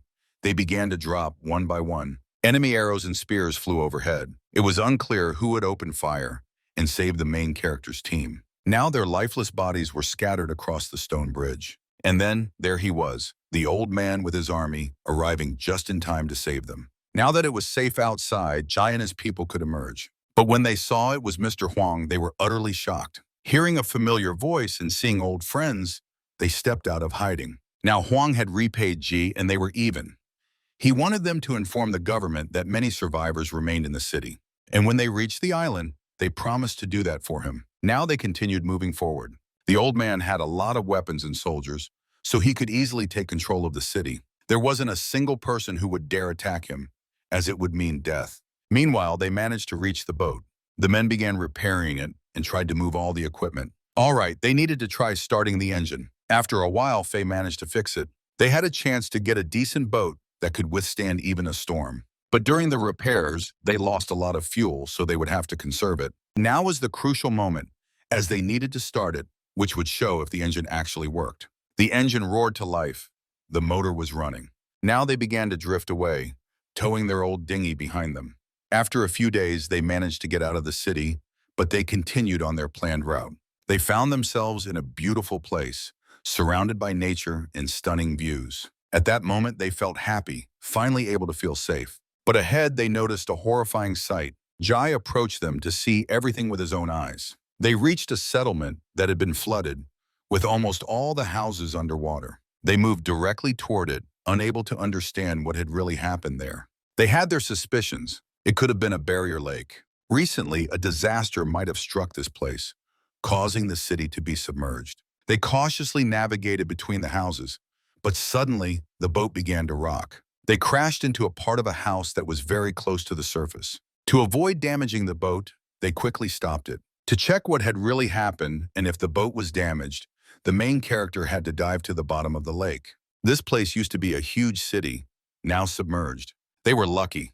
The boat wasn't damaged and wasn't leaking. However, it needed repairs, and after that, they continued moving forward. When they finally reached open sea, a fierce storm hit. It couldn't move on its own, so they had to paddle. While the men struggled against the elements, the women and children waited inside. Ahead of them, something was in the water. The men tried to see what it was, shining a flashlight. It turned out to be a corpse, long dead and floating in the water. Ahead was a massive number of human bodies, and everyone watched in horror at what had happened here. Why were all these people dead? When the storm calmed, the men finally got a chance to rest. The next day, they had to use a drone. Thanks to this, the men planned to check what lay ahead. Ahead was a small waterfall, and the land had collapsed into the lake. It was very dangerous in that city, and it was unclear if they could pass through. But they had no other way and needed to push through somehow and keep moving. Besides, the water was very shallow, so the boat risked getting stuck. Despite this, the people continued toward the waterfall. They had to stop near it to check if it was safe. They tried to measure the height of the cliff to see if the boat would survive. But luckily, it was deep enough. At first, they decided to try launching a small boat to see if it could handle it. But for that, they needed to clear the rocks in the water. After all, those could hinder the boat's passage and damage it. When everything was ready, the people continued working, trying to chop down as many trees as possible. This way, they could build a dam. When everything was set, they started the engine and picked up speed. They all prepared and carefully began lowering the ship. They did it as slowly as they could. The men didn't have enough strength, so the women helped them. This moment was very tense for all of them, as losing the boat would mean death. Suddenly, the boat began to fall. After that, it tilted and started rolling. Thanks to the men using the trees, its bottom remained intact. But they couldn't relax just yet. Now came the thrilling moment, as the ship would soon be nearing the water. And when that happened, huge waves rose. Still, they succeeded, and the people were overjoyed when they realized they would survive. A massive number of human bodies began to float downstream. All of them ended up too close to the boat.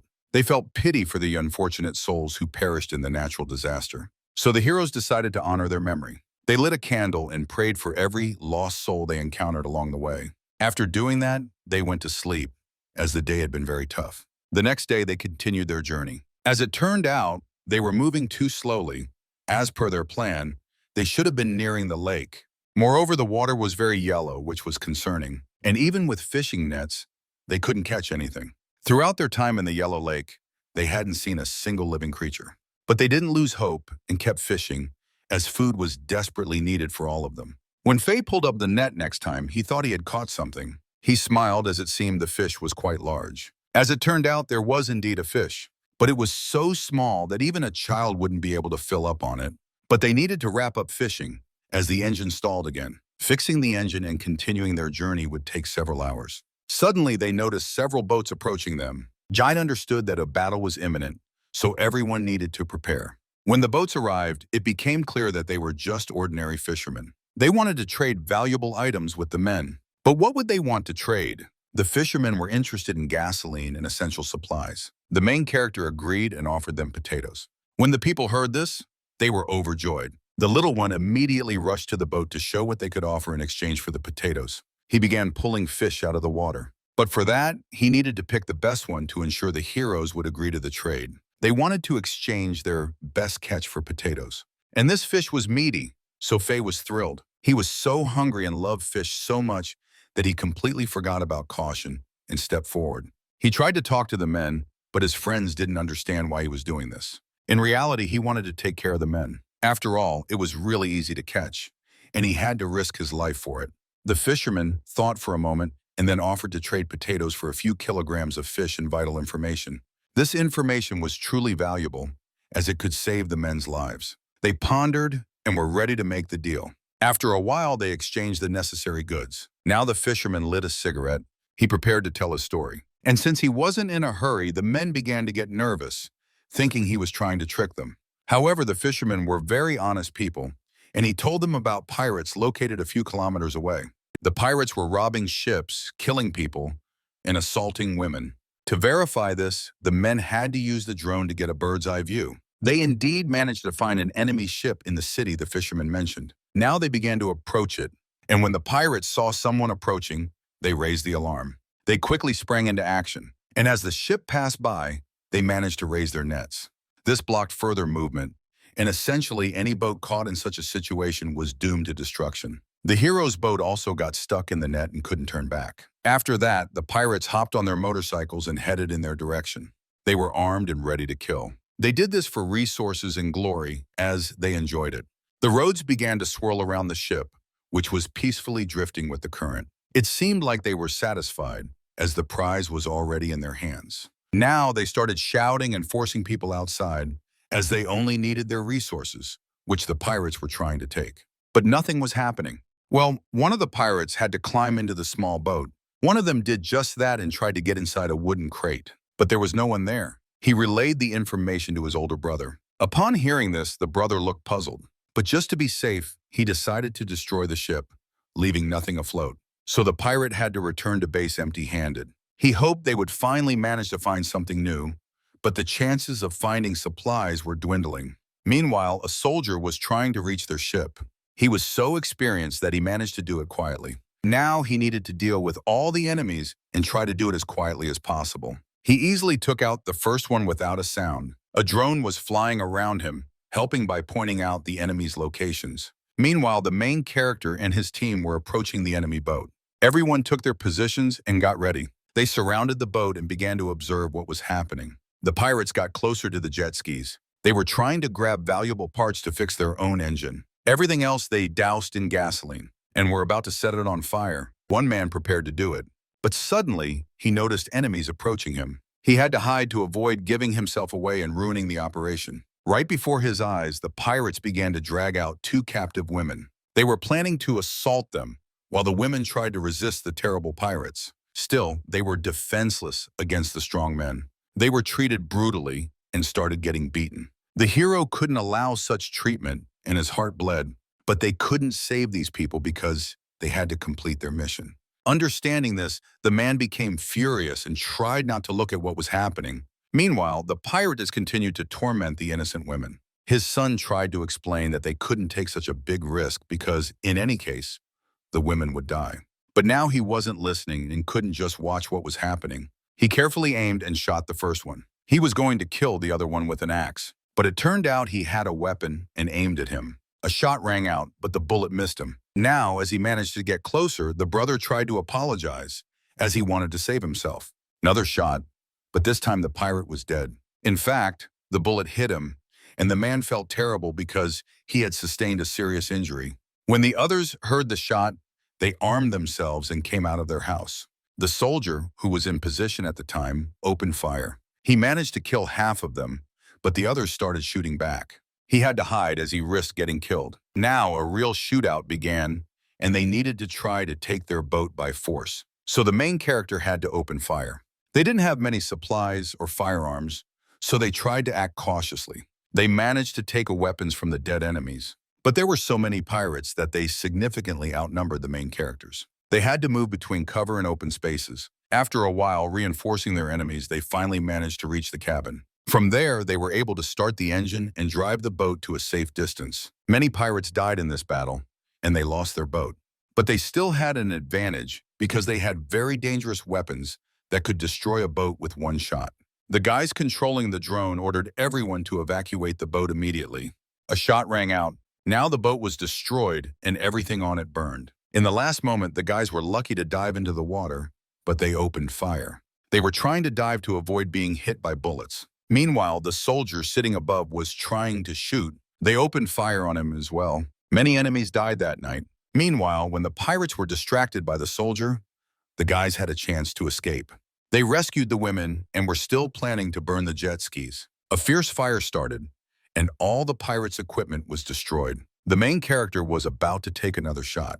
He aimed right at the spot where the sniper was sitting. Now the soldier was in real danger. He simply had no time to escape. Suddenly, a shot rang out, but behind them there was a massive explosion. It knocked the main soldier back, causing him to miss. The rocket landed a bit lower. There was a huge explosion, but the man was lucky. He managed to stay alive. Seizing the moment, he planned to escape. While the pirates couldn't shoot due to the fire, he tried to leave his position. Because of the strong explosion and fire, everything was at risk of collapsing, and then he wouldn't have a chance to survive. A fierce fire broke out in the main enemy building. In a panic, they tried to leave their headquarters and take everything that was left. The pirates continued to shoot at the soldier, and he held on to the edge of the boat. He couldn't pull himself up to get to the other side, so he had to take a desperate step for his own salvation. He threw his equipment into the water. This allowed him to climb up and get a chance to escape. But suddenly, he got a severe injury to his arm. It caused heavy bleeding, and he felt unbearable pain. Despite this, he didn't run away. On the contrary, he kept shooting. Many pirates were killed thanks to him. Moreover, he hit the fuel tank, causing another incredibly strong explosion, and all their gears sank. It became clear that he had single-handedly killed most of the enemies. Thanks to his bravery, the others had a chance at victory. Meanwhile, the main characters were trying to escape, but the shooting continued. They had to dive again because the density was becoming unbearable. They tried to stay submerged. The pirates approaching them in the boat kept shooting. Hoping to kill them, they shot at the water almost blindly. But the men continued to distance themselves. They reached a depth where the bullets couldn't reach them. But they couldn't hold out for too long, because the pirates circled above them, waiting for their emergence. Jai and the others would sit there as long as they could hold out. So it was clear that if they surfaced, they would die immediately. The pirates were patiently waiting and had no intention of going anywhere. They wanted to take their lives and were ready to wait as long as necessary. Jai waited. He knew something was about to happen that the pirates definitely didn't expect. Suddenly, their own ship appeared. It was speeding toward the pirates, and on the deck were dolls that drew their attention. At the helm was Faye, and the others were patiently waiting to soon open fire on the enemies. They moved directly toward the pirates, forcing them to retreat to avoid being crushed. They managed to do this at the last moment. That was when the perfect moment arrived, and the people were able to open fire. The main characters continued to watch and wait. But one of them was running out of air. He started to suffocate and drown. So they had to rescue him, and the men began pulling him to the surface. Now they were near their own ship, and the others helped them get to the surface. Fai wanted to help another, but he saw that the man was barely breathing. The unfortunate one showed no signs of life. Moreover, his face was covered in strange scars. Fei approached to see what it really was. But when he saw it, he couldn't hold back. Fai began to cry, thinking the man was dead. But he couldn't just give up, so he decided to try to revive him. With all his strength, he began to pound on his stomach to bring him back to consciousness. However, the danger was not over. The pirates managed to escape, and it was unclear which direction they were now heading. Now they began to help the wounded soldier who was descending to them in the boat. Moreover, they noticed that someone alive was still in the water. It was a pirate who was ready to do anything to avoid being killed and allowed to live. He was alone as no one else had survived. He called the heroes too strong, as they had managed to completely destroy the armed pirates. Jai ordered to kill him and send him to hell, but he swore to be their servant and begged not to be killed. Suddenly, he began calling for help, but it was already too late because the man shot him. He wasn't a soldier, so he didn't care. After the successful operation, the people continued to gather on their boat. The wounded man managed to bring with him the two rescued women. He was injured, but apologized for almost getting them killed. However, everyone considered his actions right, as he sacrificed his own life to save others. The soldier wasn't a medic, but he wanted to help him because the bullet had passed through and pierced his lungs. For that, they needed to bring a first aid kit and other medical supplies. They needed to stop the bleeding and try to remove the bullets. The soldier was nervous but tried to treat him. The man was in so much pain that he lost consciousness, but he remained alive. Meanwhile, they didn't even notice how they were being watched the whole time. The men managed to reach a nearby house and set up camp there. It was supposed to be a good base for them because it was safe. For a while, they continued to move, but a storm was brewing ahead. The fog was getting thick, and visibility was nearly zero. They had to go out on deck to see which direction they were heading. This night was going to be very long. Besides, after the battle, they had very few bullets left. They could no longer shoot back and would have to fight with bows and arrows. Suddenly, the main character shouted and ordered the ferry to take the helm of the ship immediately. Right in front of them was a massive boat filled with armed soldiers. They opened fire one by one, Jai tried to shoot accurately because they were running low on ammo. These were pirates who had gathered all their forces and caught up with them. Now they had a much sturdier boat and were well prepared. The people had to hide because they were smaller than the brothers, making them easy targets. The terrified women tried to stay inside the cabin because they couldn't fight alongside the others. The pirates took a desperate step and decided to attack their boat by force. One of them was immediately killed and thrown into the water. The others were also trying to board the people's boat, but under the heavy rain of bullets, no one was able to do so. Now the moment everyone feared had arrived. The people ran out of bullets and could no longer shoot.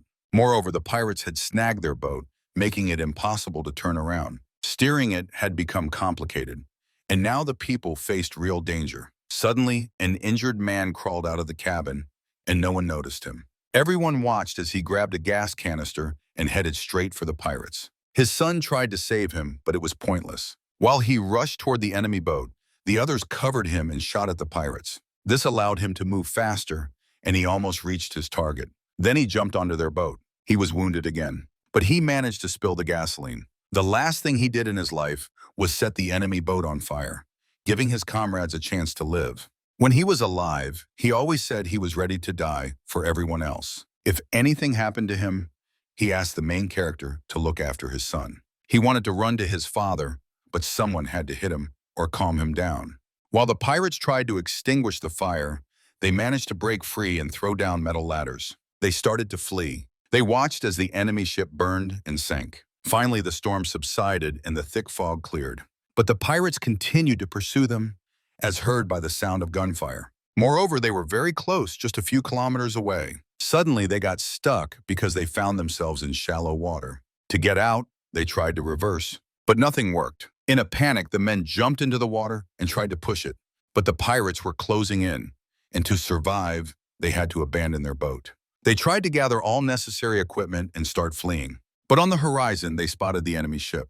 Fortunately, the pirates also ran aground. But surprisingly, they kept moving and were now heading straight for their boat. It seemed they wanted to ram them, so the main character ordered everyone to turn back. The people, with all their gear, jumped back into the boat. A large wave created by the chase pushed them away from the shore and gave them a chance to move. Now they started to flee while the pirates continued to pursue them. But just a few kilometers away, the pirates suddenly stopped. Most likely they had very few bullets left, and they could also be stuck. Indeed, they were also stuck because many pirates abandoned their boat and tried to push it away. Now they were only a few dozen meters apart. If they could free themselves, they would definitely catch up again. A soldier took aim and opened fire. He tried to hit the pirates, and he succeeded. Incredible, but he was able to kill them even from such a distance. One by one, the dead enemies began to fall into the water. After that, the enemies returned fire and also tried to hit them, but it didn't help.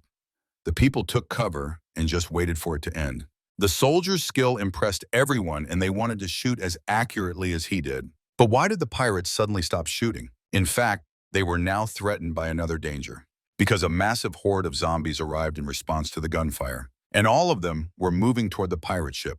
The shore was very shallow, so they weren't afraid of the water. Now the pirates opened fire on the approaching monsters, but there was no chance of facing such a huge number of the undead. The main character realized that his ship was also in danger, as the zombies would soon reach them. So he tried to free it as quickly as possible and get further away from the shore. They had to dive and do everything possible to survive. They even had to dismantle part of the ship just to keep it afloat. Meanwhile, the zombies were almost at the pirate ship. The men were doing their best to shoot back. They didn't want to abandon their ship again. Meanwhile, the main character and his friends were doing everything they could to get their boat moving. They had to use all the wood they had. With it, they hoped to lift it to the surface. The pirates helped them because they could hold off the mutants. But now they were preparing to flee because they couldn't hold back the mutants. The man had to pull his boat, putting in incredible effort to do so. They managed to get it moving and escape, and the pirate boat was captured. And all of them risked dying and being eaten by terrifying, hungry mutants. Few of them managed to survive, but they continued to pursue the people. Now they had a new goal, to try to capture their boat and kill them. The hero and the others had to shoot back. They had no bullets left, so they had to do it with bows. But this had a certain advantage, as it allowed them to puncture the pirates' inflatable boat. Now they were in even bigger trouble, because they started to sink. The people just watched as they tried to patch up their boat. Still, they had to keep an eye on them and try to stay at a safe distance, because the pirates wouldn't stop and would try to reach them at any cost. And as soon as they patched their boat, they would continue to pursue them. Now everyone could take a breather. They prepared dinner, but even now they didn't let their guard down. Despite moving south, the water temperature was low, so the pirates could easily freeze. The enemies just watched as their prey drifted away. Moreover, they moved at different speeds to make the pirates waste their ammo. The pirates continued to shoot at the boat, but they realized it was pointless. On the shore were their living comrades who had fled. They hoped someone would come back for them. However, that was not the case at all. Now they had 2 magazines of ammo left, and they were considering just shooting themselves. But they knew the people had no bullets either, so they decided to try to attack them. Suddenly, the pirates noticed that their boat was getting closer and heading straight for them. They had to dive, fearing they might get shot.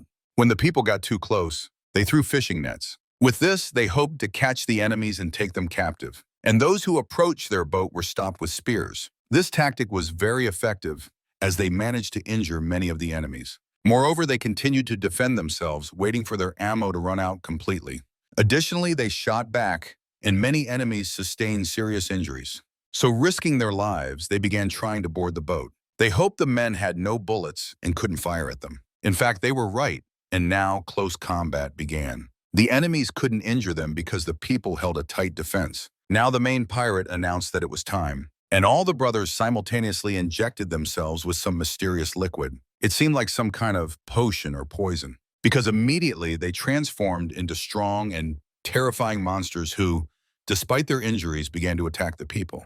Now they were much stronger, and it was impossible to stop them. They reached the metal shields with their hands and broke through the defenses the people were trying to maintain. But they weren't scared at all and were ready to fight to the death because their families and loved ones were behind them. Faye fought one of them. His enemy was so strong that he had to throw him overboard. Now he found himself on the ground with him. The soldier was also fighting an enemy who was attacking him. He had to use his own helmet for that. The strongest of the pirates was their leader, who injected himself with the largest dose. Still, after a while, they managed to defeat the enemies. Now they tried to retrieve the man who was injured and ended up in the water, but he couldn't move. So they had to pull him aboard with their own hands. The thing was, he had been bitten. Now they needed to save him and try to amputate part of his body.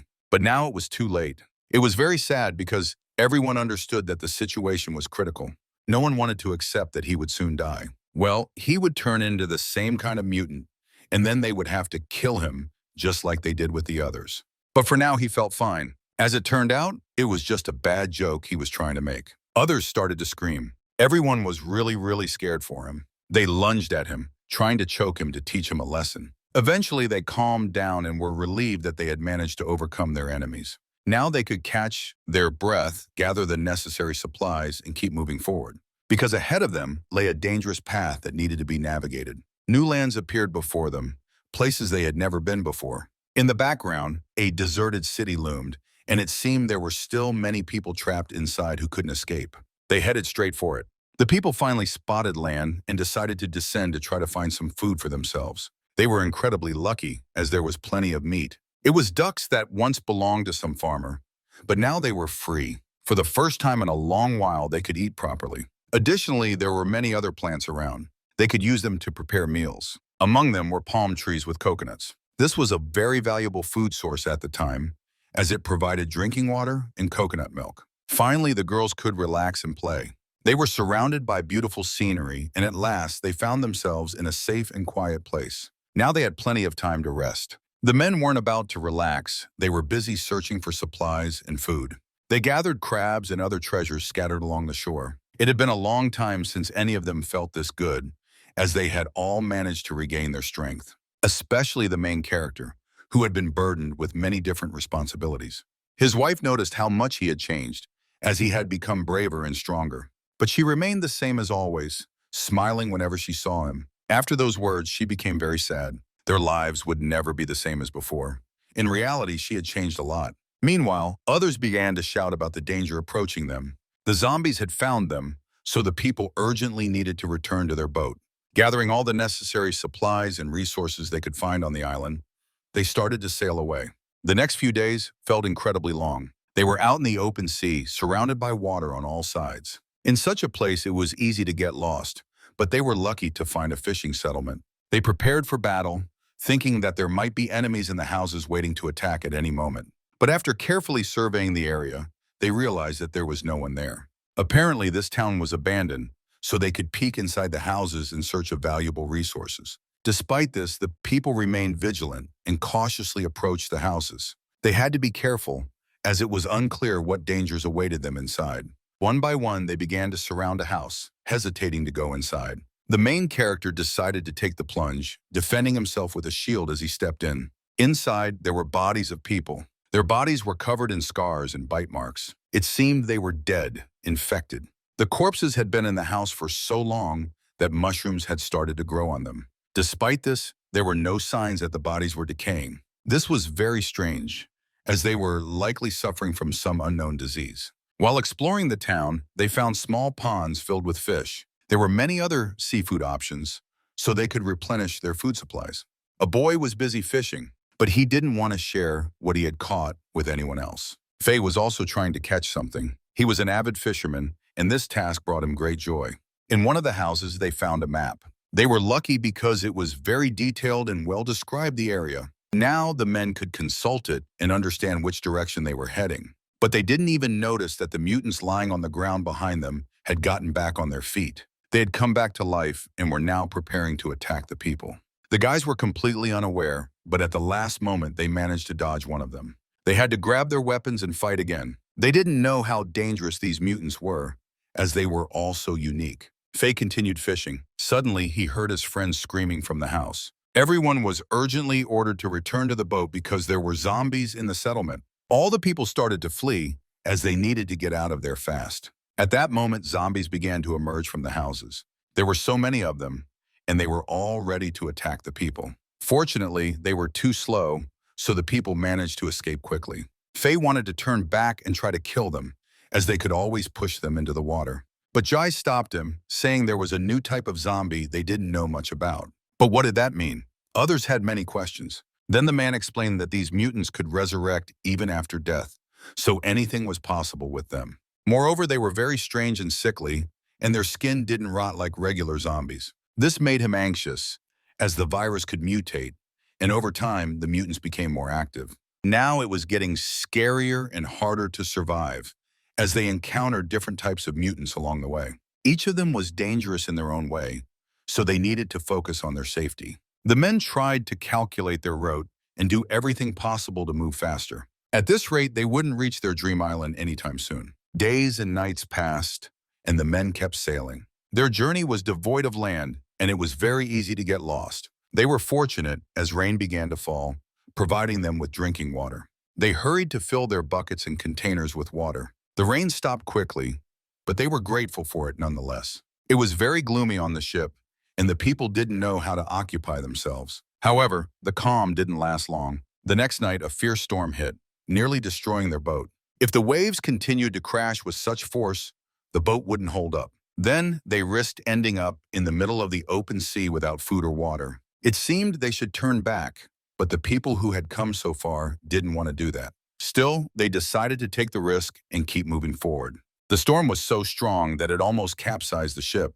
The women and children inside began to cry. They couldn't calm down and could only hope to survive. The men bravely rushed to the deck, trying to keep the situation under control. Faye especially believed that his boat could survive. With each passing moment, the waves grew larger and larger. Yet they continued to hold on and didn't stray from their path. Fortunately, they managed to survive until morning.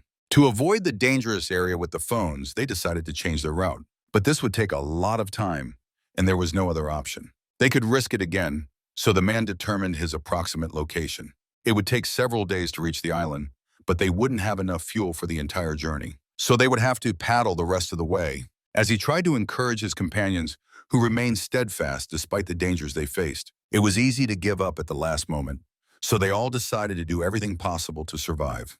They started working hard again, trying to repair the damage their boat had sustained. They also needed to create a device for filtering drinking water. Faye was a survival expert, so he knew what he was doing. He managed to make it using seawater in a plate. He wrapped it in plastic, and in the middle he placed a small stone. This way, the water would evaporate and drip into the container. Now he was trying to make a fishing rod for himself.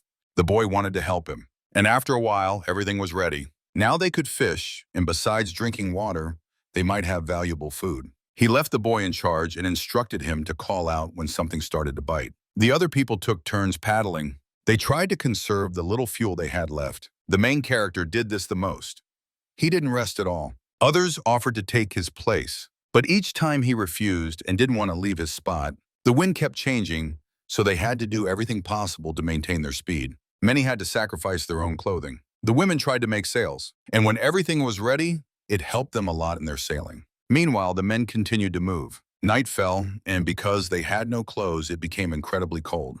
It was very sad to sail in silence, so they wanted to hear a story from the main character. In the morning, they could go diving once they reached the island where it was safe. They didn't say anything all night until they grew tired. They pondered what could really be happening on the island and what secrets it might hold. Perhaps it was a mirage, and everything people said about it was just a fantasy or a hope for salvation. Many didn't understand what the main character was really trying to say. It seemed he spoke in riddles because he didn't truly know what dangers awaited them on the island. Now they could only prepare for the worst and hope that there was indeed life there. All night the men continued to sail, but by morning they had no strength left. They also had very little food as they had to travel much longer than they had originally planned. So only the children were allowed to eat. They shared the small piece of chocolate they had left among themselves. But it wasn't enough to fill them up. So the older girl refused. She wanted the younger one to be able to eat and regain her lost strength. This way, they shared with each other, and that seemed to be the only way to survive. The boy, in order to have food, had been fishing almost all night. Nothing was biting, so by morning, he fell asleep. But to avoid missing the fish, he didn't tie the rope to his own hand. That's what woke him up. But the boy was sad, so he didn't understand anything and slept through it. The other men tried to wake him up, realizing they finally had a chance to catch some food. So they rushed to the fishing rod and tried to pull it out. Faye realized that the fish was very large because it was hard to get it out. But they had to pull very slowly to avoid breaking the line and letting the fish escape. However, pulling the fish out of the water was risky because it could slip away at any moment. Luckily, they had enough meat for everyone since it was a really big mackerel. Not wanting to miss this opportunity, they took down the sailboat.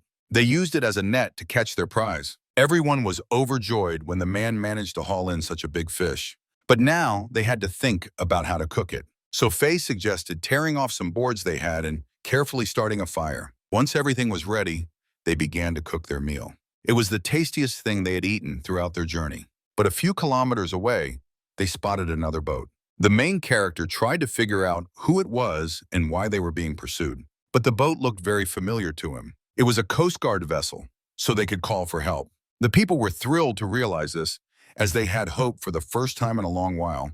Now they could be rescued. The ship noticed their running and started moving in their direction. Moreover, there were a lot of soldiers on board. As they approached the main characters, they lowered a boat to get inside the small vessel. They needed to leave their boat and go with them so they could check everyone. The main character tried to explain to the armed soldiers why they were planning to go to the island. The military wanted the people to show them their identification. But this question made the men think because they had no documents. They lost everything when they tried to escape from their home. After these words, the soldier looked at him closely. Then, with all his might, he punched him in the face. Others started shouting as the soldier had crossed the line. When they tried to move, the soldiers were ready to open fire. Under the threat of death, the people froze. The men stared at each other for a long time and carefully. The soldiers felt free to act very arrogantly because they considered themselves stronger. They needed any documents because their task was to identify these people. Only after that could they allow them to move on and let them go. First and foremost, they had to carry out their own mission. If it turned out that the people were actually Chinese citizens, they would be rescued and allowed to sell them further. But it became clear that everything they could use was lost, so they had no way to prove their identity. Along with them was a police officer who tried to convince his former colleagues that they weren't lying. The people were being sent to the military ship and were threatened that if they didn't obey, they would face problems. After that, they were given special clothing that they had to wear inside. These were rubber gowns meant to protect others from the spread of infection. And to prevent the men from escaping, they were locked in metal containers, which looked like cages from the outside. Many people ended up at the port, and it was unclear if they would be able to escape. And the boat began to sail in an unknown direction. Doctors in mass constantly came in to check their condition and tried to figure out who among them was infected. Suddenly, Faye dared to speak to him and wanted to know what was really happening in their country. It turned out that the pandemic had spread worldwide, and there was no safe place because mutants were everywhere. The main character lost track of time, as he didn't know how long they had been sailing. He found many writings on the walls of his container, where many people had sat before. But what had happened to them all, and had anyone managed to stay alive and escape? Suddenly, they noticed they were approaching land. In fact, it was the island they had long wanted to reach. It was surrounded by a massive wall that made it impossible to get inside. Also, they were still being closely monitored. The men were not allowed to enter the city through the main gate, so the cage had to be transported by special ropes. The men felt themselves being lifted into the air. Against the backdrop of the boat, the wall was enormous. Once they were inside, they were taken to a special room and began to take their pictures. Each of them was assigned a number. This number was now their new name.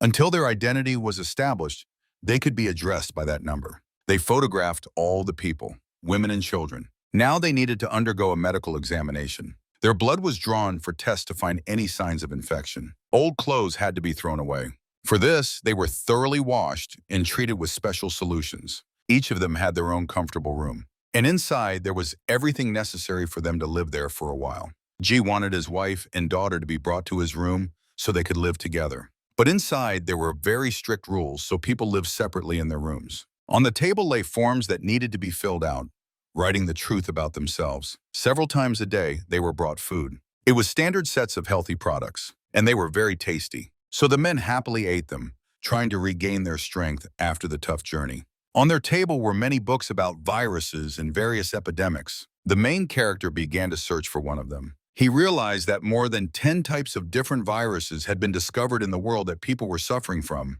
Additionally, scientists had managed to create several categories of people. All of them were affected by the virus differently, and their bodies mutated. It also became known that depending on the category, people had immunity to certain types of viruses. This meant that there were people who couldn't get infected at all. He also learned that Grandpa Wu belonged to the third category. Because all the symptoms he had the day before matched, every day new people were brought to the island. One day, the test results came in, and it turned out that the people were very lucky. None of them were sick, but among the crowd, he didn't see his wife and daughter. A few days ago, they had already sent them to the island. Among them were people who were much less fortunate, as there was a real ticking time bomb in their bodies. Also, many of them were found to have other viruses that were only developing over time. After that, he showed a map of the island, which was divided into several territories. At that time, about 15,000 people lived there.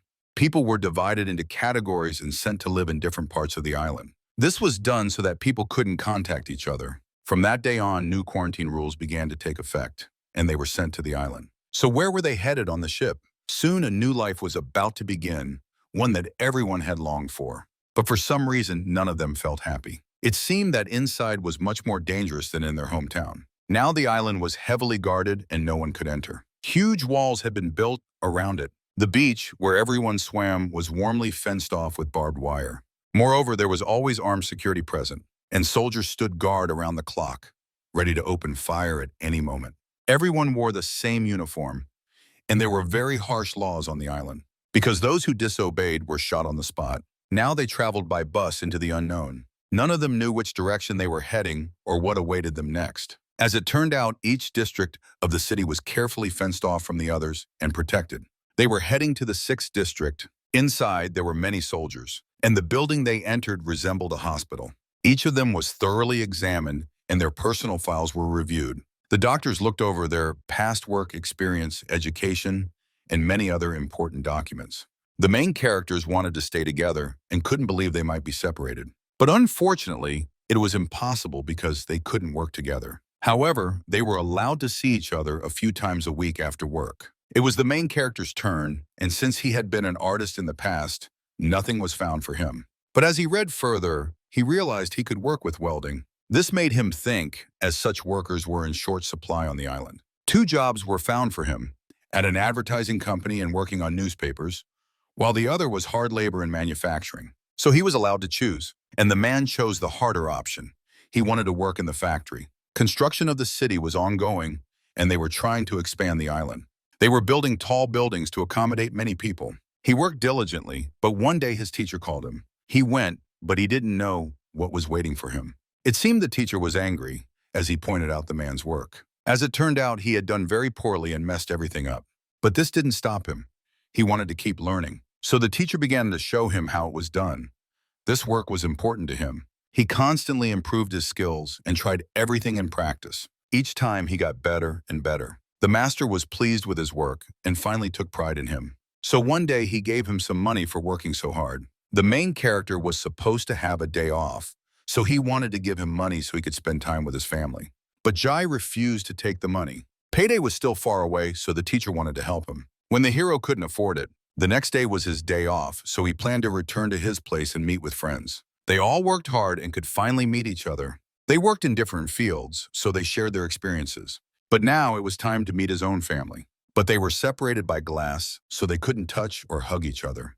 When the hero saw his daughter and wife, tears filled his eyes. They all missed each other so much. And what they wanted most at that moment was just to be together and hug. Finally, for the first time in a long while, he could hear them. They were allowed to talk on the phone. And in a few minutes, he wanted to know everything that had happened in their lives. The man talked about his job and that he worked at a construction company and had good management. The girl wanted to talk to her dad. She missed him so much and was waiting for him to come back. The city felt her pain deeply. He lied, saying he couldn't return right now, but promised he would in the future. His family was given their own house, where he and his daughter lived. Suddenly, he managed to meet and talk to his sister, but her husband was nowhere to be found. He had been sent to the army and was supposed to come back soon. The day would come when his family would finally be reunited. It was the day they had all been waiting for, and each of them wanted to hug and talk at last. On his day off, they decided to drink and watch the sunset. They had a lot of beer because the friends were excited to see each other again. Faye made a real stockpile, so everyone was well stocked with drinks. He spent almost his entire first paycheck on it, and everyone was grateful for such a gift and kindness. Now they definitely had enough. At that time, it was hard to celebrate money, since it could be their last day on Earth. People were happy they made it to the island, and everyone thought it was the right choice. But they missed those who sacrificed themselves to make it happen. They remembered the man who gave his life to let them escape from the pirates. His son was very upset, but the girl tried to cheer him up. For some reason, she felt like he didn't like her. But if that wasn't true, she wanted to date him. Still, she couldn't look him in the eye. Their friends who died were really good people. Now, the main character talked about a book and how your husband was in the third category of patients. Also, some people from their team got injured, but they received good medical care, so they should be feeling fine. Despite everything, they were doing much better than most people who remained in the city. And even in such tough times, they tried to stay positive. Then night fell. Suddenly, terrifying screams of mutants echoed through the streets. Many people who were outside at that time got infected because they were bitten. After that, they began to transform into the same horrifying mutants. Their bodies mutated severely. Now they were a threat to everyone else. No one could believe this was really happening. They tried to call home, but there was no one around. A lot of people died that night, and it turned out the infection had reached the island. An alarm went off immediately, and all the military personnel hit the streets to try to stop the zombies. Gunfire erupted, and many mutants were killed. They saved a poor man who was on the verge of death. He was so scared he couldn't even speak. This motivated him to join the army, and he wanted to be as brave a soldier as they were. But that meant he would have to leave his family. Still, the man thought it was the right decision because he was doing it for his family and wanted to protect them. His wife wanted him to join them because without the army, their country would never exist. With that, the theater performance came to an end. Everyone was thrilled with the show and enjoyed what was happening on stage. At that moment, it was a great place to relax. All the actors bowed to the audience and thanked them for the applause. After that, an unknown woman appeared on stage. She addressed the crowd seriously, talking about the rapid spread of the infection. She mentioned the people who died from the disease and turned into zombies. She herself knew almost nothing about the virus when the quarantine happened, but now she urged everyone to be extremely careful and take care of one another. And she invited everyone to join the army and defend the country. Immediately, the crowd began to shout. A lot of people wanted to join the army, and the woman was thrilled that she managed to attract so many. The main character wanted to do the same, but his friends managed to stop him. He had his own job, and he needed to oversee the construction. In a few days, a beautiful festival was set to begin, even though they were living in such times. The man continued to go to work. A new guy showed up, so the main character had to keep an eye on him. He needed to teach the guy everything he knew about the job. Besides, they were from the same hometown and lived in the same city. It seemed the guy recognized him, but Jai couldn't remember him. Now he was trying to teach him and pass on all his knowledge and experience. He thought the guy would help him, but he hardly ever listened and was always behind. Suddenly, everyone stopped. An alarm went off in the city. The guy got really scared and started to panic. But the man tried to calm him down and convinced him it was just a drill.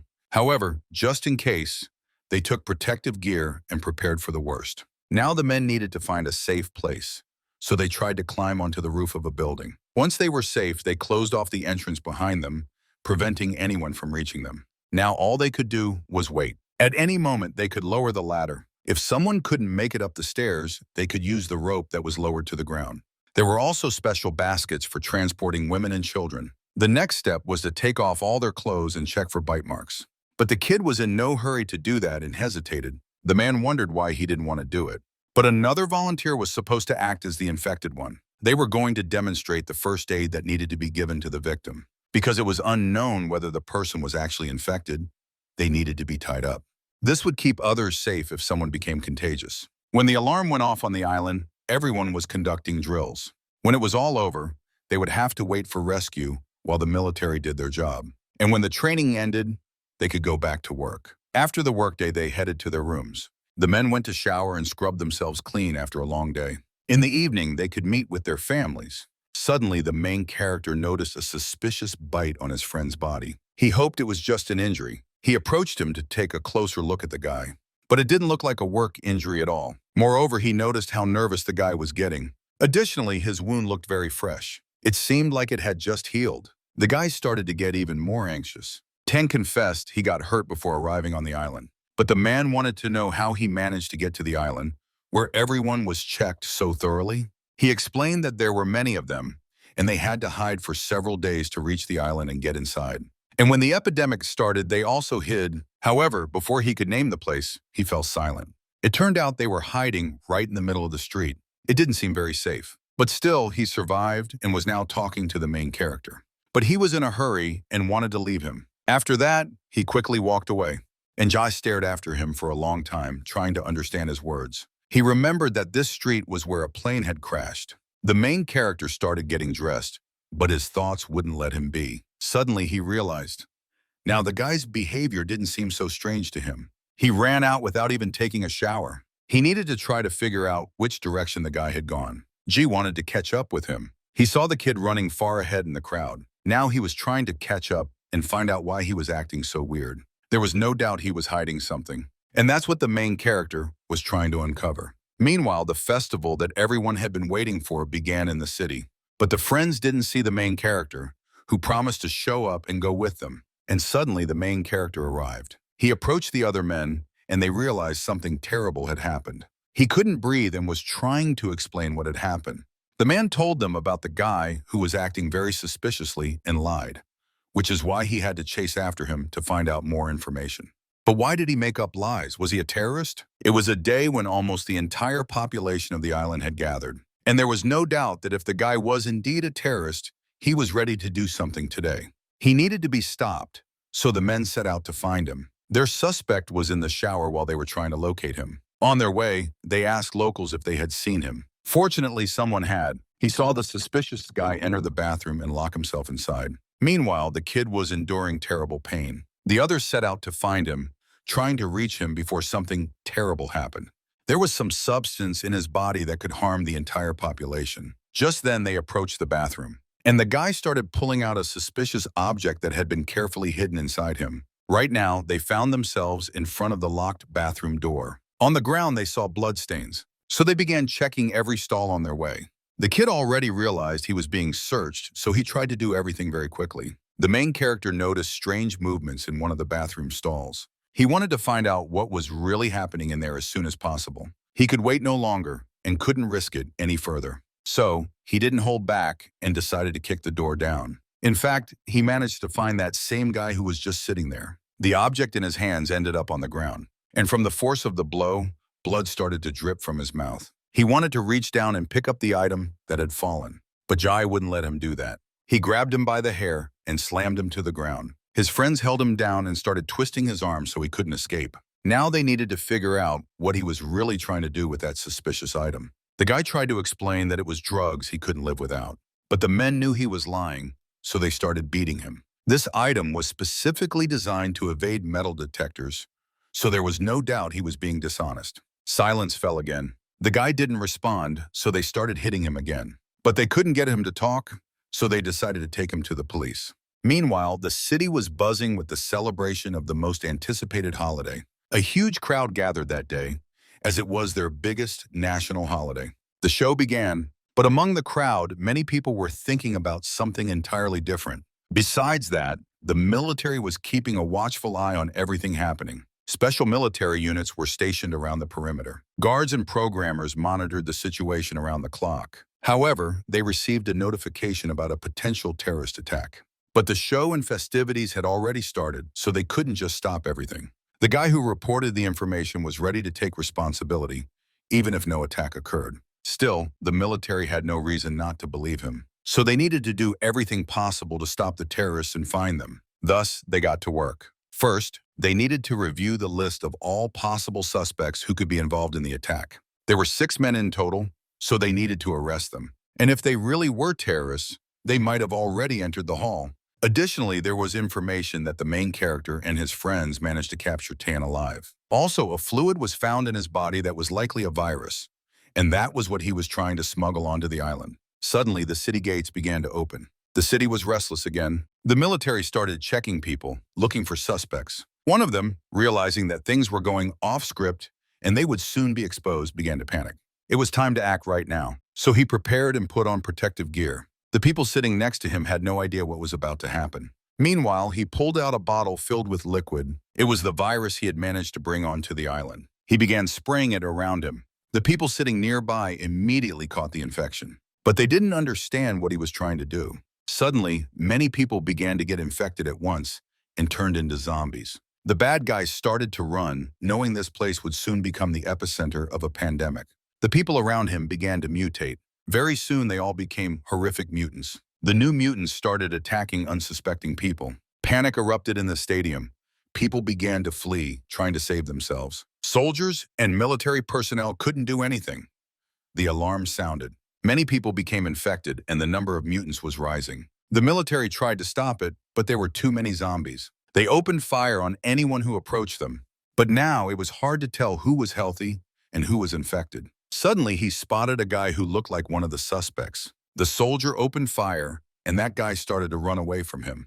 There was no doubt that he was the criminal they were looking for. He tried to aim to neutralize him, but the threat was closing in. Other soldiers were trying to hold back the mutants and prevent them from breaking into the city. It was crucial to stop the threat, but there were so many monsters that even the experienced soldiers couldn't do anything. The guys were also dying. They were bitten by mutants, and now they were contagious too. They tried to help each other, but right before the soldier's eyes, his friend was bitten. It was clear that he couldn't be saved now. He became just like the other mutants. Their numbers were growing right before their eyes. All the people within a few meters died and turned into zombies. The military risked their lives trying to stop this. One of them blew himself up. He took many monsters with him. It was truly a noble and brave act. A fire broke out. The authorities who had been trying so hard to contain the virus couldn't do it. All the efforts spent on this were in vain. Evacuation began, and those who could survive had to leave the stadium as quickly as possible and find a safe place. They were led through a special tunnel, but they noticed smoke coming from the vents. Moreover, it was accompanied by a very strange smell. In fact, it was disinfection meant to treat everyone exiting the stadium. Suddenly, at the other end of the corridor, they spotted strange silhouettes. They were mutants who had managed to reach the passage. Now the people found themselves surrounded. Soldiers opened fire, but there were so many zombies that it didn't help. They managed to break through, but many of them were dying. Soon the men would run out of ammo, but they didn't give up and tried to hold back the mutants. But one thing was obvious. They wouldn't be able to kill them all, so they needed to retreat. People started to run. To hold back the zombies, they threw a grenade into the crowd. There was an explosion, and now the building began to burn. The main characters wanted to get weapons, as it would give them a better chance of survival. The soldiers had no choice, so they did it. Also, the main suspect, who managed to bring the forbidden liquid onto the island, was among the hostages. The guy was bleeding from a wound in his stomach. He felt very weak, so he couldn't move on his own. His internal organs were starting to spill out of his belly, but he was still alive, so they needed to help him. Jai agreed to do it and wanted to try to stop the bleeding. However, he didn't have time to be careful, so the guy was in a lot of pain. He tried to make a few bandages to try to stop the bleeding. Faye helped him and gave him his clothes, so they started to save his life. Partially, they managed to stop the bleeding and cover his wound, but the mutants were closing in on them again, getting closer and closer. They were everywhere, and now the entire stadium was overrun. They had to seal all entrances and exits to prevent the zombies from getting out into the city. But if that happened, the whole city would perish. Many people remained inside, all of them fleeing, and the soldiers stayed at their posts, trying to hold back the mutants. Fires broke out in the city. Gunshots and explosions echoed through the streets. True hell had begun. Soldiers were dying. They risked the most, as they couldn't leave their positions and run. The main character tried to help him and attempted to kill the zombies. Suddenly, he spotted a woman and a child on the street. Out of fear, she fell to the ground. Jai helped her up and tried to pull her away. They needed to escape, so he had to drag her to safety. But she was exhausted, so she couldn't run fast. And when she fell behind, the mutants caught her and started to bite. There was no way to help her, so they needed to save at least the child. They had to enter one of the houses. The men shut the door, and now they needed to securely close the windows. Luckily, there were metal bars on them, but they had to block the windows with a heavy cabinet so the zombies couldn't break in. The house became a trap for them, as there was no other way out. The child began to cry. The baby wanted its mother, whom it would never see again. The soldiers needed to reach the dispatch tower, so they needed to come up with a new plan of action. And they started working, trying to find any valuable items in the house. It was food, water, and other useful things. Now they had a very responsible task. The soldiers planned to blow up the house with grenades, and to avoid getting hurt themselves, they covered themselves with mattresses. An explosion went off. This allowed them to blow open the doors leading to the back entrance. But it was too late, as there were too many zombies trying to break into the house. They had to open fire. Jai wanted to block the passage in time. For that, he needed to lower a metal net that could hold back the mutants. Now they needed to seal the passage. And for that, they had to use a heavy metal cabinet, which was perfect for this. Now they were trying to break through to the second floor. After all, it was their only way to safety. The soldiers took turns trying to break through the concrete wall, but their efforts were in vain. Moreover, they couldn't budge the heavy cabinet, so the passage remained open. Soon the net began to break, and in no time the mutants would be able to break through. The soldier was terrified, but he stood firm, protecting the people behind him. There was only hope for a miracle. Suddenly, one of the zombies tried to grab his weapon. It started pulling it towards itself, and soon other mutants joined in. Now the man was unarmed. He tried to save it, but he didn't even notice how close he had gotten to the zombie. The soldier was grabbed by his clothes and started being pulled in. He struggled to break free, but nothing worked. He wanted to help and tried to kill the zombies pulling the man away.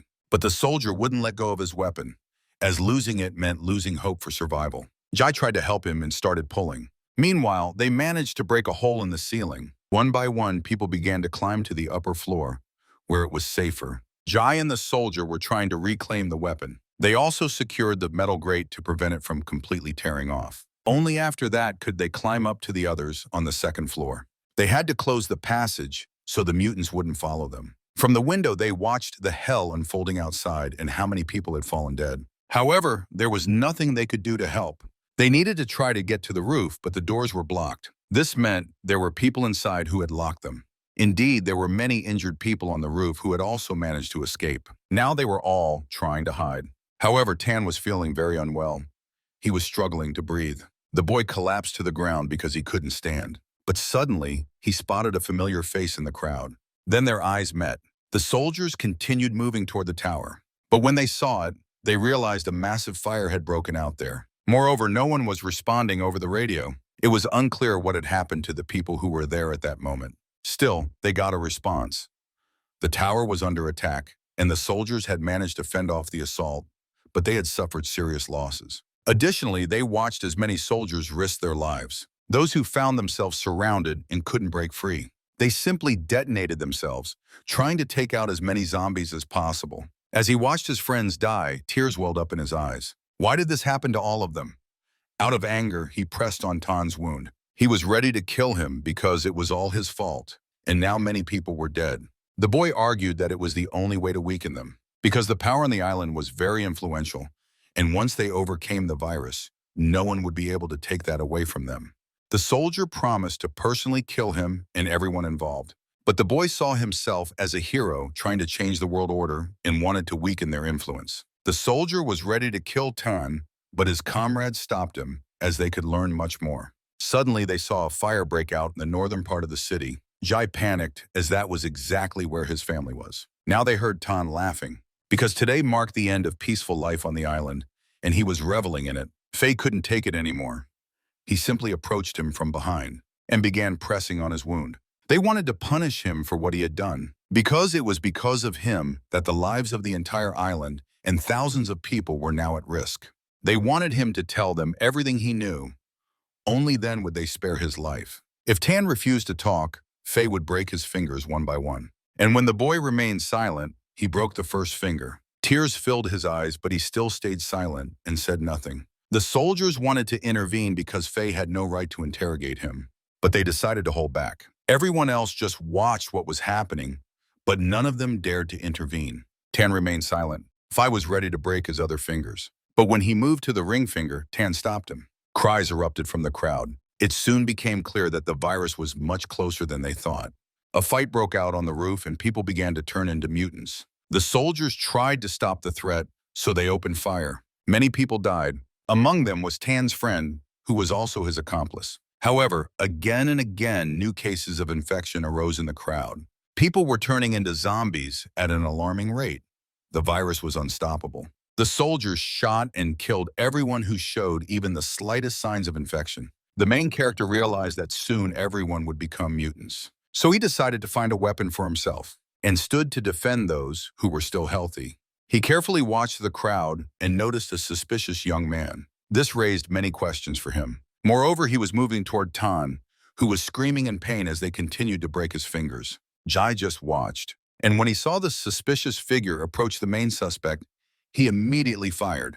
The thing was, the young man was trying to take advantage of the situation to free him, but now he had failed. Additionally, he had a vial of some mysterious liquid that he was trying to retrieve, but he couldn't manage to do it. The soldiers surrounded him and wanted to shoot him, but he injected the liquid into his body. After that, he removed his mask and began to gasp for air. Tan understood that this was the end, and now his friend was dead. And that friend, in turn, had turned into a zombie. Immediately, the soldiers opened fire and killed him. They dragged Tan with them to watch how his friend died. And if he didn't say anything, they promised him the same fate, if not worse. Faye continued to break his fingers, and the people watching wanted to see him die.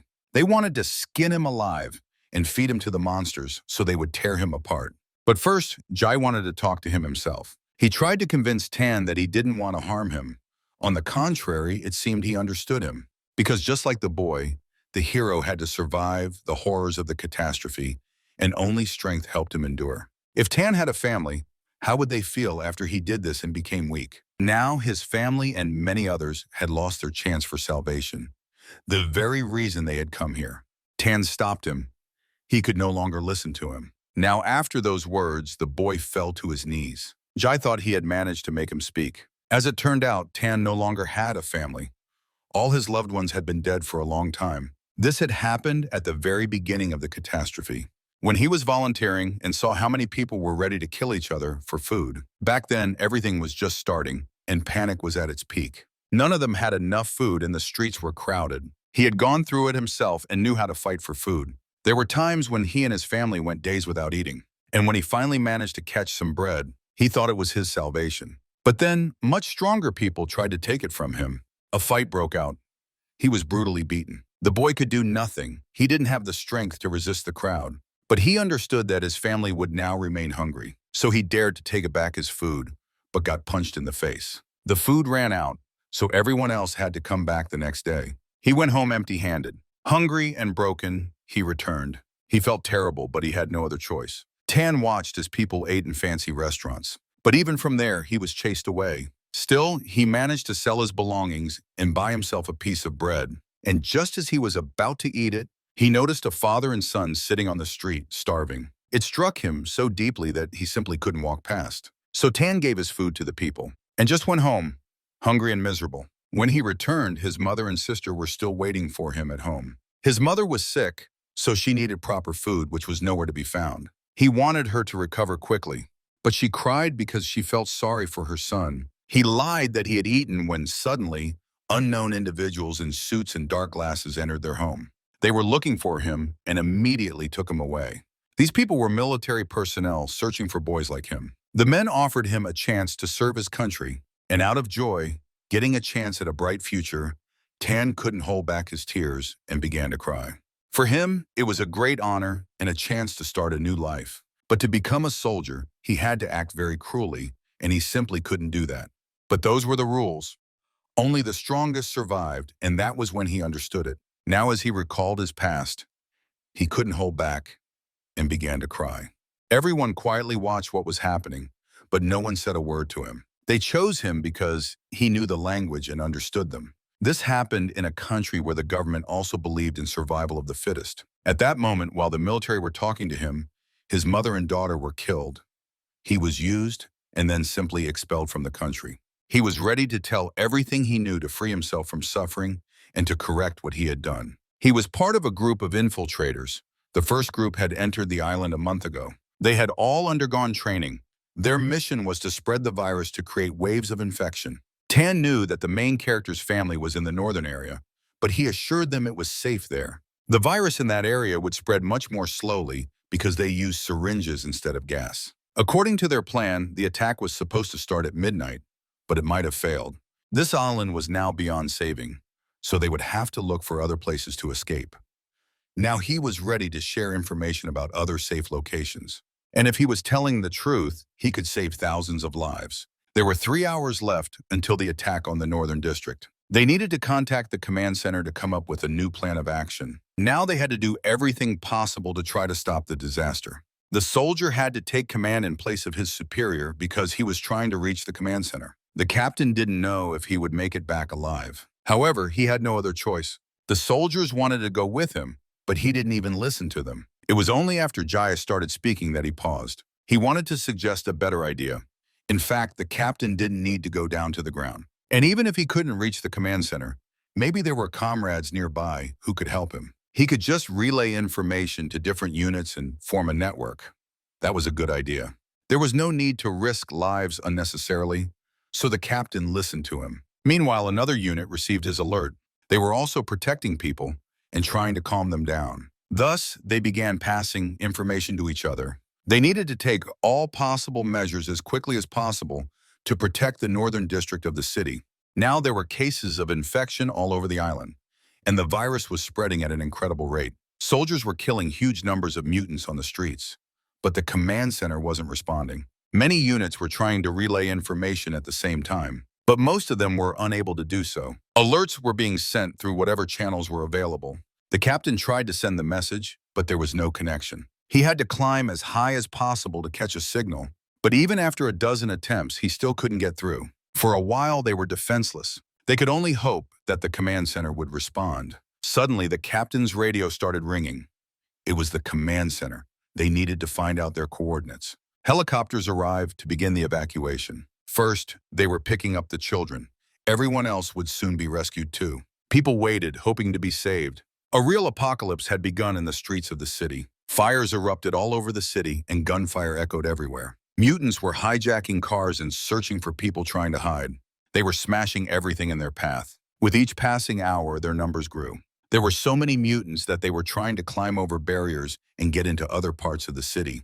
To stop this, the soldiers had to blow up large groups of mutants. The city was devastated, but it was necessary. Now that the passage was destroyed, nothing could stop them. And the mutants began to run, spreading into different areas of the city. Soldiers on the towers tried to stop them and fired machine guns. The fire was intense, but it wasn't enough, because the zombies had already gotten inside. However, there were high walls between the districts, and the entire island was designed very carefully. So the soldiers believed the mutants wouldn't be able to go any further. For safety, each district was separated by rivers, creating a unique infrastructure for the entire city.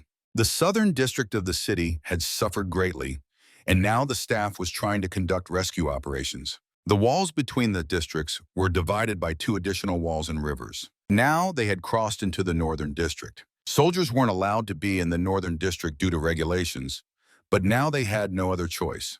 The main character watched everything that was happening. They flew over the districts of the city in a helicopter, and he saw everything from above. Suddenly, the time came, and he decided to jump. The man landed right in the river. The soldiers watching everything were very scared for him because he was breaking the rules. His friends weren't surprised because they knew the main character well and understood that he was ready to do anything for his family.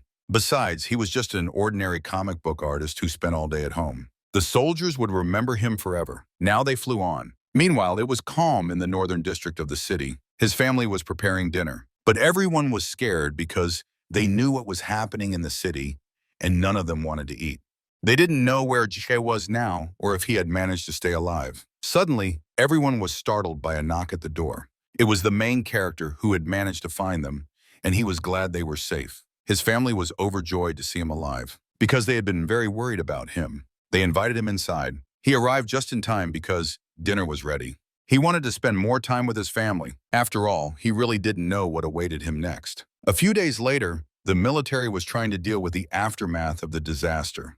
They were sorting through the bodies of thousands of dead people. Among them was Jie, who was helping and working hard to clear away the dead. Among them was a very familiar face. It was the face of the teacher who had helped him master his new profession and get back on his feet. He couldn't hold back his tears, as he never thought this could happen to him. Memories of work flooded back to him. Mapi had always been very kind to him. He respected him and always helped. Moreover, there was a photograph in his pocket, and when the main character looked at it, he couldn't hold back his tears and began to cry even more. It was a photo of him with his own son, whom he never got to meet. Once the teacher had told him about his son. He too, like the main character, loved drawing comics. The little boy was just sitting at his desk in safety, but everything had changed. Now he was very far from home. He returned to his hometown. His father traveled a lot for work and hardly spent time with him. His son constantly complained to him that he missed him and wanted to spend more time together. But now the father regretted not listening to him. The teacher had asked him to help find his own son, and now Jai remembered his request. He decided to keep the photograph for himself and was determined to fulfill his promise at any cost. He carried the body of the dead man through thousands of other bodies. They all lay in rows, and now the doctors were trying to identify each of them. Now the main character was going to conduct a ceremony to free his teacher's soul. He was assisted by a local priest. They placed his body in a special bag. After that, they closed it. Ji said goodbye to him, knowing he would never see him again. The same was happening with the other bodies, which were countless. After what had happened, all military personnel and civilians had to undergo a special medical examination. For this, they arrived at the local hospital. Among the survivors were the main character and his friends. Despite being very upset, they were happy. The guys tried to cheer him up, as they could see how bad he felt. Moreover, they were also allowed to come to the hospital, so they decided to do it together with him. The men simply couldn't bear to be apart. They already understood that they needed each other. Now they stood side by side, being soldiers. After what had happened, they decided to dedicate their lives to the military and the fight against evil. Now a long training period and many trials awaited them. The regime in the army was very harsh. They were all being mentally crushed, called weak recruits. But on the other hand, they were the bravest of all those the captain had seen before. With these words, he instilled military spirit in all of them, because joining the army in such a difficult time was a very brave decision. He had to train them, so he wasn't going to spare any of them. He wanted to make them into real men and strong warriors who wouldn't fear death. A very tough training period began. They were forced to run every day and train hard. So this period was very tough for many of them. Most couldn't handle the load. And almost half of the people gave up in the first minutes of the trials. But this was not the end. Even tougher training awaited them. They were all made to do push-ups. It was a survival game, and only the strongest of them would make it to the end. When the number was over 50, only a few men remained. None of them intended to give up so easily. And these were the main characters who constantly supported each other. Immediately, through their behavior, they earned the respect of their new comrades. Despite the intense pain and fatigue, they didn't even think about giving up.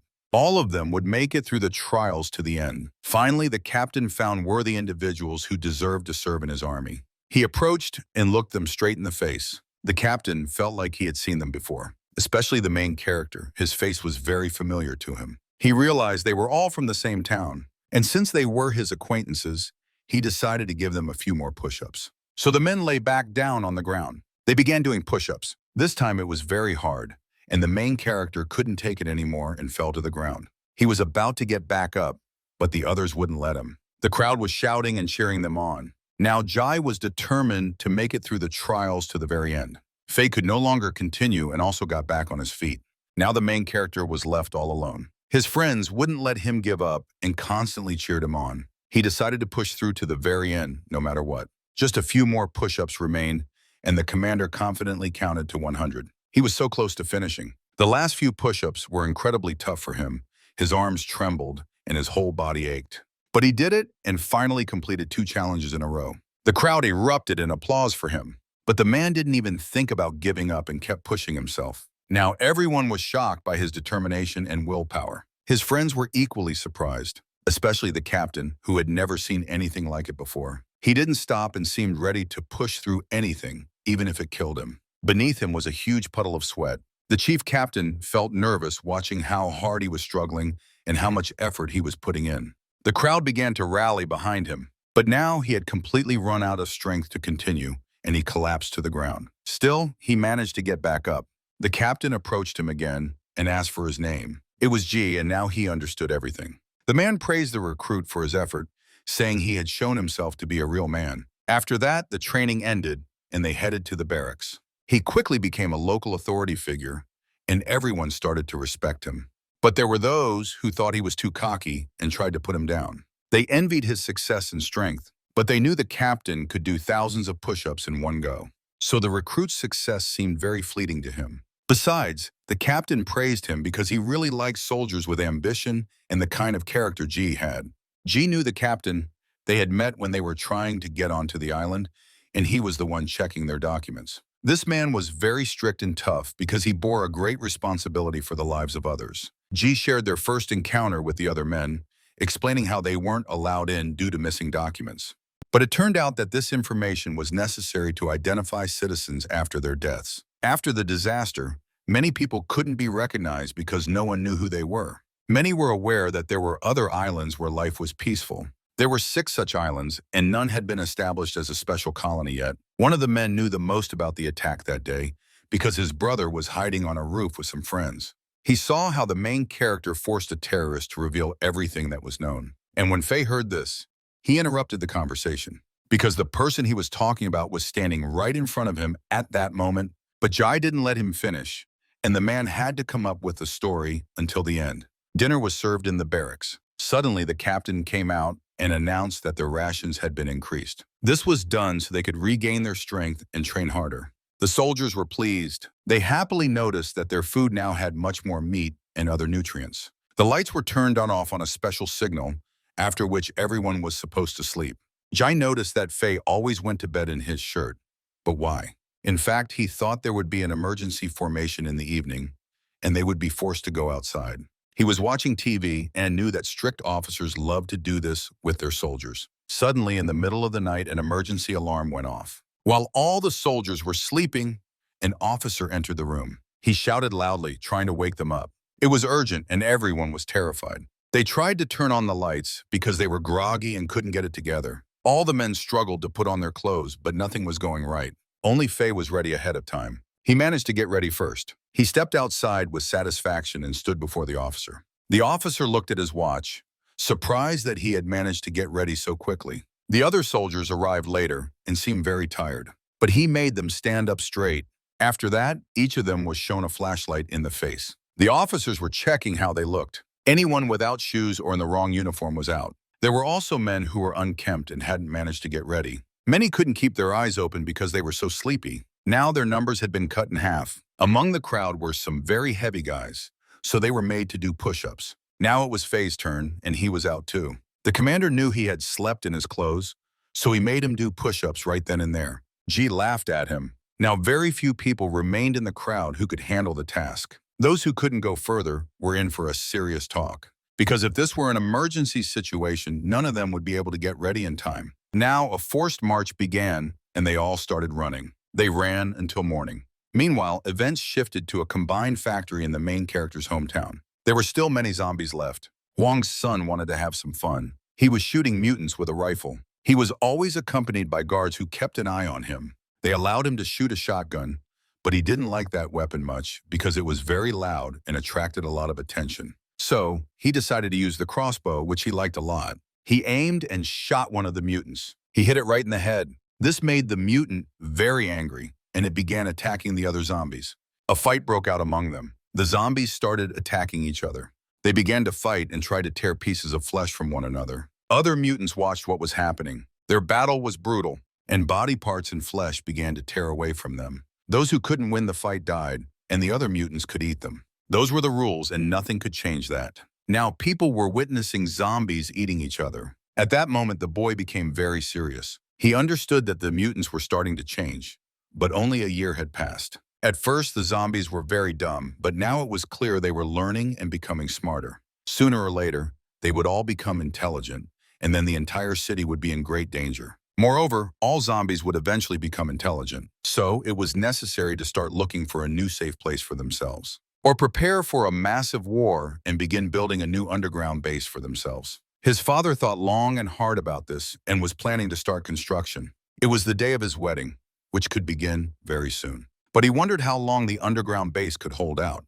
He was curious if the main character had made it to the islands. Meanwhile, a wedding began at their temporary shelter. They tried to hold the celebration at a high level because the father had special attire, and special guests were invited, including the bride's parents. The wedding began, and they started bowing to each other. After that, they needed to bow to the old man. He felt very sorry that at that time they couldn't make the wedding more grand. It was his daughter getting married, and after those words, she began to cry. The old man had prepared for this day for a long time and wanted to tell her everything he had kept in his heart for so long. He wished only the best and most wanted her husband to treat her well.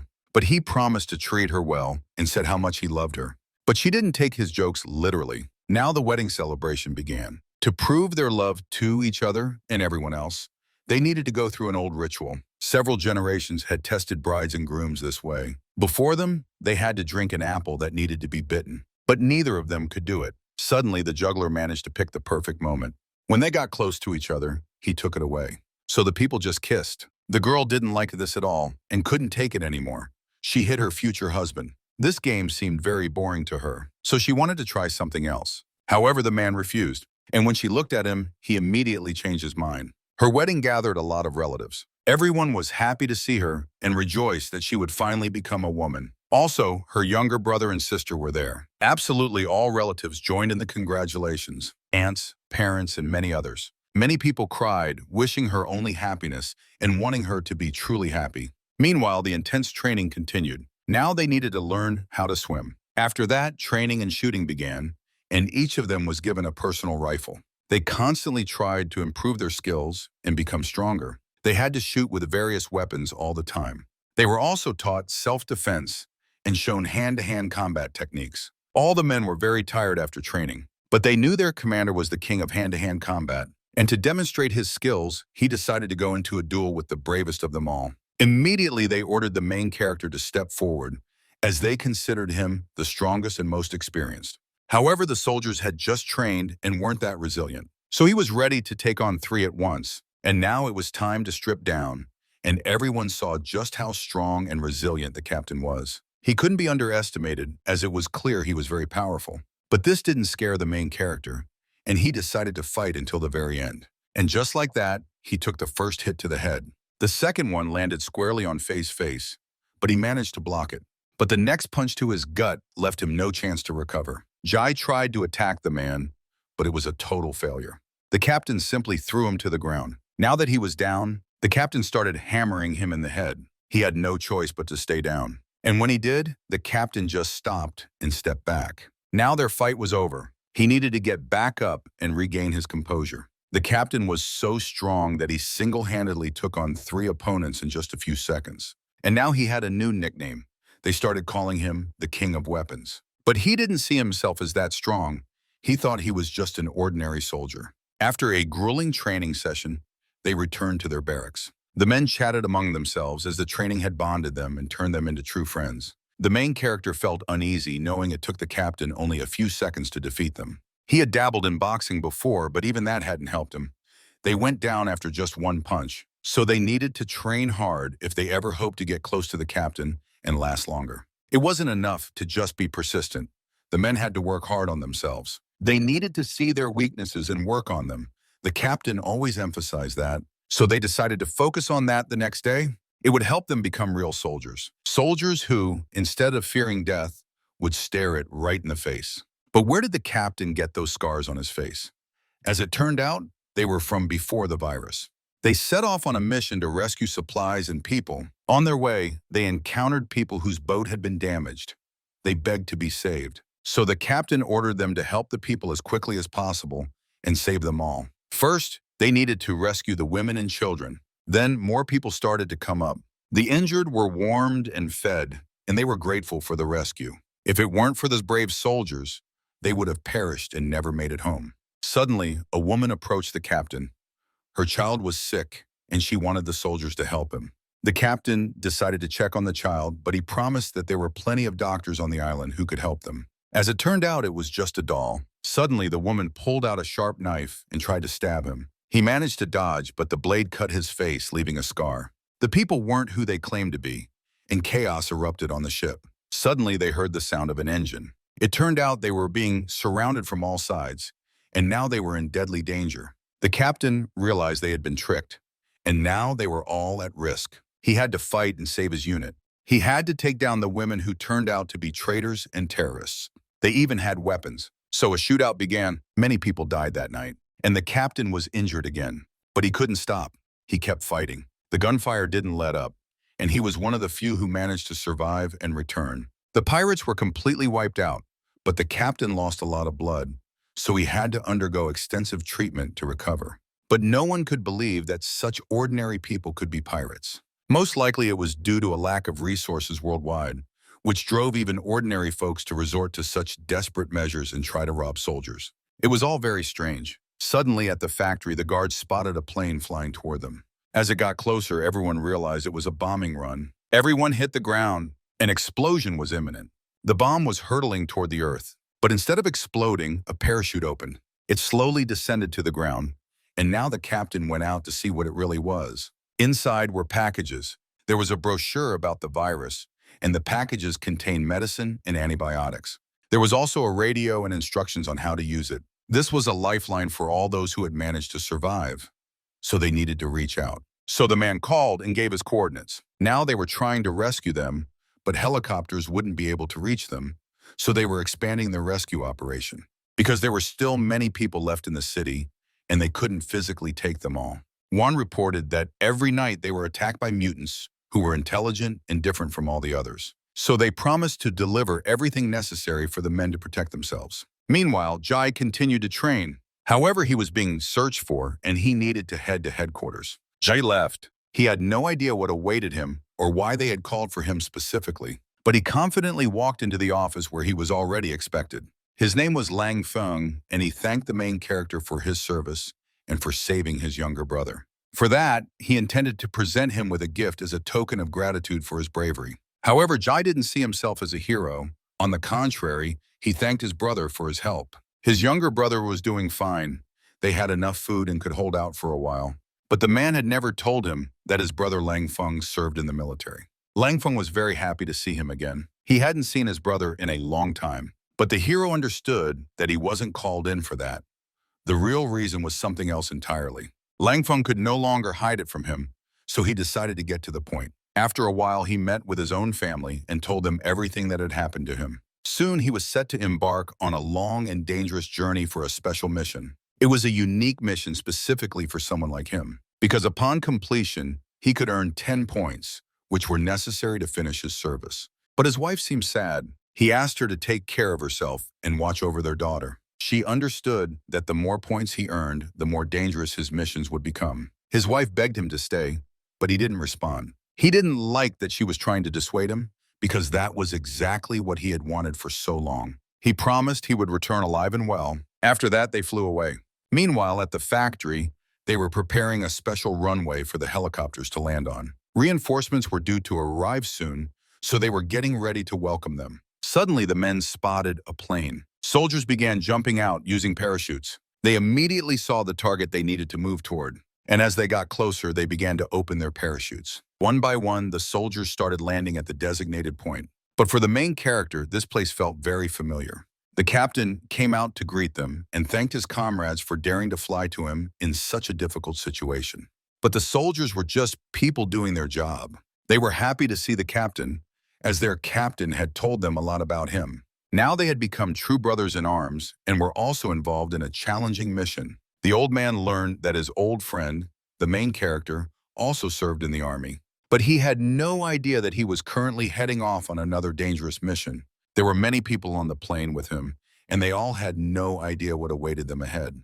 They flew over green forests. They also spotted a massive flock of birds. There were so many that they collided with the plane. Blood from the impact with the birds splattered on the windshield and the plane's body. But there was another danger, as they were getting sucked into the engine. Panic ensued and the alarm went off in the plane. The plane began to fall, so the soldiers had to prepare for an emergency jump. One by one, they started leaping out of the plane. But the main character had never done this before. This was his first experience in his life, so he hoped he would manage. Everything went smoothly, as everyone had to open their parachutes and leave the plane before it hit the ground. Ji managed to do it too. He saw the plane they had just abandoned explode a few kilometers away. But suddenly, he noticed he was getting closer to the ground. The landing wouldn't be soft, as there were trees and many other plants beneath him. He landed in one of them and got stuck. Now he needed to try to free himself. So he started cutting his parachute to do so. He had no other choice, so he had to sacrifice it. Now the man was on the ground and needed to find his comrades. He drew his weapon and tried to figure out where he was. He got a signal and had to talk to his buddies. A roll call began. All of them were alive and had managed to land. The main character was number 7. He realized that many others were stuck in trees and needed help. Suddenly, he saw a signal for help in the sky and decided to head in that direction. On his way, he had to overcome many natural obstacles. He even had to climb over a small hill. The dense vegetation in the forest was also a significant hindrance, but the greatest danger came from the animals. There were a huge number of snakes, which were venomous and could kill even an elephant. So he had to be extremely careful and avoid all dangers in his path. He showed no mercy to the snakes, coldly killing them and leaving their bodies on the ground. Still, he managed to find 2 of his comrades who were disoriented. He helped them move in the right direction. Then they saw a new signal and decided to head there. It was a place where all the soldiers who had survived the evacuation had gathered. In fact, there were no casualties, and all the men had made it to the rendezvous point. They needed to come up with a plan of action and figure out what to do next. They had 2 options: either walk to their destination or end their lives. Everyone agreed to walk, so the soldiers began gathering the necessary equipment they would need. Ahead of them lay a long and treacherous road, so without wasting any time, they set off. This road wasn't easy, as danger lurked around every corner. On top of that, they were running low on water, and the heat in the forest was unbearable. They kept moving until evening fell, but it was time to prepare for the night, so the soldiers gathered firewood and other supplies to build a shelter. They huddled around a map, trying to figure out how far they had come. Suddenly, one of the soldiers spotted something strange ahead. When he saw it, he froze. Right in front of him stood a mutant. Panic set in immediately. But then he managed to pull himself together and draw his weapon. It was a massive gorilla infected with a horrific virus, now turned into a zombie. It lunged at him, trying to take a bite. He wanted to defend himself, but he was too slow. The creature was just too strong. It closed the distance and bit him right on the neck. He felt excruciating pain and realized this was it for him in Chile. He screamed, and the others rushed to his aid, trying to save him. But it was too late. They all opened fire, trying to take down the gorilla.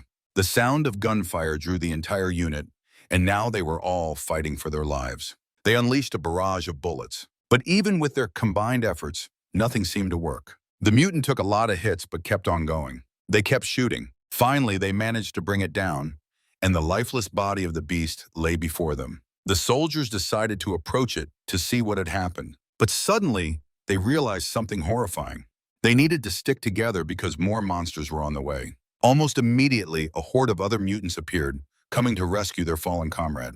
They began to surround the soldiers. There were so many that it became clear the humans were doomed. Now the men were in real danger. There were far more apes than there were of them. Moreover, these were terrifying mutants that wouldn't go down easily. What's worse, they were more aggressive than regular monkeys. Without hesitation, they would attack and tear the men apart. That was exactly what they were planning to do. The monkeys prepared themselves, and when they saw their fallen friend, they began to screech. Most of them charged at the soldiers from all sides. They had to use flamethrowers to try to stop them. There was hope that these mutants, like regular zombies, might fear fire. The soldiers tried to use every weapon they had. They needed to complete their mission. But first, they had to stay alive. They shot at the zombies in the trees and used grenades and flamethrowers. They also had machine guns, which were effective against the horde. The flames were so intense that the mutants couldn't reach them. The main character focused on shooting only for the head. As a result, many zombies fell dead before they could even leave the forest. Their bodies lay on the ground, but that didn't scare the soldiers or make them stop. When the immediate threat passed, the soldier was ordered to cease fire. It seemed all the mutants were dead, and they had emerged victorious from this tough battle. They were proud of what they had accomplished. But this was not the end, as they heard many other sounds in the forest. Suddenly, they noticed the birds taking flight. This meant a far worse threat was approaching. When the soldiers saw a new wave of mutants before them, they realized they needed to retreat. To buy themselves time and make their escape, they used the flamethrower again. And while the flames burned, they could flee to a safer distance. However, they couldn't hold back the zombies that began to chase them from all directions. So while some soldiers tried to retreat, others covered them. This way, they moved and tried to save themselves. A fire broke out in the forest, but that wasn't enough, so they set bombs along their path. The pursuing mutants were blown up. Additionally, the soldiers had a lot of remote-controlled weapons. This was very effective against the massive number of monkeys. They could explode right when the mutants got close to their target. They also tried to block their path behind them by destroying trees that fell onto the trail. Now a massive mountain stood in their way, impossible to bypass. They had to try to use a tree to reach the top. The tree was so large that all the soldiers could fit on it. Below, the monkeys tried to reach them, but the men kept shooting. Great. They needed to make it to the mountain's peak. Luckily, they had plenty of ropes which they could use. This was the only way to safety. But despite that, the mutants kept chasing the men. The least fortunate was the one who lagged behind. He risked his life to give the others a chance to escape. The mutants began to tear him apart. They threw him to the ground, and he died instantly. Another soldier didn't make it up in time, so he was ordered to hurry. But there was little time as the zombies began to attack him. The captain realized he was risking death if he didn't start running right now. But he wasn't going anywhere. He was exhausted and chose to stand his ground. He ordered everyone to go on without him, holding a grenade in his hand. And when the mutants got close, he simply detonated the tree. It fell to the ground, taking down other zombie monkeys with it. He sacrificed his life so that the others could escape the mutants and have a chance at survival. Now they managed to reach the mountain and where they could be safe. But it wasn't that simple as the zombies began to pursue them, climbing the rocky walls. Now the volunteers started to rappel down. In their hands, they held machine guns and tried to take out the mutants. Many mutants began to die and fall under a hail of bullets. But there were so many that they started to move in another direction. To avoid the heavy fire, the zombies tried to flank them. The soldiers understood this, and the gunfire didn't stop. Because of this, they began to run low on ammo. And very quickly, they had almost nothing left. Now the soldiers were out of machine guns, which were their most effective weapon against the massive number of mutants. They started to flee again, seeing the zombies moving from another direction. They were incredibly lucky, as there was a cave at the mountain's peak where they could hide. The men began to retreat, but they didn't fall behind. Moreover, they managed to reach the top of the mountain as well. Now they entered the cave, unaware of the dangers that awaited them inside. But there were dangerous animals inside, including a tiger. Fortunately, it was healthy, so it was easy to kill. Just a few shots were enough to take it down. To prevent the mutants from getting inside, they had to use flamethrowers and set fire to their escape route. This created a wall of flames, but it was clear that the fire wouldn't last long, and the mutants would soon be able to enter. They were prepared for the worst and held their ground. But it became evident that things were tense all around. They saw fear in each other's eyes, but none of them wanted to die. However, it was obvious they had little chance of survival. The fire blazed, but there were so many mutants that they surrounded the humans from all sides. Now they no longer feared the flames as they posed no threat to them. They began to enter the cave. The people braced themselves for the worst. They opened fire on the first wave of mutants, but there were so many that even a hail of bullets couldn't stop them. The zombies didn't fear death, and the humans, on the other hand, understood that this was the end. It seemed nothing could save them. However, they still had grenades and other explosives left. So the main character tried to use them to stop the mutants. He threw his belt of grenades right into the crowd. All the men dropped to the ground, and a deafening explosion followed. The rocks began to crack, and many zombies died at once. Their lifeless bodies blocked the cave's entrance. Moreover, a rock slide occurred, preventing the zombies outside from getting in. It seemed the humans were finally safe, but now they couldn't get out and were forced to stay inside. The commander was furious with the man for blocking the exit, but the others disagreed as he had saved their lives and stopped the zombies. But there was no need to panic. They wanted to understand the main character's motives and why he had decided to do this. He believed there had to be another way out because when he entered the cave, he immediately felt a draft. And when the commander realized this, he was relieved, as the main character had once again saved their lives. They were extremely tired, so before searching for another exit, they planned to rest. But that wasn't all. Inside the cave, they found tiger cubs. They weren't afraid of the humans at all and approached them without hesitation. Now the men tried to prepare food for themselves. They had used a lot of energy, so they needed a good meal to recover and continue their journey. The tigers wouldn't leave them. They were hungry, so the soldiers decided to feed them. They offered a small piece of meat, but the tigers were so hungry that they bit one of the injured soldiers. One of them bit his finger when he tried to feed them by hand. As a result, he started to bleed. When he screamed, it drew the attention of the others. And when they realized what had really happened to him, they just laughed at him. Besides that, they noticed the walls. There were a lot of strange details. There were many drawings from ancient peoples who once survived. While the soldiers rested, the main character tried to find another way out of the caves. Now that he was back, he was ready to report this to his commander. He had managed to find another passage. It was very narrow and high, so they had a chance to get out of there. They decided to spend the night in the cave and continue their journey in the morning. While some slept, others stood guard, keeping watch over them. But the guard noticed that one of the soldiers was feeling very unwell and was acting very strangely. He wanted to understand what had really happened, but the soldier said nothing. He ran into the dark depths of the cave. The guard couldn't leave his post, so he started waiting for him. He smoked, completely unaware of the dangers that lay ahead. Meanwhile, in the city, everything was fine, and people were finally able to recover from the disaster. The main character's family was preparing for dinner, but suddenly, there was a loud knock at the door. It turned out to be a soldier who had returned home after a long deployment. But he wasn't alone. As a surprise, he brought along an old friend. At first, no one could recognize him. But when the parents realized who it really was, they started to cry. It was Liang, their eldest son, whom they hadn't seen in a long time. He greeted them as he had missed them dearly. They were overjoyed to see him. For the first time in ages, they were looking at their own son. Before this, they hadn't seen him and had no idea what had happened to him or if he was even alive. He told them how he managed to reach the island after several days of suffering. He and his family weren't allowed to live together because they showed signs of infection. Right after he enlisted in the army, his commander found him and said that everyone had made it to the island safe and sound. This meant his family was safe. Moreover, he learned that a special plan had been launched to quickly develop a vaccine. He believed this plan could be humanity's chance at salvation and security. But more than anything, he wanted to see his brother, who wasn't home. The woman explained that he had gone to Africa on a special mission. But none of them knew what was really happening there or why this mission had been created. His task was to find the special laboratory and locate the captives who had ended up there. If he completed the mission, he would earn 10 points.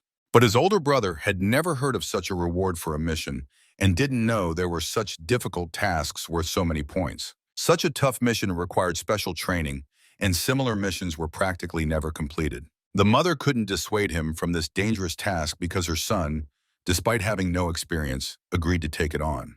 The older brother tried to calm everyone down because he knew his brother better than anyone and understood how brave, strong, and stubborn he was. He believed his brother would come out victorious and return home alive. Additionally, he managed to get leave from his superiors, but he spent most of his time at home. The mother wanted him to stay longer, but he needed to go back, because soon his leave would end and he would have to resume his duties. After dinner, he left, but he really wanted to see them again. At the last moment, he turned back to them and looked each of them in the eye. Liang promised he would return. His mother cried even more because she was deeply worried about her children who were in the military. The next day, the team of soldiers tried to come up with a plan to escape the cave. But the man who had gone into the darkness never returned. So the others had to try to find him to make sure he was okay. Suddenly, a scream echoed from the darkness, and then the soldier appeared, no longer human.